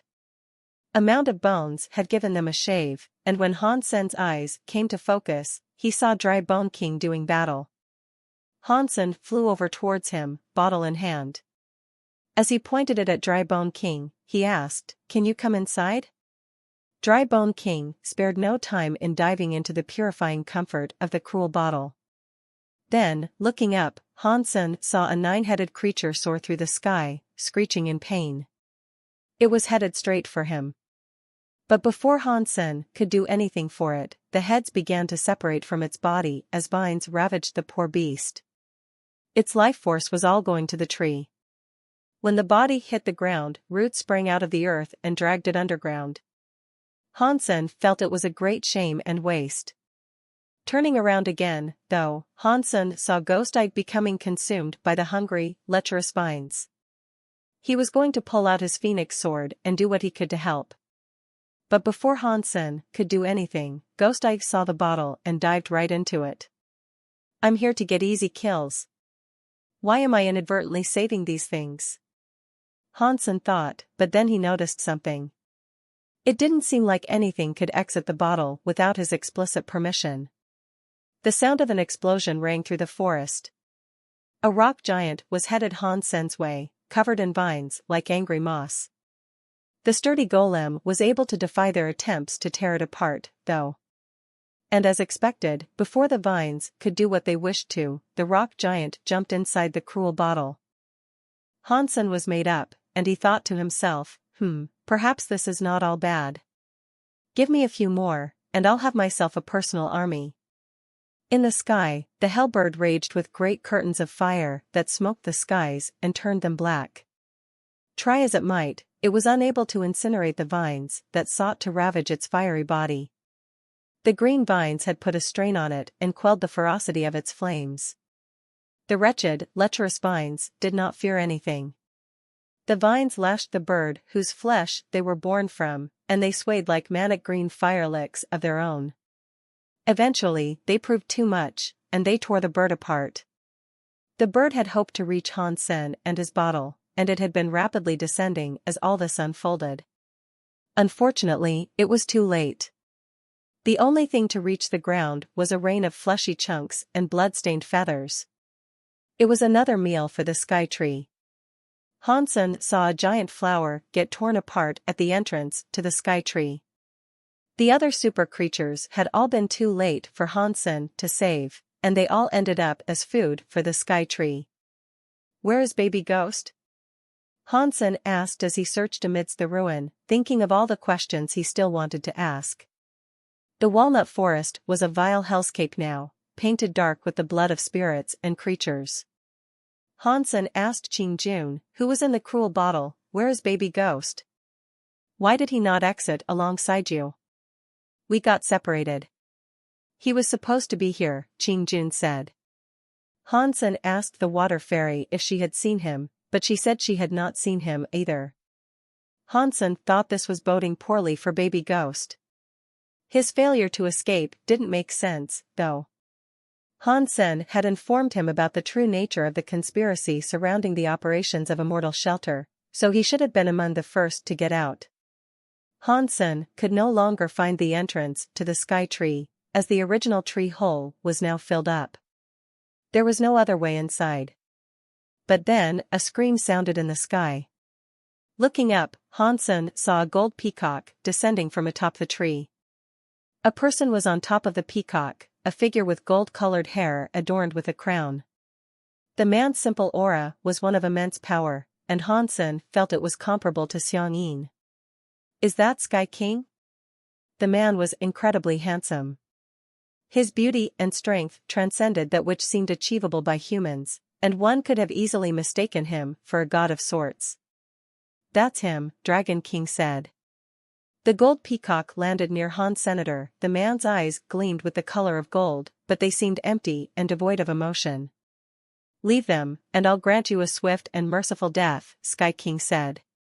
His eyes were callous pits of false holiness, and they saw through Han Sen as if it was a strain to even acknowledge his existence. Of course, a greedy person such as Han Sen was not willing to hand over his goodies, even if it meant he'd get away scot-free. Now was the perfect time to run, he believed. But still, not knowing the fate of baby ghost pained him. Ultimately, he ended up thinking the spirit might have just remained inside the sky tree to die. Han Sen thought about fighting Sky King, but now that the sky tree had been revived and his power might have been restored, it wasn't worth trying. He couldn't be sure he had what it took to deal with a foe such as that. Plus, if Han Sen was truly able to defeat Sky King, he'd just respawn back in the sky tree. Han Sen would have to destroy the tree itself to ensure he had dealt with Sky King for good. Han Sen's phoenix sword had only been able to deal a minor scratch on the tree's bark. And that was before, when it was supposedly dead. He wagered he'd probably be unable to do anything to it now, in its current state. Earlier, when the bark of the tree fell off, it was replaced with new layers of bark. This bark was like burning, red-hot steel. It looked like a frightening monument, fresh from the forges of hell. It was an unsettling sight, for sure. Sky King wasn't going to let Han Sen run off with so much of the tree's food, though. The gold peacock inflated itself like a balloon, and it became so bloated it blocked half of the sky. The gold peacock inhaled air in front of Han Sen, whipping up a frenzied suction. It sought to consume Han Sen and the bottle. Han Sen gritted his teeth and summoned Disloyal Knight. Then he activated Super King Spirit Mode. He summoned a coin in his hand and then fired a multitude of them at the peacock. Although they were only coins, super creatures never seemed to have what was necessary to overcome Super King Spirit Mode. Han Sen always prevailed in that form.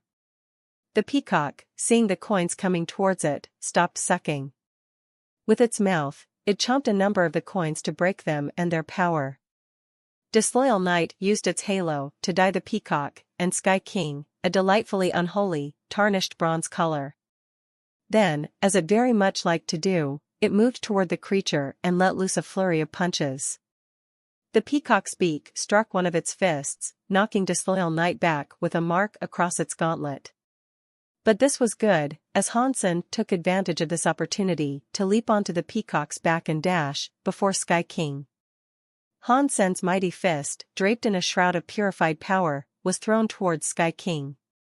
Sky King watched Hansen approach, and the exact moment the fist was set to collide with his face, he moved. Hansen saw Sky King's arm, which was clad in gold armor, move. Then, he felt a sickly power meet with his chest. It felt as if he had gotten hit by a train. When Hansen hit the ground, he formed a 50-meter deep hole. Blurg. Hansen coughed blood from his mouth, and he thought to himself, Dragon King, I thought you said Sky King needs the Sky Tree to achieve the power of an emperor. Why is he this strong already? He must already be an emperor, one who has opened 10 gene locks. He must be as powerful as Xiang Yin. How could this asterisk shoal become an emperor? 10 gene locks open? No way. The Sky Tree hasn't even fully recovered yet, Dragon King said. Pang! Sky King leaped down, his stomp creating a deep hole in the ground. You're the asterisk shoal right now. Ugh, why did I ever trust you? Hansen used his Phoenix techniques to dodge Sky King, who was going to try to stomp on him next. He was going to attempt another escape. But suddenly, many golden palaces began to fall from the sky. And as they clobbered the area all around, in great ruin and catastrophe, Hansen felt as if he had stumbled into a post-apocalyptic landscape left to the faint whispers of dust and echoes. Whoa, he is an emperor. This is his Sky Palace technique. It's fueled by a space element. Unless we kill him, we're trapped. Dragon King cried aloud. Hansen's Phoenix techniques were incredibly quick, and he bobbed and weaved between the tumbling palaces that fell to break the landscape with great speed. But it seemed as if there was no end to them, and no matter how far he went, it felt as they were being drawn to him. Is there any way for us to stop it? Hansen knew there was no point in being angry with Dragon King now. They were both in a dire situation, and cooperation would yield the best results. Hansen looked behind him and saw Sky King fast approaching. Each of his footsteps was painting the ground gold as he went. Sky King spared no time in throwing a punch towards Hansen. Hansen fell back, trying to dodge the strike, but he felt as if his speed was slower than it ought to have been. He discovered it wasn't that his speed had slowed down, it was the dimension itself that had been stretched for him. The distances were stretched to become 10 times longer, so Hansen was not evading any slower, he was just having to travel further. Sky King's punch might have looked very slow, but he could transcend the warping of the dimension and make it seem incredibly quick. With this play on space, Hansen was unable to dodge the strike. He had no choice but to try and meet Sky King's fist with his own. Hansen's fingers cracked in the collision, and it felt as if they were on the precipice of breaking. The power of the fist he went up against hurled him backwards. Ever since obtaining Super King Spirit mode, things had never been so dire for Han Senator. Rarely was he placed in a situation so dangerous that he could not escape. Boom! Hansen went flying back, crashing into the sturdy walls of a golden palace. The building began to collapse, and Hansen shook his head, slinging blood over the remaining walls. Before he could get up, though, Sky King was already upon him. He was primed, ready to deliver another cruel punch. "What are you doing?" "Run!" Dragon King exclaimed. But Hansen's perception of reality had been warped, as the dimension he inhabited was altered. He was unable to dodge. But suddenly, a holy beacon of light burst forth from Hansen's forehead. A figure appeared, wielding a transparent greatsword. It was a woman, with blonde wavy hair and white wings. Immediately, she went to strike Sky King. Dong! Sky King's fist had met its match. The power was negated, but the strength still managed to knock Little Angel away. She crashed into Hansen, sending them both flying backwards even further. "Run!" Dragon King called out. "Shut up!" Hansen silenced the dragon blood ring, feeling like an idiot for having trusted Dragon King so much. Little Angel had the strength of a super king spirit, but she was not as strong as an emperor. Seeing Sky King approach, Hansen kicked up a coin fall to stop him. Owing to its suppressive abilities, they were both able to escape and recompose themselves. But the coins, as they landed on Sky King, didn't actually seem to do much. They merely dropped on him like actual raindrops, doing little to slow him down. Hansen had figured this might be the case, but he did not have the time to build up a saving money hit. Sky King was able to command the very dimension they inhabited and bend it to his will. If Hansen's Super King spirit had opened 10 gene locks, he might have been able to fight him, but alas, that was not the case. Hansen and Little Angel waged war against their foe, each letting out a flurry of punches and sword strikes. As valiant as it sounded, the reality of their battle was not half as grand. Sky King was able to use one hand to block each of their attacks, and he was able to do so with no trouble or strain. Disloyal Knight, in the meantime, was still engaged with the Golden Peacock. His armor had been severely damaged by this point, and he was bleeding continuously. Pang! Hansen felt as if he ought to have been able to block the next punch to come his way, but again, the dimension was given a shake. The punch effortlessly landed upon his chest again.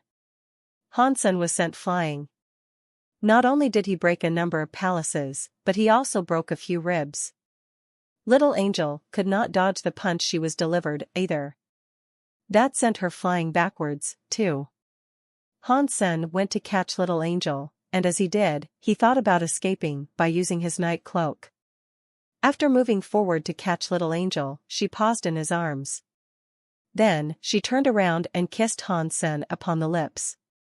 "I know you love me, but let's save this for a more appropriate time." Hansen tried to mask his surprise. But the moment they kissed, Little Angel became a figure that was formed entirely of white light.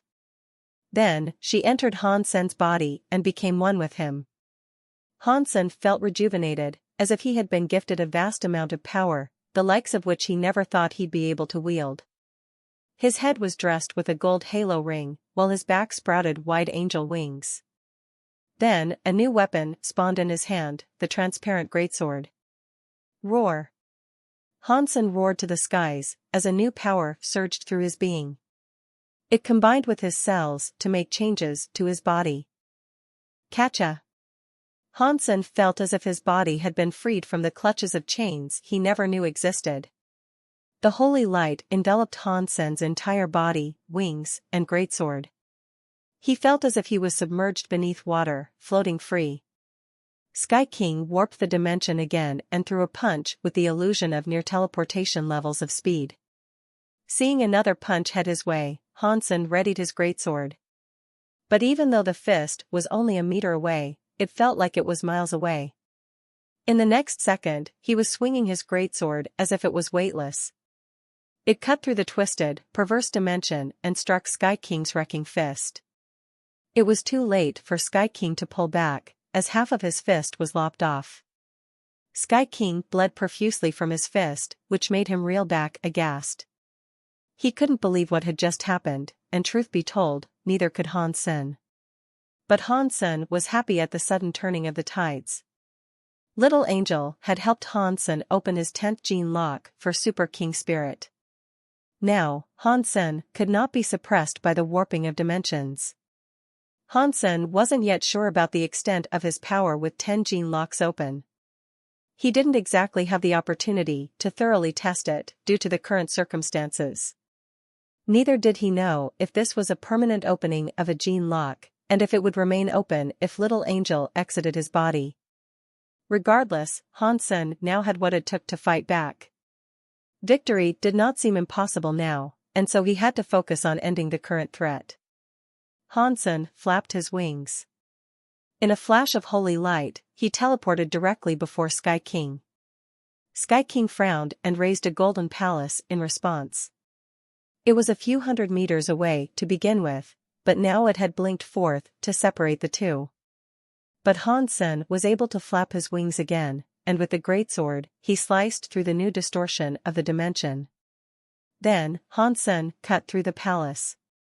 Sky King did not expect his Sky Palace to prove ineffective in protecting him from Han Senator. He had not expected the tables to turn so quickly and turn so dramatically, and Sky King now wanted to flee and return to the safety and comfort of his tree. Sky King was incredibly fast and agile, and with his abilities of dimension distortion, he was able to manipulate his movement so that one step could account for 1,000 meters. But Hansen flapped his wings again. Immediately, he was able to catch up with Sky King so he could swing his sword and strike him down. Sky King frowned, and he wasn't going to make things that easy. He turned, holding up a wooden spear that looked like the sky tree. Dong! The transparent greatsword struck the spear and left a deep cleft in it. Hansen was even happier now. He drew the phoenix sword in one hand, while transparent greatsword remained in the other. Then, he unleashed a barrage of strikes against Sky King. Sky King was able to keep his spear raised in an attempt to block the attacks, but the dual-wielding barrage proved too much. The shockwaves generated by Hansen's flurry of attacks soon began to collapse and devastate the golden palaces that littered the ruined landscape. Dong! Sky King's spear was no longer able to withstand the attacks, and it eventually broke in two. Hansen flew around behind Sky King and cut his face. Sky King's desperate bid to flee now escalated. With a wretched face of disgust, he turned towards the tree and took off. But Hansen was no longer afraid of anything, now that he was imbued with the holy light. With the glowing halo, too, he flapped his wings and followed Sky King wherever he went. Sky King bled, and the skies were dyed red, as if in response. Sky King's blood began to cascade like rainfall. It shocked Sky King, and his bleeding face robbed him of any intention he had to fight back. All he wanted to do now was return to his tree and cower within. Hansen did not relent in his chase, and he smirked at seeing how much Sky King's behavior had changed. All his cockiness had vanished. He got in another strike, and this time, Hansen managed to not only cut Sky King's crown in two, but also give him a less than fashionable haircut. The gold armor Sky King wore was all broken, and it had turned the color of rusted, aged steel. His wounds leaked blood like broken faucets. Sky King flew inside the tree and closed himself inside. Hansen was determined not to allow this to stop him, though. He struck the tree once, creating a 12-meter-long mark across the surface of the tree. Unfortunately, it didn't do much. The tree seemed able to heal itself, too.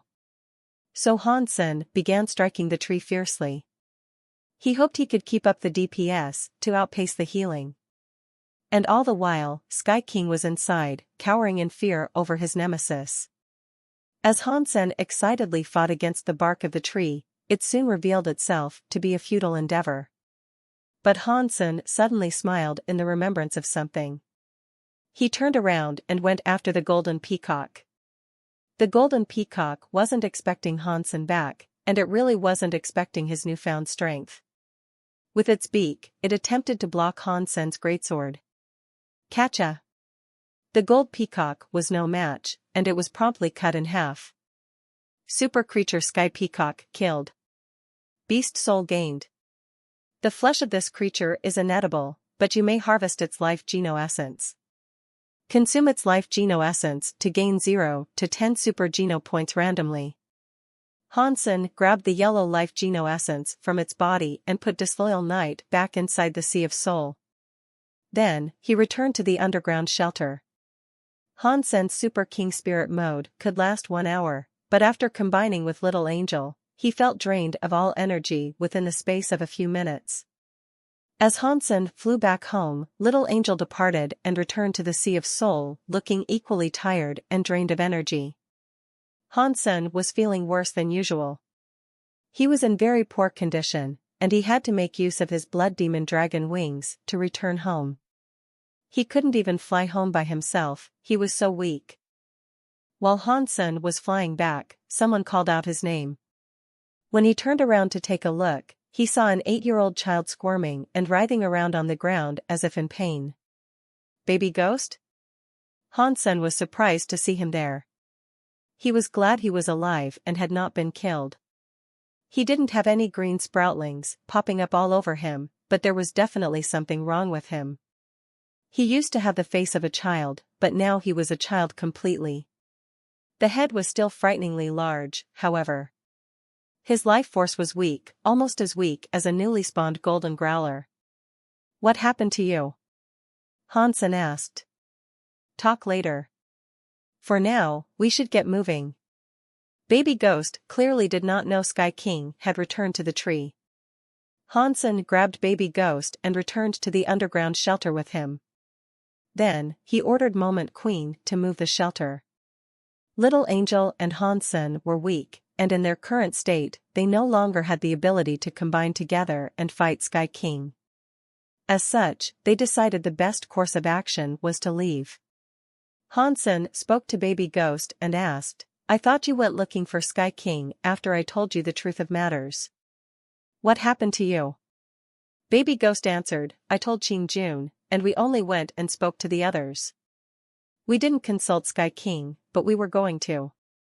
But before the opportunity arose, the tree began to revive." "Okay, and what happened to you?" Hansen asked. Baby Ghost explained, "Fortunately for me, I had Ghost Baby to escape. I abandoned my vessel and sacrificed a portion of my spirit stone to survive. I say fortunately loosely, as now I'm only a shadow of what I once was. My progress has been wiped, I don't even have a single gene lock open. Just being alive is enough, Baby Ghost. Even if you're weak, being alive is more than worth the sacrifice." Hansen smiled softly to comfort him. Qing Jun was in even worse condition, though. Those that had escaped into the cruel bottle were all alive, but they were stuck inside the bottle and unable to exit. If they left the confines of the bottle, the Sky Tree would finish the job and absorb them. Being unable to get rid of the vines meant they'd possibly be stuck inside the bottle forever. The cruel bottle was like a room that operated independently to everything else, but it had to be sealed and had to remain sealed. It could not be opened, lest the Sky Tree finish what it had already started. Aside from destroying the Sky Tree, Hansen had no clue how he might proceed. There didn't seem to be any other way Hansen could remove the vines. The creatures and spirits had each consumed too much life water, too, so the core of a sky fruit would be largely ineffective. In the meantime, though, Hansen decided to return to the Alliance. Little Angel and Hansen were both still too weak, and for the time being, they wouldn't even have the strength to tackle a super creature. Hansen rested there for 2 days, and after that, he started refining the life geno essence of the Sky Peacock. Life geno essence absorbed, super geno points +1. Hansen was delighted, hearing the announcement chime more than once. In total, the life geno essence provided him 4 points in total. Super creatures in the Third God Sanctuary were different. Some could give 8 to 9 super geno points, whereas others could only give 3 to 4. Hansen guessed it had something to do with the generation of a super creature, but he hadn't had much time to test and prove such theories. Sky Peacock was a Mount Beast soul, and Hansen considered it to be fairly useless. When Hansen's condition and health improved, he didn't jump back to start hunting super creatures again. He realized he still needed a lot more strength to fight an emperor, though he had to be careful where he next ventured. If he combined powers with Little Angel, the cooldown period was extreme. The boost didn't last very long either, so he knew he couldn't rely on that trick very often. It had to be used as a last resort. What Hansen wanted to do most right now was research the vines and find a way in which he might remove them without destroying the Sky Tree. If he saved all the creatures and spirits inside, they'd all owe him one, and they might end up following him. If that was true, he'd more than have what it took to take down a King-class shelter. Dragon King gave Hansen a number of ideas, but Hansen didn't dwell on many of them. He didn't think he should trust Dragon King as much anymore. That being said, Hansen understood Dragon King never wanted to bring harm to him. Dragon King had made a simple blunder, and the results of his time in Immortal shelter did not come about through some evil machination or scheme the spirit had hatched, as Moment Queen might do. After all, if something bad happened to Han Sen and he was killed, that would be game over for Dragon King, too. So, more than anything, Han Sen had just called Dragon King's overall intelligence into question. It boggled Han Sen's mind how someone so dumb might have once been an emperor. Please have faith in me. I have a plan. This could really work. Dragon King felt sorry for what had happened and desperately wanted to get back into Han Sen's good books. Dragon King was relying on Han Sen to find him a vessel, after all. The Azura Sutra can get rid of those vines, he said, but Han Sen struggled to believe it. If you practice the Azura Sutra, you can fix them. Back then, Dragon King realized he had said something he should not have mentioned. Back then what? Han Sen asked. Dragon King knew, if he didn't play his cards right and only do good for Han Sen, he'd be trapped in the ring for all eternity. Azura was one of the generals who beat Sky King. His Azura Sutra is bad for the tree, but you would need to find a spirit of that bloodline to perform it, Dragon King said. Didn't you say Sky King was an emperor? An ancient devil emperor beat Sky King himself? So Azura was just a general, but he was able to defeat Sky King, too. Han Sen thought there were inconsistencies in the spirit's tales, and he wasn't sure whether or not he should give Dragon King the benefit of the doubt. But Dragon King then explained, folk of the Azura bloodline can defeat Sky King. Besides, he betrayed Mr. Ancient Devil. You remember Devil's Realm and Ancient Devil Shelter, don't you? That was the consequence of his betrayal. What? Han Sen stared at Dragon King and asked, then why would the Azura Sutra be on your scale? Were you best buds with Azura? Dragon King, for once, had been rendered speechless. Han Sen was starting to understand what had happened. Dragon King had most likely been a traitor. He had committed a betrayal, and now, in his current state, he was afraid of seeing the other generals from that time. Trust me. Once more, I plead you. Azura King is in the fourth god's sanctuary, but I know a trace of his lineage is still here in the third god's sanctuary. If we get this person to practice the Azura Sutra, we can remove the vines. Before Dragon King could finish speaking, Han Sen put him away. I don't need you to find Azura. Han Sen knew of someone else who could practice the Azura Sutra. Han Sen wondered just how strong Zero had become with the skill. But he also wondered why the Azura Sutra was practically the same as the falsified Sky Sutra. And also, why could only the Shura fully learn it? Are all these tangents connected somehow? Han Sen had a lot to mull. The concept was not entirely impossible or even implausible, as he now knew that creatures of the sanctuary were capable of entering the alliance. Bauer was the latest example. She was born in the sanctuary, but she could go to the alliance and back with no issue. If the Shura were the descendants of this Azura, shouldn't that mean they would be able to enter the sanctuaries? But it is a well-known fact, they cannot. This was quite the head-scratcher for Han Sen to contemplate. Something else weighed on Han Sen's mind, too, Baby Ghost.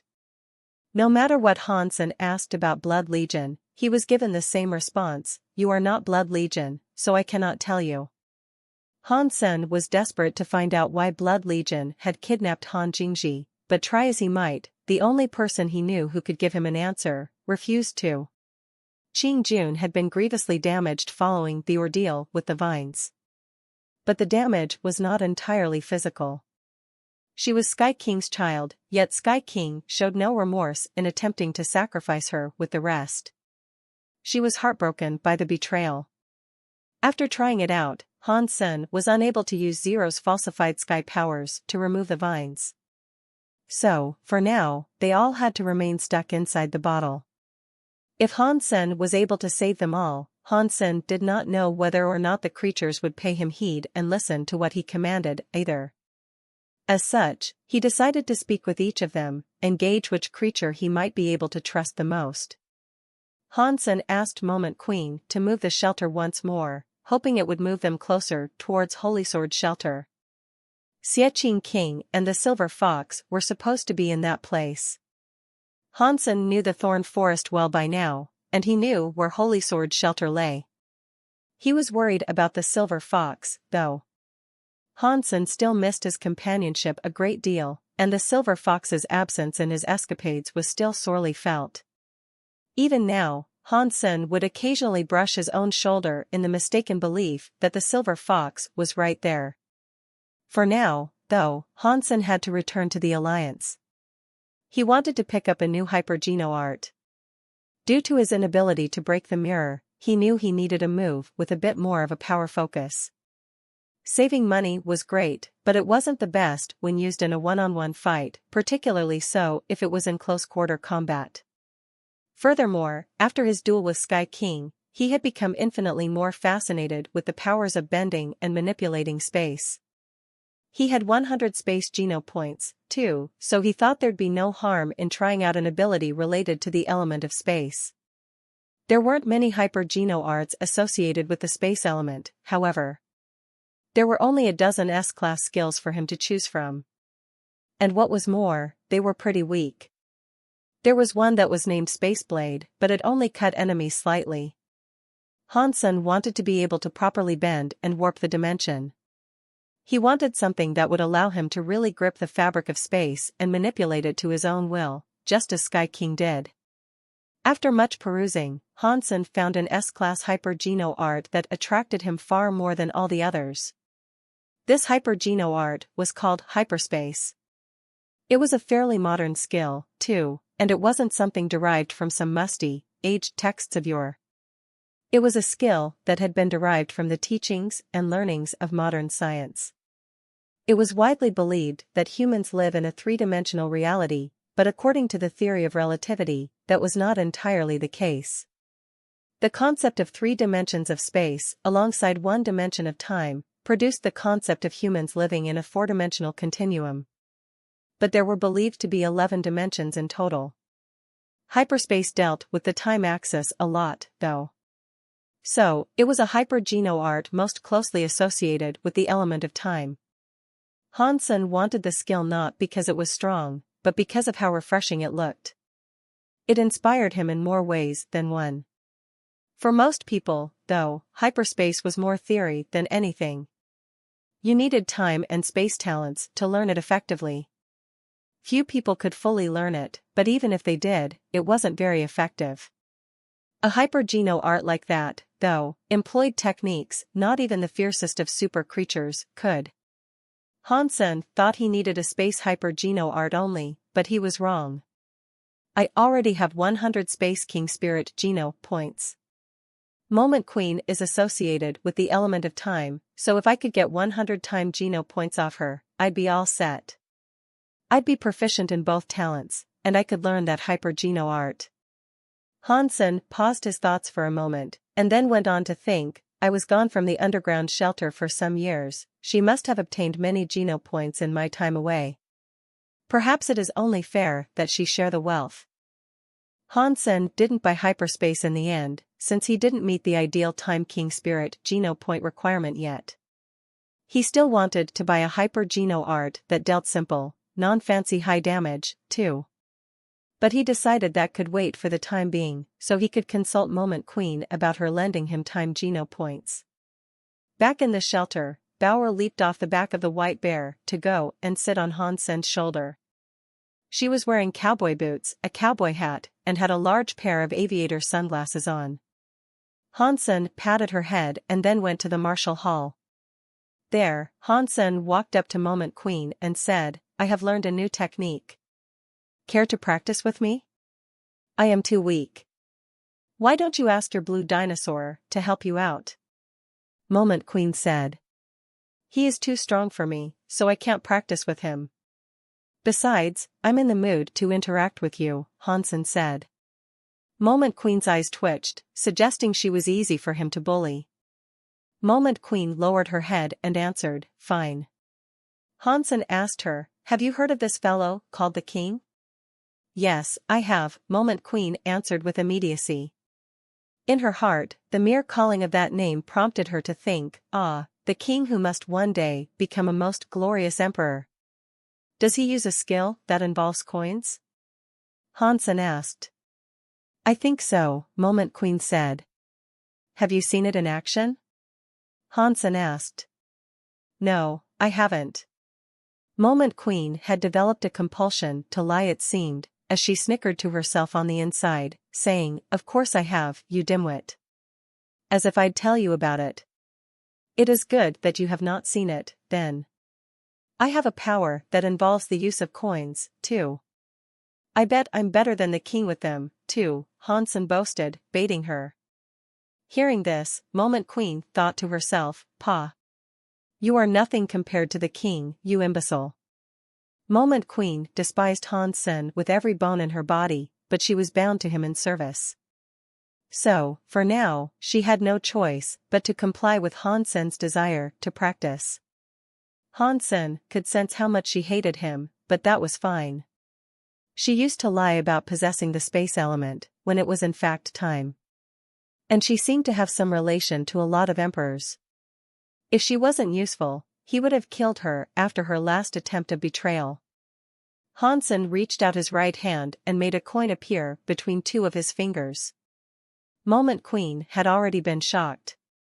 She didn't expect he'd even be able to formulate a coin out of thin air. Of course, that could be little more than an illusion, just something for show.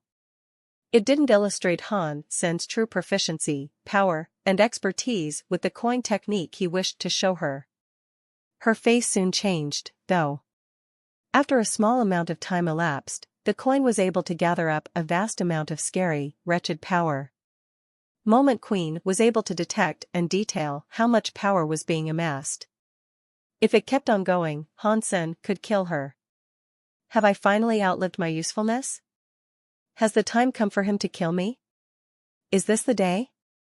Is this how I am going to go out? Will my existence be snuffed out by this monetary monstrosity? Moment Queen's mind was riddled with such thoughts. But if Hansen truly wanted to kill her, he'd only have to use his mind. Still, the thought remained. And the stronger the power in that coin became, the more her anxiety and nervousness grew. Pang! The coin flew towards Moment Queen like a golden arrow, as the dimension around it twisted with the flight. Moment Queen's face changed as she realized that the power in that coin could easily kill her.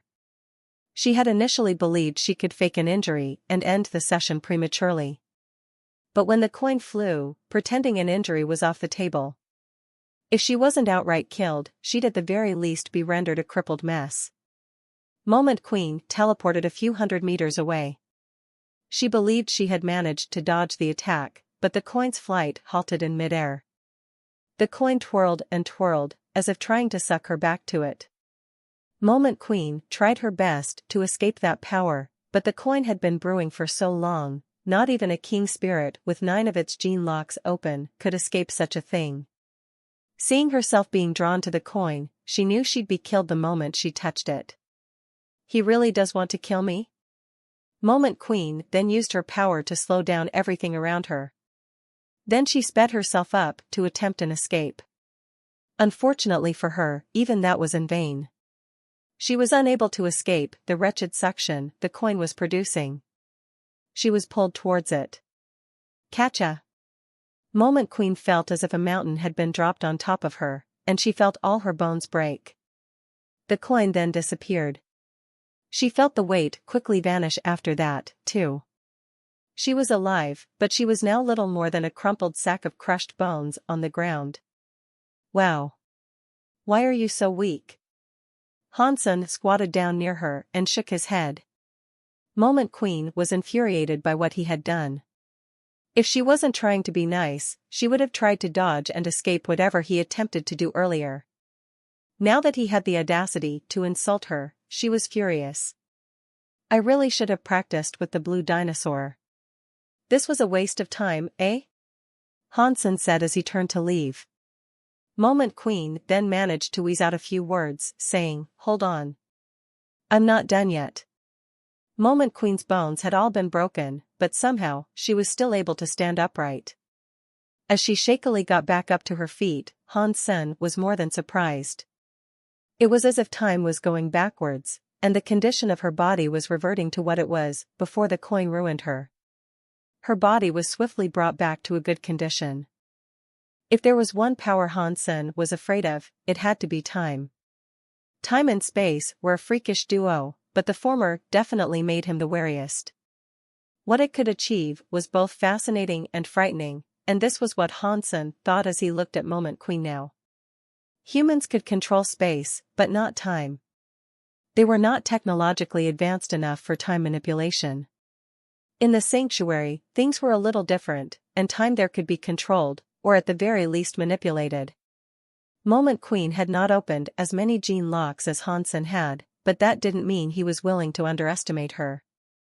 Han Sen formed another coin between his fingers, but before he could do anything, Moment Queen had already teleported in front of him and delivered a punch. She used to be a noble figure, one of divinity and grace. She had been disgraced repeatedly by her service to Han Senator. The final straw was Han Sen's insult, following her broken body. She could not take it anymore. Moment Queen attacked Han Sen with all the power she had. She had to vent and release her pent-up frustration with him, but she didn't think he'd kill her for the act. He'd have to keep her around for moving the shelter, after all. Han Sen quickly used his phoenix techniques to avoid her thrashing. He knew he had avoided her, but in the next second, her wailing fists had become nothing but a blur. And somehow, she had managed to strike him in the stomach. Wow. Why are you so weak? Moment Queen wore a cheeky smirk. Moment Queen's powers were different than Sky King's, that much was certain. If she battled against Sky King, he'd have been able to kill her in one hit, but doing so would be difficult. Her unique talents most certainly gave her the ability to punch above her weight class. That's the spirit. Let's keep this going. Han Sen activated his Dongxian Sutra and ran towards Moment Queen. Moment Queen twirled the dimension around them and got to fighting Han Sen. When it came to the manipulation of time, Moment Queen was in a league of her own. Even with a low amount of gene locks open, she was still frightening to compete with. Although she could not stop time, she could easily rewind the clock on her body and remove damage. She could speed up and slow down time, too, while giving her a separate flow to operate on. She was almost as good as Sky King and his ability of warping dimensions, despite the obvious gap in power that was between them. Han Sen thought she could speed up time to predict the immediate future and what attacks might come her way, too. If that was true, that was similar to the falsified Sky Sutra. Moment Queen was still weak, though. If her talent would eventually lead to that ability, there was still some time to go. The ability to speed up time was already quite the showcase of someone's power, and if Han Sen did not have Dongxian aura, he'd have been unable to dodge. Moment Queen kept on flashing before him with unrivaled speed. Even Han Sen had to stay on his toes and remain sharp. But Moment Queen still kept missing him. He could see the dimension around her was being twisted as she went. I could hit him if I was just a little bit faster. Moment Queen was firing on all cylinders but was just falling short of what was necessary to smack him silly.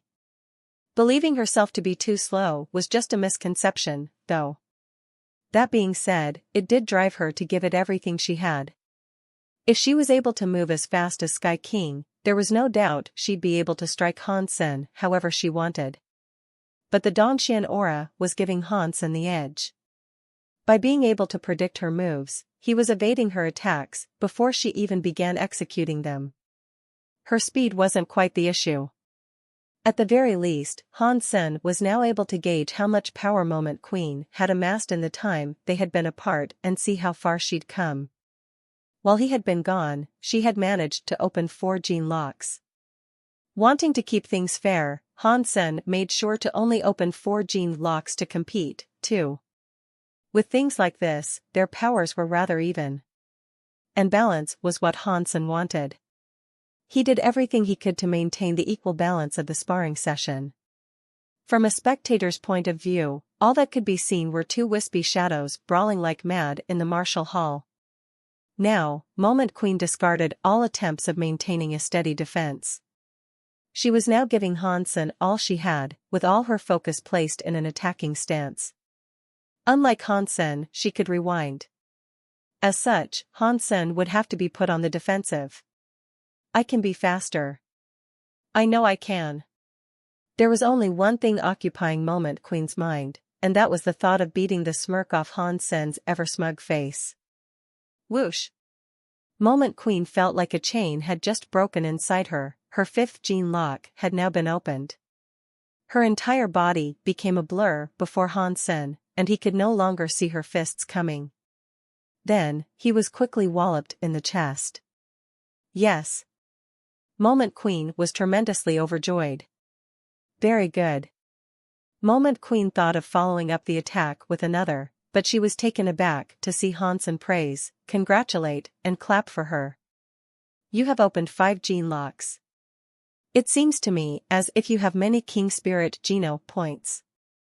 I think it is time we make good on that deal. Do you remember? Hansen patted her on the shoulders and said, I get half. Moment Queen froze. Her excitement and happiness over managing to strike Hansen had all vanished. Time King Spirit Geno point +1, Time King Spirit Geno point +1, Time King Spirit Geno point +1. Hansen, seeing his Spirit Geno points increase, looked delightfully happy. Moment Queen wasn't feeling quite the same way, as could be imagined. She was fuming. She had managed to amass many Time Geno points, but they were incredibly difficult to come by. And now, to see half of them go to Hansen, she felt as if her heart was physically bleeding. It looks like she managed to get herself a load of goodies in my absence. If she managed to open 5 gene locks, that means she must have received at least 500 self-Geno points. I doubt ordinary king spirits could achieve such a feat in such a small time frame, Hansen thought, as he pondered Moment Queen's situation. It was a shame they had signed a contract, though. This meant she could not give him any more than 100 Geno points. If Moment Queen was the one who held the contract and owned Hansen, then there'd be no limit. But, for obvious reasons, Hansen wouldn't place himself under contract with her. And for the time being, 100 of such Geno points were more than enough. When Moment Queen looked at Hansen next, there was a fire of murder in her eyes. Now that he had managed to obtain 100 Time King Spirit Geno points, Hansen was able to start producing his own skill. The Dongxian Sutra was able to simulate Sky King and Moment Queen's powers. But the Dongxian Sutra had only 6 of its tiers open. There'd be a limit to the efficiency of his creation, and if he wasn't careful in the combination of those 2 volatile powers, there was a chance he could hurt himself. When Hansen created Saving Money, it was a long and laborious job that took him many years to complete. Returning to the Alliance, Hansen hopped onto Skynet. He wanted to increase his knowledge and learn all he could about space and time. He even consulted Baishan about the subject. I focus on the human body. Space and time, well, that isn't exactly my forte. I suggest you go see Professor Long, he's an expert on the subject. Baishan then provided Hansen with a slip of paper, before going on to say, he holds lectures regarding hyper-Geno arts that deal with space and time, primarily. Hansen filled out the application form, then Baishan helped him fast-track the registration process. It was then that Hansen realized Professor Long was the creator of hyperspace, a tidbit of knowledge that greatly amped up his excitement. Due to this class being private for members of the St. Hall, it was held in their base. The knowledge to be shared there would undoubtedly be secret. As such, Hansen had to travel to Lyman Planet. It was a great distance away from Roka Planet, so to pass the time on the journey, Hansen decided to practice combat in the virtual community. Are you Hansen? Someone recognized him. Hansen turned around to see a modern-looking couple, both of whom were in their 20s. The girl happily ran towards Hansen, saying, "Can I just say how much I love you?" and Ji Yen ran. "Would it be boorish for me to request your signature?" "It'd be a pleasure." Hansen smiled. Here, on this sheet of paper. Could you address it to little Lon? The girl had quickly lifted a notebook out of her pocket. Hansen wrote, to cute little Lon, Han Sr.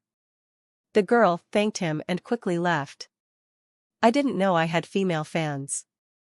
Hansen was pleased after this, so he trotted around with a spring in his step. But then, he overheard a conversation. Why did you ask for his signature?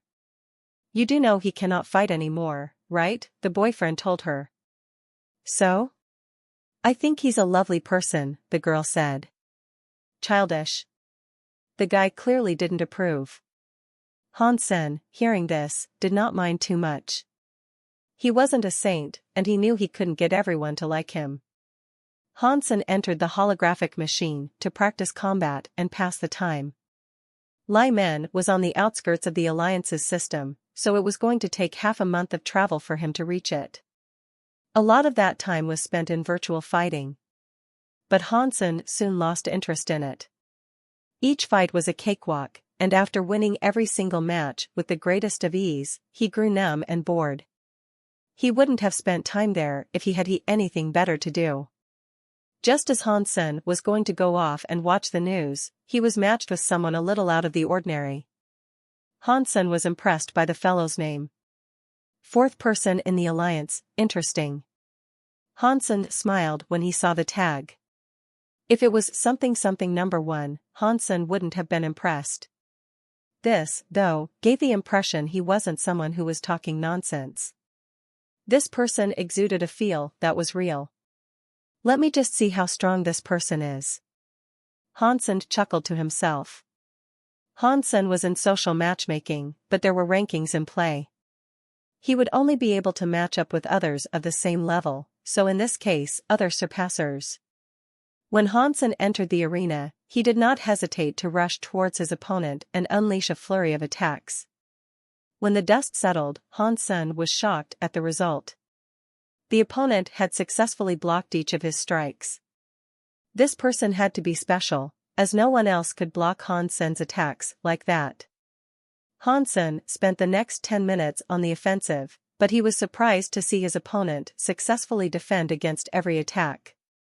Hansen was surprised, and he thought to himself, this guy really is something.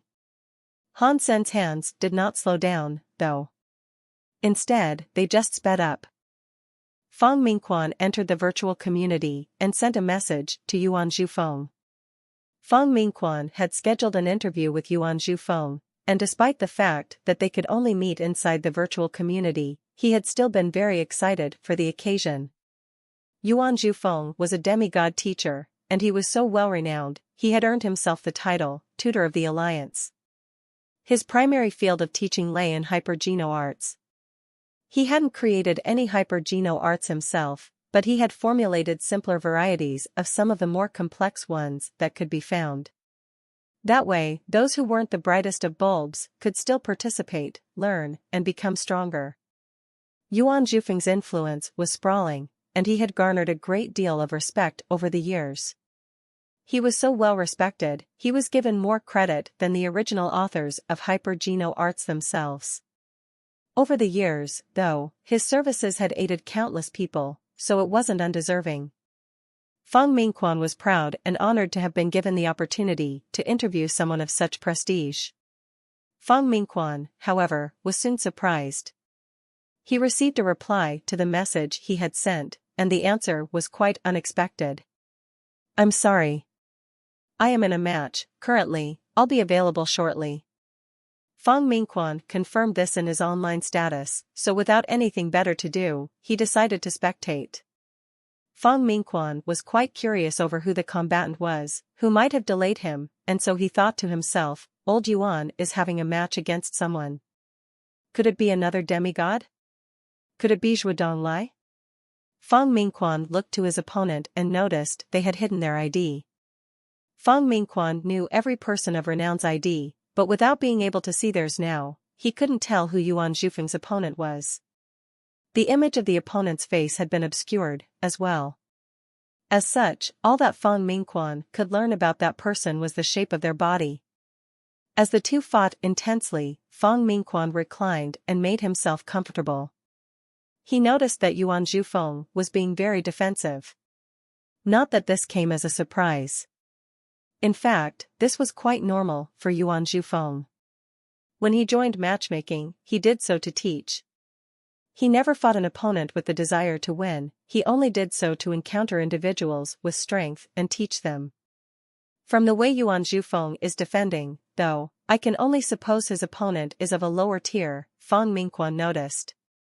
After a while of watching, a slow-boiling shock began to alter his perception. Due to the fact he always watched matches and had developed great skills of analysis, he started to realize old Yuan's opponent's attacks were perfect. There was not a single flaw to witness in his abilities of combat.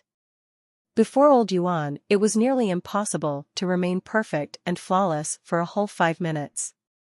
Yuan Zhufeng, although his outward demeanor would not suggest it, was even more surprised than Fang Mingquan was. He thought he could kick back and relax for a while, matchmaking quickly through a number of people before the interview. And with Yuan Zhufeng's power, ending a fight when he wanted to shouldn't have been difficult. He had continued to defend against his manic opponent, in the hopes of spotting a flaw he could quickly exploit. There was still 15 minutes to go before the interview was supposed to start, though, so it wasn't as if he was late. Slowly, Yuan Zhufeng's surprise turned to shock and a mild perspiration. He had difficulty believing how great and talented his opponent truly was. Fitness could always improve through the increase of geno points, no matter how they were obtained or consumed. A person's abilities in combat were something else entirely, though, and they had to be properly learned. The opponent was not making use of anything special, but he truly moved like water. He was like a ribbon of silk on a gentle breeze, moving delicately and without the single shadow of an error. Or perhaps he was more of a machine, programmed to perform a move with the precision and finesse of a computer, devoid of flaws or human mistakes. 20 minutes had elapsed, and Yuan Zhufeng was unable to notice a single error. He was going to stop the fight due to the timer ending soon, but his curiosity had gotten the better of him. He wanted to see how long his opponent would last before making a mistake. Mistakes were inevitable, and they were a fault of the human condition. Everyone made mistakes, but his opponent was clearly something special. Yuan Zhufeng really wanted to see just how long his opponent would last. Han Sen did not know he was fighting a demigod, but it felt as if he was getting nowhere, and each strike made zero progress. So strong. Han Sen thought to himself. Easy wins had been boring him before this, though, and a good challenge was exactly what he had wanted. Yuan Zhufeng was exciting him quite a bit. Yuan Zhufeng's seemingly impenetrable defense was fascinating to Han Sen, and Han Sen wanted to see if he could eventually break it. Han Sen used everything he had learned to fight, making every inch of his body a deadly weapon. Fang Mingquan was still in awe. It was as if he were watching a visual, fighting textbook spring to life, with a rehearsed and choreographed fight that seemed too good to be true. The person on the offense and the person on the defense were both perfect in everything they sought to do. The skills and techniques performed weren't particularly special, but both of them together in perfect harmonious combat was strikingly unique and infinitely riveting to watch. It was a sheer spectacle to witness, no doubt. He had never seen anything like it. Every human's body was different. A strong, chunky body could not make use of soft and delicate skills. It was not uncommon to see muscular men fail to bend and weave with the finesse of someone who was thinner and thus more agile. Han Sen was an exception to this rule, though, it seemed. It didn't matter what skill Han Sen performed or which way he attacked, he was perfect. This was why Yuan Zhufeng almost mistook him for a computer. The precision of his fighting was almost inhuman. As the march of time went on, so did Han Sen's ravenous barrage of attacks. His opponent was like a tumbler doll, refusing to fall over no matter how hard or how quickly Han Sen struck.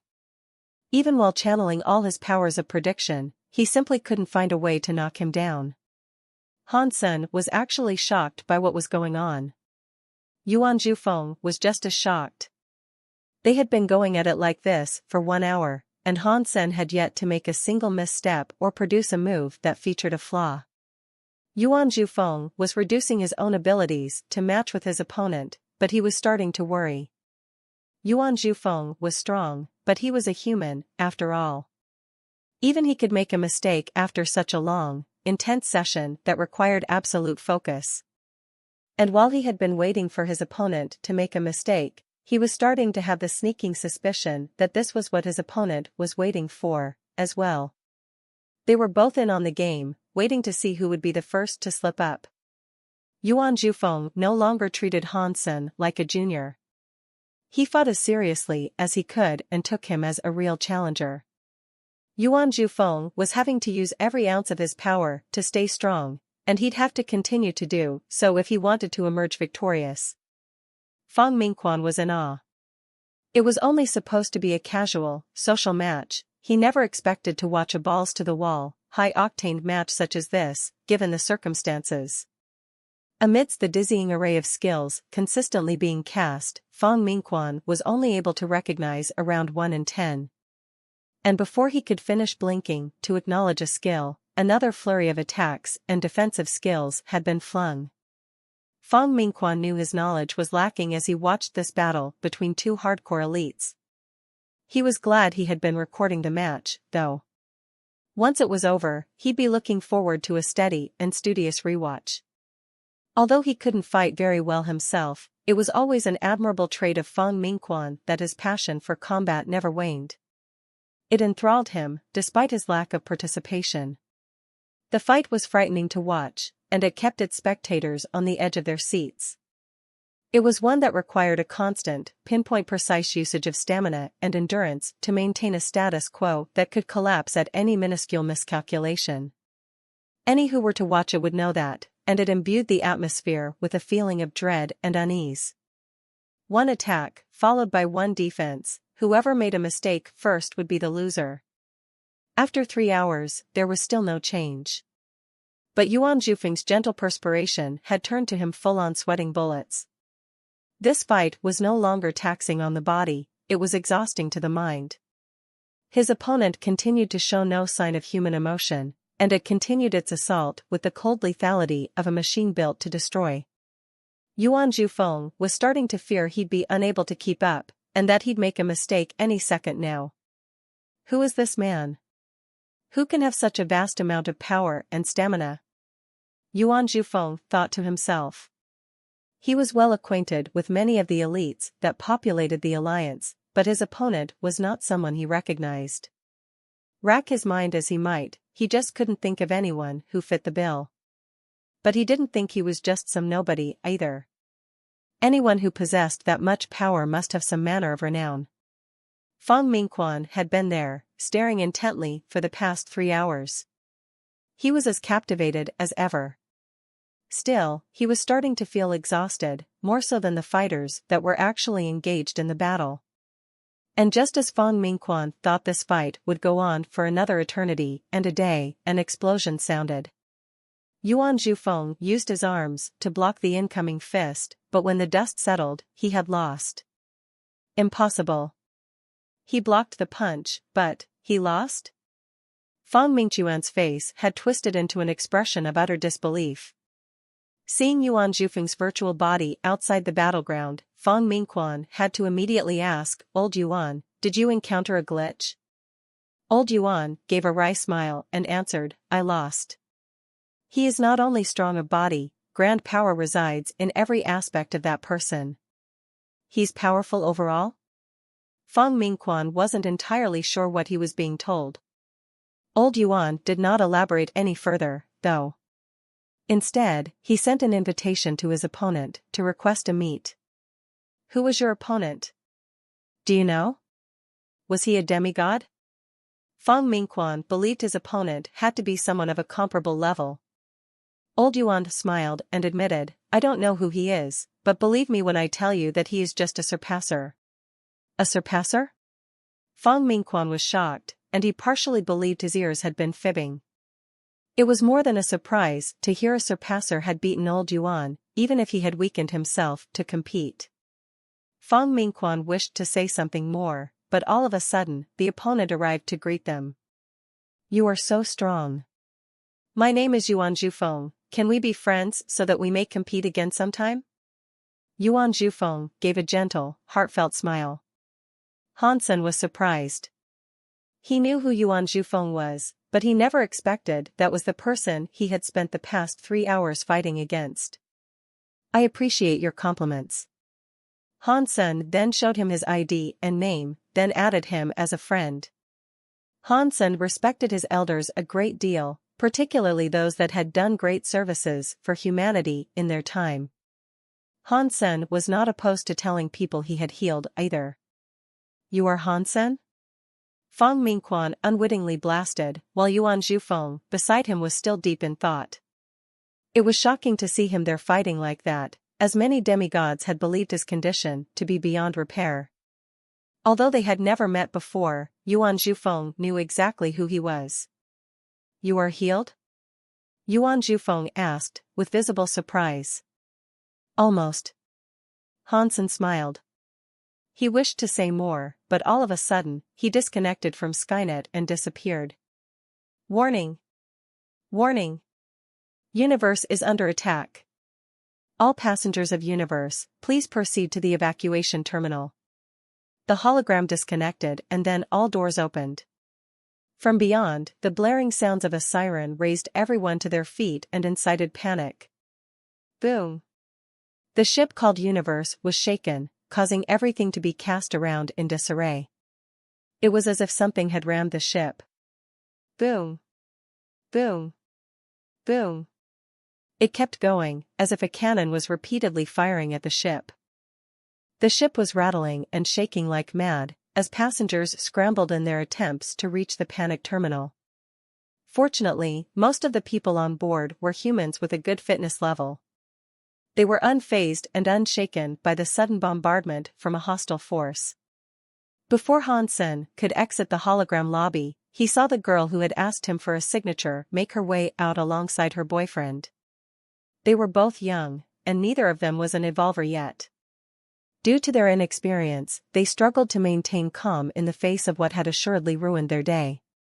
Hansen approached them, wanting to guide them to safety. The panic terminal was the sturdiest location of the ship.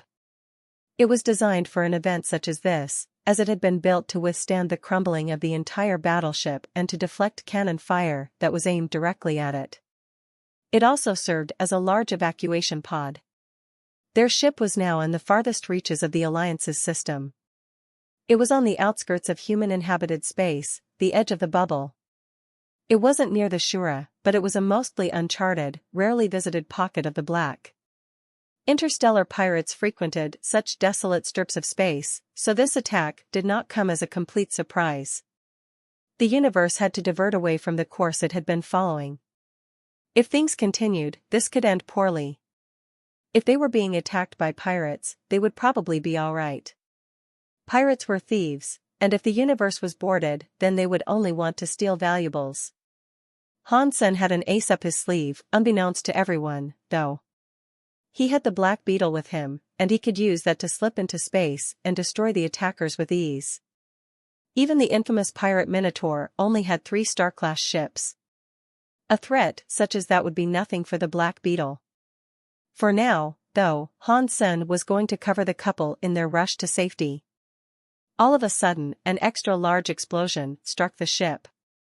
A hole had formed in the hull, producing a large amount of suction, pulling everything out into space. Surpassers could not survive in space, only demigods. The couple were unable to grab a hold of anything to prevent themselves from being pulled out into the black. Hope of survival seemed bleak, and Hansen witnessed the pain and realization of what was coming across their expressions. He was not willing to let them go. Hansen went into the suck stream, donning armor and a wing beast soul, to aid him. Then, he activated his 9 gene locks of the Bloodpulse Sutra. The couple, by this point, had been pulled outside the ship. They were sure death would come for them. And with the ship still moving, at the speed they were going, it seemed impossible for them to get back inside. They continued to flail in an attempt to grab a hold of something, but they couldn't. Out in space, their lives were now at the mercy of fate. But then, a red shadow with draconic wings flickered past their eyes. Amidst their shock at what had just occurred, they struggled to comprehend anything. But something familiar appeared directly before each of them. There was a hand, one for each of them to grab. They couldn't see who it was, but the arm seemed to be the only thing near enough to grab. So, they did. Boom! All of a sudden, it felt as if they had been wrapped up in the warm embrace of a friendly dragon. They heard the wings flap in their ears, and they watched as they were brought back into the safety of the ship. With the incredible speed they were traveling at, they were able to push through the suction that sought to keep them out. The couple could not believe what they were seeing. In a situation such as that, demigods were the likeliest people to risk life and limb going out into the black physically to save others. Surpassers were almost guaranteed to die. So, the person who saved them must have been incredibly powerful. The couple were shocked, but honored to have been saved by someone with such strength. Hansen held the couple tightly and continued flapping his wings to defy the vacuum. Then, Hansen reached the controls for sealing the hull with an emergency panel and repressurized the room. He pushed the button. "Thank you so much." They both thanked Hansen profusely. Hansen put away his beast souls and then guided them to the panic terminal. At its entrance, he told them, "Get in there, it's not safe elsewhere." "It's you." The boy could hardly believe his eyes, recognizing his savior had been Hansen. The girl's face was one of utter surprise, too. Hansen didn't pay them any mind, though. He had been able to glimpse a lot when he allowed himself to be pulled out into space. There was an entire fleet of Shura ships outside. There were 2 that were star-class, amidst an armada of many others. And that was all Hansen was able to see in his brief look outside. There had to be many more he hadn't been able to catch sight of. Hansen now knew they weren't up against pirates. This was a proper military force, an entire arm of the Shura's military. A small passenger ship, such as the one they were on, had no hope of survival. If the Shura wanted to, they could blow up the universe any second. But what may have been stranger was what had prompted such an attack. It was strange for the Shura to attack so aggressively with a large military force, despite the uneasy establishment of a ceasefire. Why would they come for a small passenger ship such as that? When they attacked Universe, they had exposed themselves, though. Hansen might have understood if they wanted to attack a large alliance fortress by surprise. But that element seemed to have been squandered, now that they had chosen to pepper the universe with a small amount of fire. The alliance was guaranteed to have heard what was going on by now, and the Shura were most likely aware of this. For that reason, there had to be something on the universe they desperately desired. After Hansen took the couple to the panic terminal, the Shura ship started firing once more. This time, however, there were more misses than hits, and it gave them the uneasy feeling they were being issued a warning. If the Shura had been attacking for real, the universe wouldn't have lasted more than a second. "Little Lien, are you okay?" After entering the panic terminal, an old man grabbed the girl in worry. "Grandpa, I'm fine. Hansen saved me and Ling Yuan both," the girl told him. The old man thanked Hansen profusely, but Hansen had more on his mind right now, and he didn't have the time to hang around and indulge any further social niceties. Understanding the situation better than anyone, he wanted to ask the captain what the ship was transporting in the cargo docks. Before Hansen left, a person approached with a few more stragglers. This person was dressed in the uniform of a captain, and he said, "Old Sue, the Shura have us surrounded. I don't think the panic terminal was built to withstand the pounding of an armada's fire and take us to our proposed destination. We must proceed to the next step, asset denial. We will destroy the information." It was then that Hansen noticed the old man was clutching an alloy box. It was fairly modern in its design, but it looked weathered and worn, as if it was a few decades old.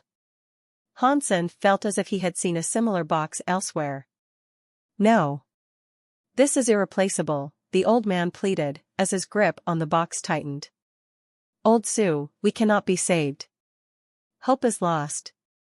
All we can do now is make the most of our predicament by preventing the Shura from obtaining this item.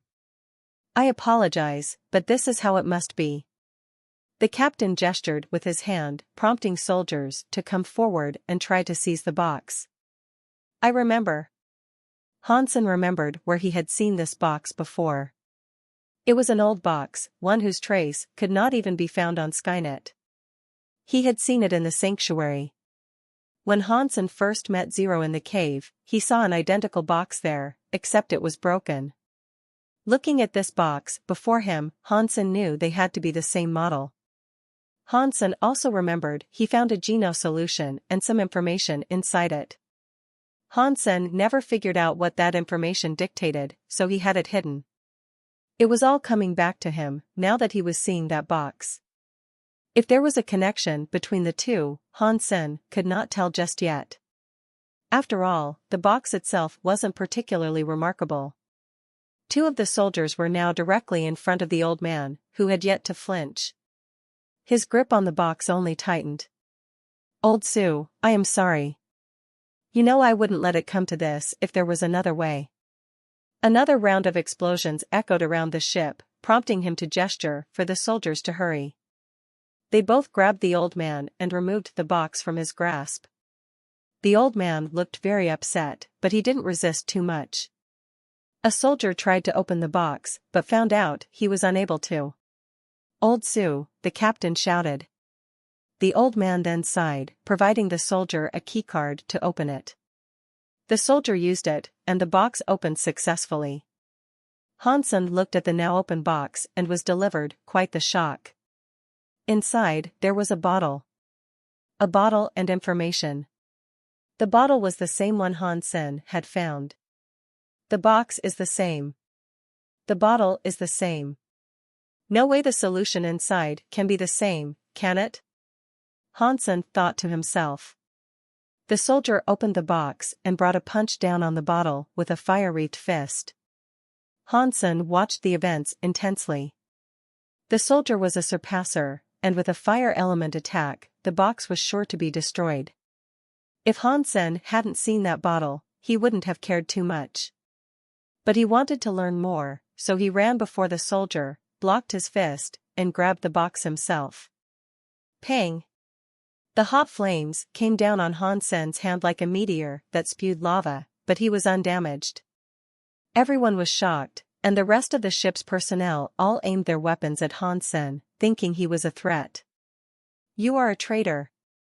You are working for the Shura? The captain asked, with half a rhetorical tone. I am Hansen and my wife is Ji Yenran. Ji Ruajan is my father-in-law, Hansen quickly stated, raising his hands in innocence. Hansen didn't think the laser guns could hurt him too much, but he didn't want to risk having to fight humans. Being a relative of President Ji had its perks. When he said this, everyone stopped and lowered their guns. Then, they all pointed at Hansen. You are Hansen? The captain asked. Yes, Hansen answered. Yes, he is Hansen. And he just saved our lives, Su Lan proclaimed. Regardless of who you are, you cannot interfere with our task. It is imperative we stop this box and its contents from falling into enemy hands. We must destroy it, the captain exclaimed. Seeing the way the captain held himself, it didn't seem likely he'd care too much, even if Hansen was the president's father. It was his task to destroy the box and its items, and he wasn't going to let anything get in the way of that. Boom! Another explosion sounded, as a wide hole was punched through the hull of the panic terminal. The Shura were going to board. The Shura that boarded the ship were all wearing the same armor. Aspects that often revealed their level, such as horns and faces, had been hidden. Only one of them stood out from the crowd. He was dressed in armor that was a far more glamorous and a far more intimidating sight. Presumably, this figure was the leader. The Shura in the front were holding energy shields. The humans inside all looked dismayed, thinking they were all to be killed by the ruthless Shura that had come for them. The captain gritted his teeth and fired his gun at the box, which was still in Hansen's possession. Hansen knew he was going to do this, so he was quick to react and avoid the shot hitting its target. Pang! The laser beam hit the ground, forming a scorch mark. "If I give this to you, will you let me live?" Hansen asked the Shura boss, holding the box up. Everyone was angered by this action, not expecting Hansen, of all people, to betray them so casually. "Rebel scum! Kill him! We cannot let that box fall into Shura possession." The captain issued the command without hesitation, prompting everyone to turn their weapons on Hansen and attempt to gun him down. The lasers came at Hansen like the passing of stars, but they did little to stop him. Hansen was able to duck, dodge, bob, and weave his way around every shot. The Shura leader made a gesture, telling his shield-bearing men to provide him protection. Pang! Pang! Pang! The rest of the laser hits pinged off the energy shields. The power of the shots was not enough to break them. It was only just a passenger ship, after all. The most high-tech weaponry was not given to traditionally uneventful cruise personnel. Hansen ran into the middle of the Shura horde, wanting to give the box to the leader. "I will give this to you if you spare my life," Hansen said, with a trembling voice. The leader took the box from Hansen with visible glee. Tracking down the box had caused them a lot of trouble and grief. It made them exuberantly happy to see a human hand deliver it for them. The leader did not care much for Hansen, though. He thought the human looked young and weak. And with the humans wanting to kill Hansen for real, he was able to tell this was not an act. The leader followed his instincts, which were telling him Hansen genuinely wished to help, even if it was for his own benefit. He didn't think Hansen harbored any malcontent. A pathetic human, the leader thought. But Hansen had done him a service, after all. The leader accepted the box, but in the next moment, a copper dagger was plunged into the Shura's chest. Catcha! The armor he wore was unable to provide an adequate defense against the power of that strike. A second later, Hansen turned red, as wings sprouted from his back in a glorious display. In his hand, a copper dagger was clenched tightly. The leader threw a punch towards Hansen's face with ferocious, terrible power. The Shura were powerful beings, and it usually took a lot more than a stab to stop them from being able to fight. The rest of the Shura then turned to fire at Hansen. Hansen didn't care too much about them, though. He dodged the punch and evaded every single laser. He ducked his head as one last laser whipped past his face. The soldier had only missed that shot because he didn't want to hit the leader. Hansen pulled out Taya and drew back closer to the Shura leader. The Shura leader cared nothing for the wound he had suffered, and with the box in one hand, he threw a whole bunch of punches towards Hansen with the other. Again, Hansen was able to dodge the punches with relative ease, all the while avoiding the lasers blasting in his direction. With Taya in his left hand, Hansen hopped and sliced it across the leader's throat. The leader was still standing, but only just. He wished for nothing more right now than to grab Hansen by his neck and snap it. Hansen spun around, dodging the feeble attempts of the dying leader, and continued to evade the laser fire. He went around the leader and cast Bloodpool Sutra as he went. Taya returned to dig a trench across the other half of the leader's neck. And this time, the entire head left the quivering body. It went flying up into the sky, casting blood across the room as it went. Hansen took the box back and kicked the headless body into the crowd that still sought to gun him down. This had all happened in a short amount of time, and the humans who were now watching barely had time to acknowledge what had transpired. They almost didn't realize Hansen had spun a yarn to trick the leader and behead him. The moment Hansen kicked the body, though, he disappeared from sight. The Shura were now in chaos. The blood of their leader had them at a loss, and they grimaced at how quickly the tables had turned. The captain was frozen when Hansen reappeared. He flashed between being visible and invisible, as each reappearance coincided with a strike that brought several Shura soldiers down in a haze of blood and pained screams. The Shura that were still standing fired their weapons as they had been doing the entire time, but it was as if they were firing blanks. Despite the barrage of laser fire that was being cast each second, none of the shots were able to find their target.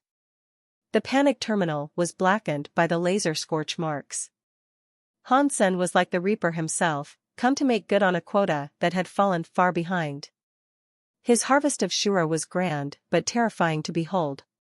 One by one, under Hansen's sword scythe, the Shura fell and submitted to the cold clasp of death.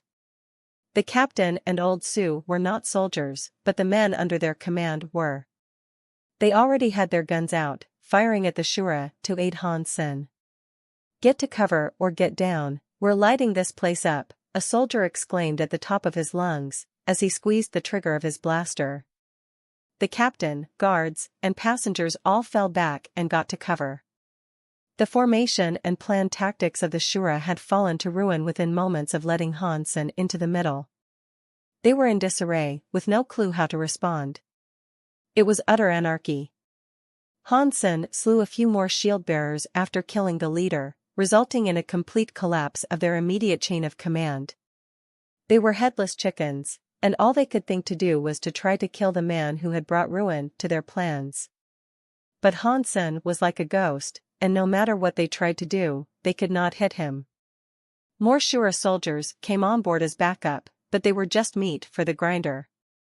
Hansen thought to speed things up, so he summoned a copper knight and a stunning angel to join him in his running riot. The Angel of Death moved her hand, then soared into the midst of the soldiers, cleaving a bloody path as she went. She swung her greatsword as chunks of flesh and ribbons of entrails curtained and showered her as if in celebration of the feat. Disloyal Knight was no slouch either. He used his halo to suppress the soldiers and make them move even slower. Hansen left a few of the Shura soldiers behind for the other humans to deal with as he pushed forward with Taya to clear a path. There were many Shura soldiers waiting for him, but the corridors were narrow, and they couldn't respond very well to the threat that was bearing down on them.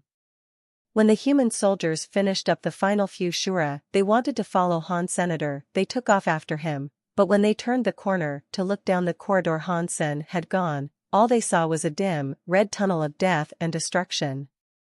The human soldiers were shocked and even disgusted by the ghastly sight of all the dead Shura that had been mercilessly slaughtered by Hansen. "Who said this guy's a cripple?" the captain gasped. "This lad could very well be a demigod," but old Su sighed. Everyone understood what he was going to say. No matter how strong Hansen was, the Shura he was slaying were a fraction of the fleet at large. The ship was still surrounded by an armada and countless thousands of Shura. If the Shura didn't get what they wanted, universe was doomed. Not even Hansen could survive in space, so they were still at a grave disadvantage. "I'll kill as many as I can," a soldier solemnly said. For as long as he drew breath, he wouldn't run. He would march into the maw of hell itself if it meant buying as much time as possible and bringing down a bunch of Ox-men with him. The two soldiers ran down the corridor, trampling the fallen Shura as they went. The floor was too littered to avoid this. When they turned the next corner, the same horrific sight greeted their eyes. The captain and passengers followed from behind, too. Ling Yuan felt like throwing up when he saw Hansen's work. A stomach-churning mixture of fear and excitement spun in everyone's bowels as they treaded those murder halls. "Hansen killed all these?" Ling Yuan asked. A man who he had not believed to be special had suddenly become a deity of death. He had killed a lot in a gruesome way, but Ling Yuan couldn't help but admire Hansen for sticking it to the Shura. Old Su said, "I have seen many strong surpassers in my time, but never before have I seen one wield this much power. If he doesn't get himself killed, he might very well become the second Godslayer." The captain gave a wry smile and said, "It's a crying shame he has to die with us lot, out here in the armpit of the system." "'Tis a crying shame." The two soldiers in the front moved forward in silence. They couldn't find Hansen, but it was easy enough to follow what was left in his wake. A door eventually barred their passage. There was a window next to it, and when they looked through, they saw the boarding craft that had latched itself onto the universe through the hole they had punched through the hull. Hansen was nowhere to be seen, though. "Where is he? Where did he go?" Sulan asked, as her eyes scoured the limited view the windows provided. "It is space out there. If you can't see him, I'm afraid." The soldier's grim suggestion faded without finishing, but everyone knew what he meant. "Look," a passenger shouted from the observation deck. Everyone looked to where the passenger was pointing. They all went over to join him, since the radar was broken and they would have to use their eyes if they wished to know what was waiting for them outside in the black. That place was supposed to be a simple sightseeing platform. You could see nothing but a black screen from the outside, but from the inside, you could see everything. And what was transpiring out there was not what they had expected.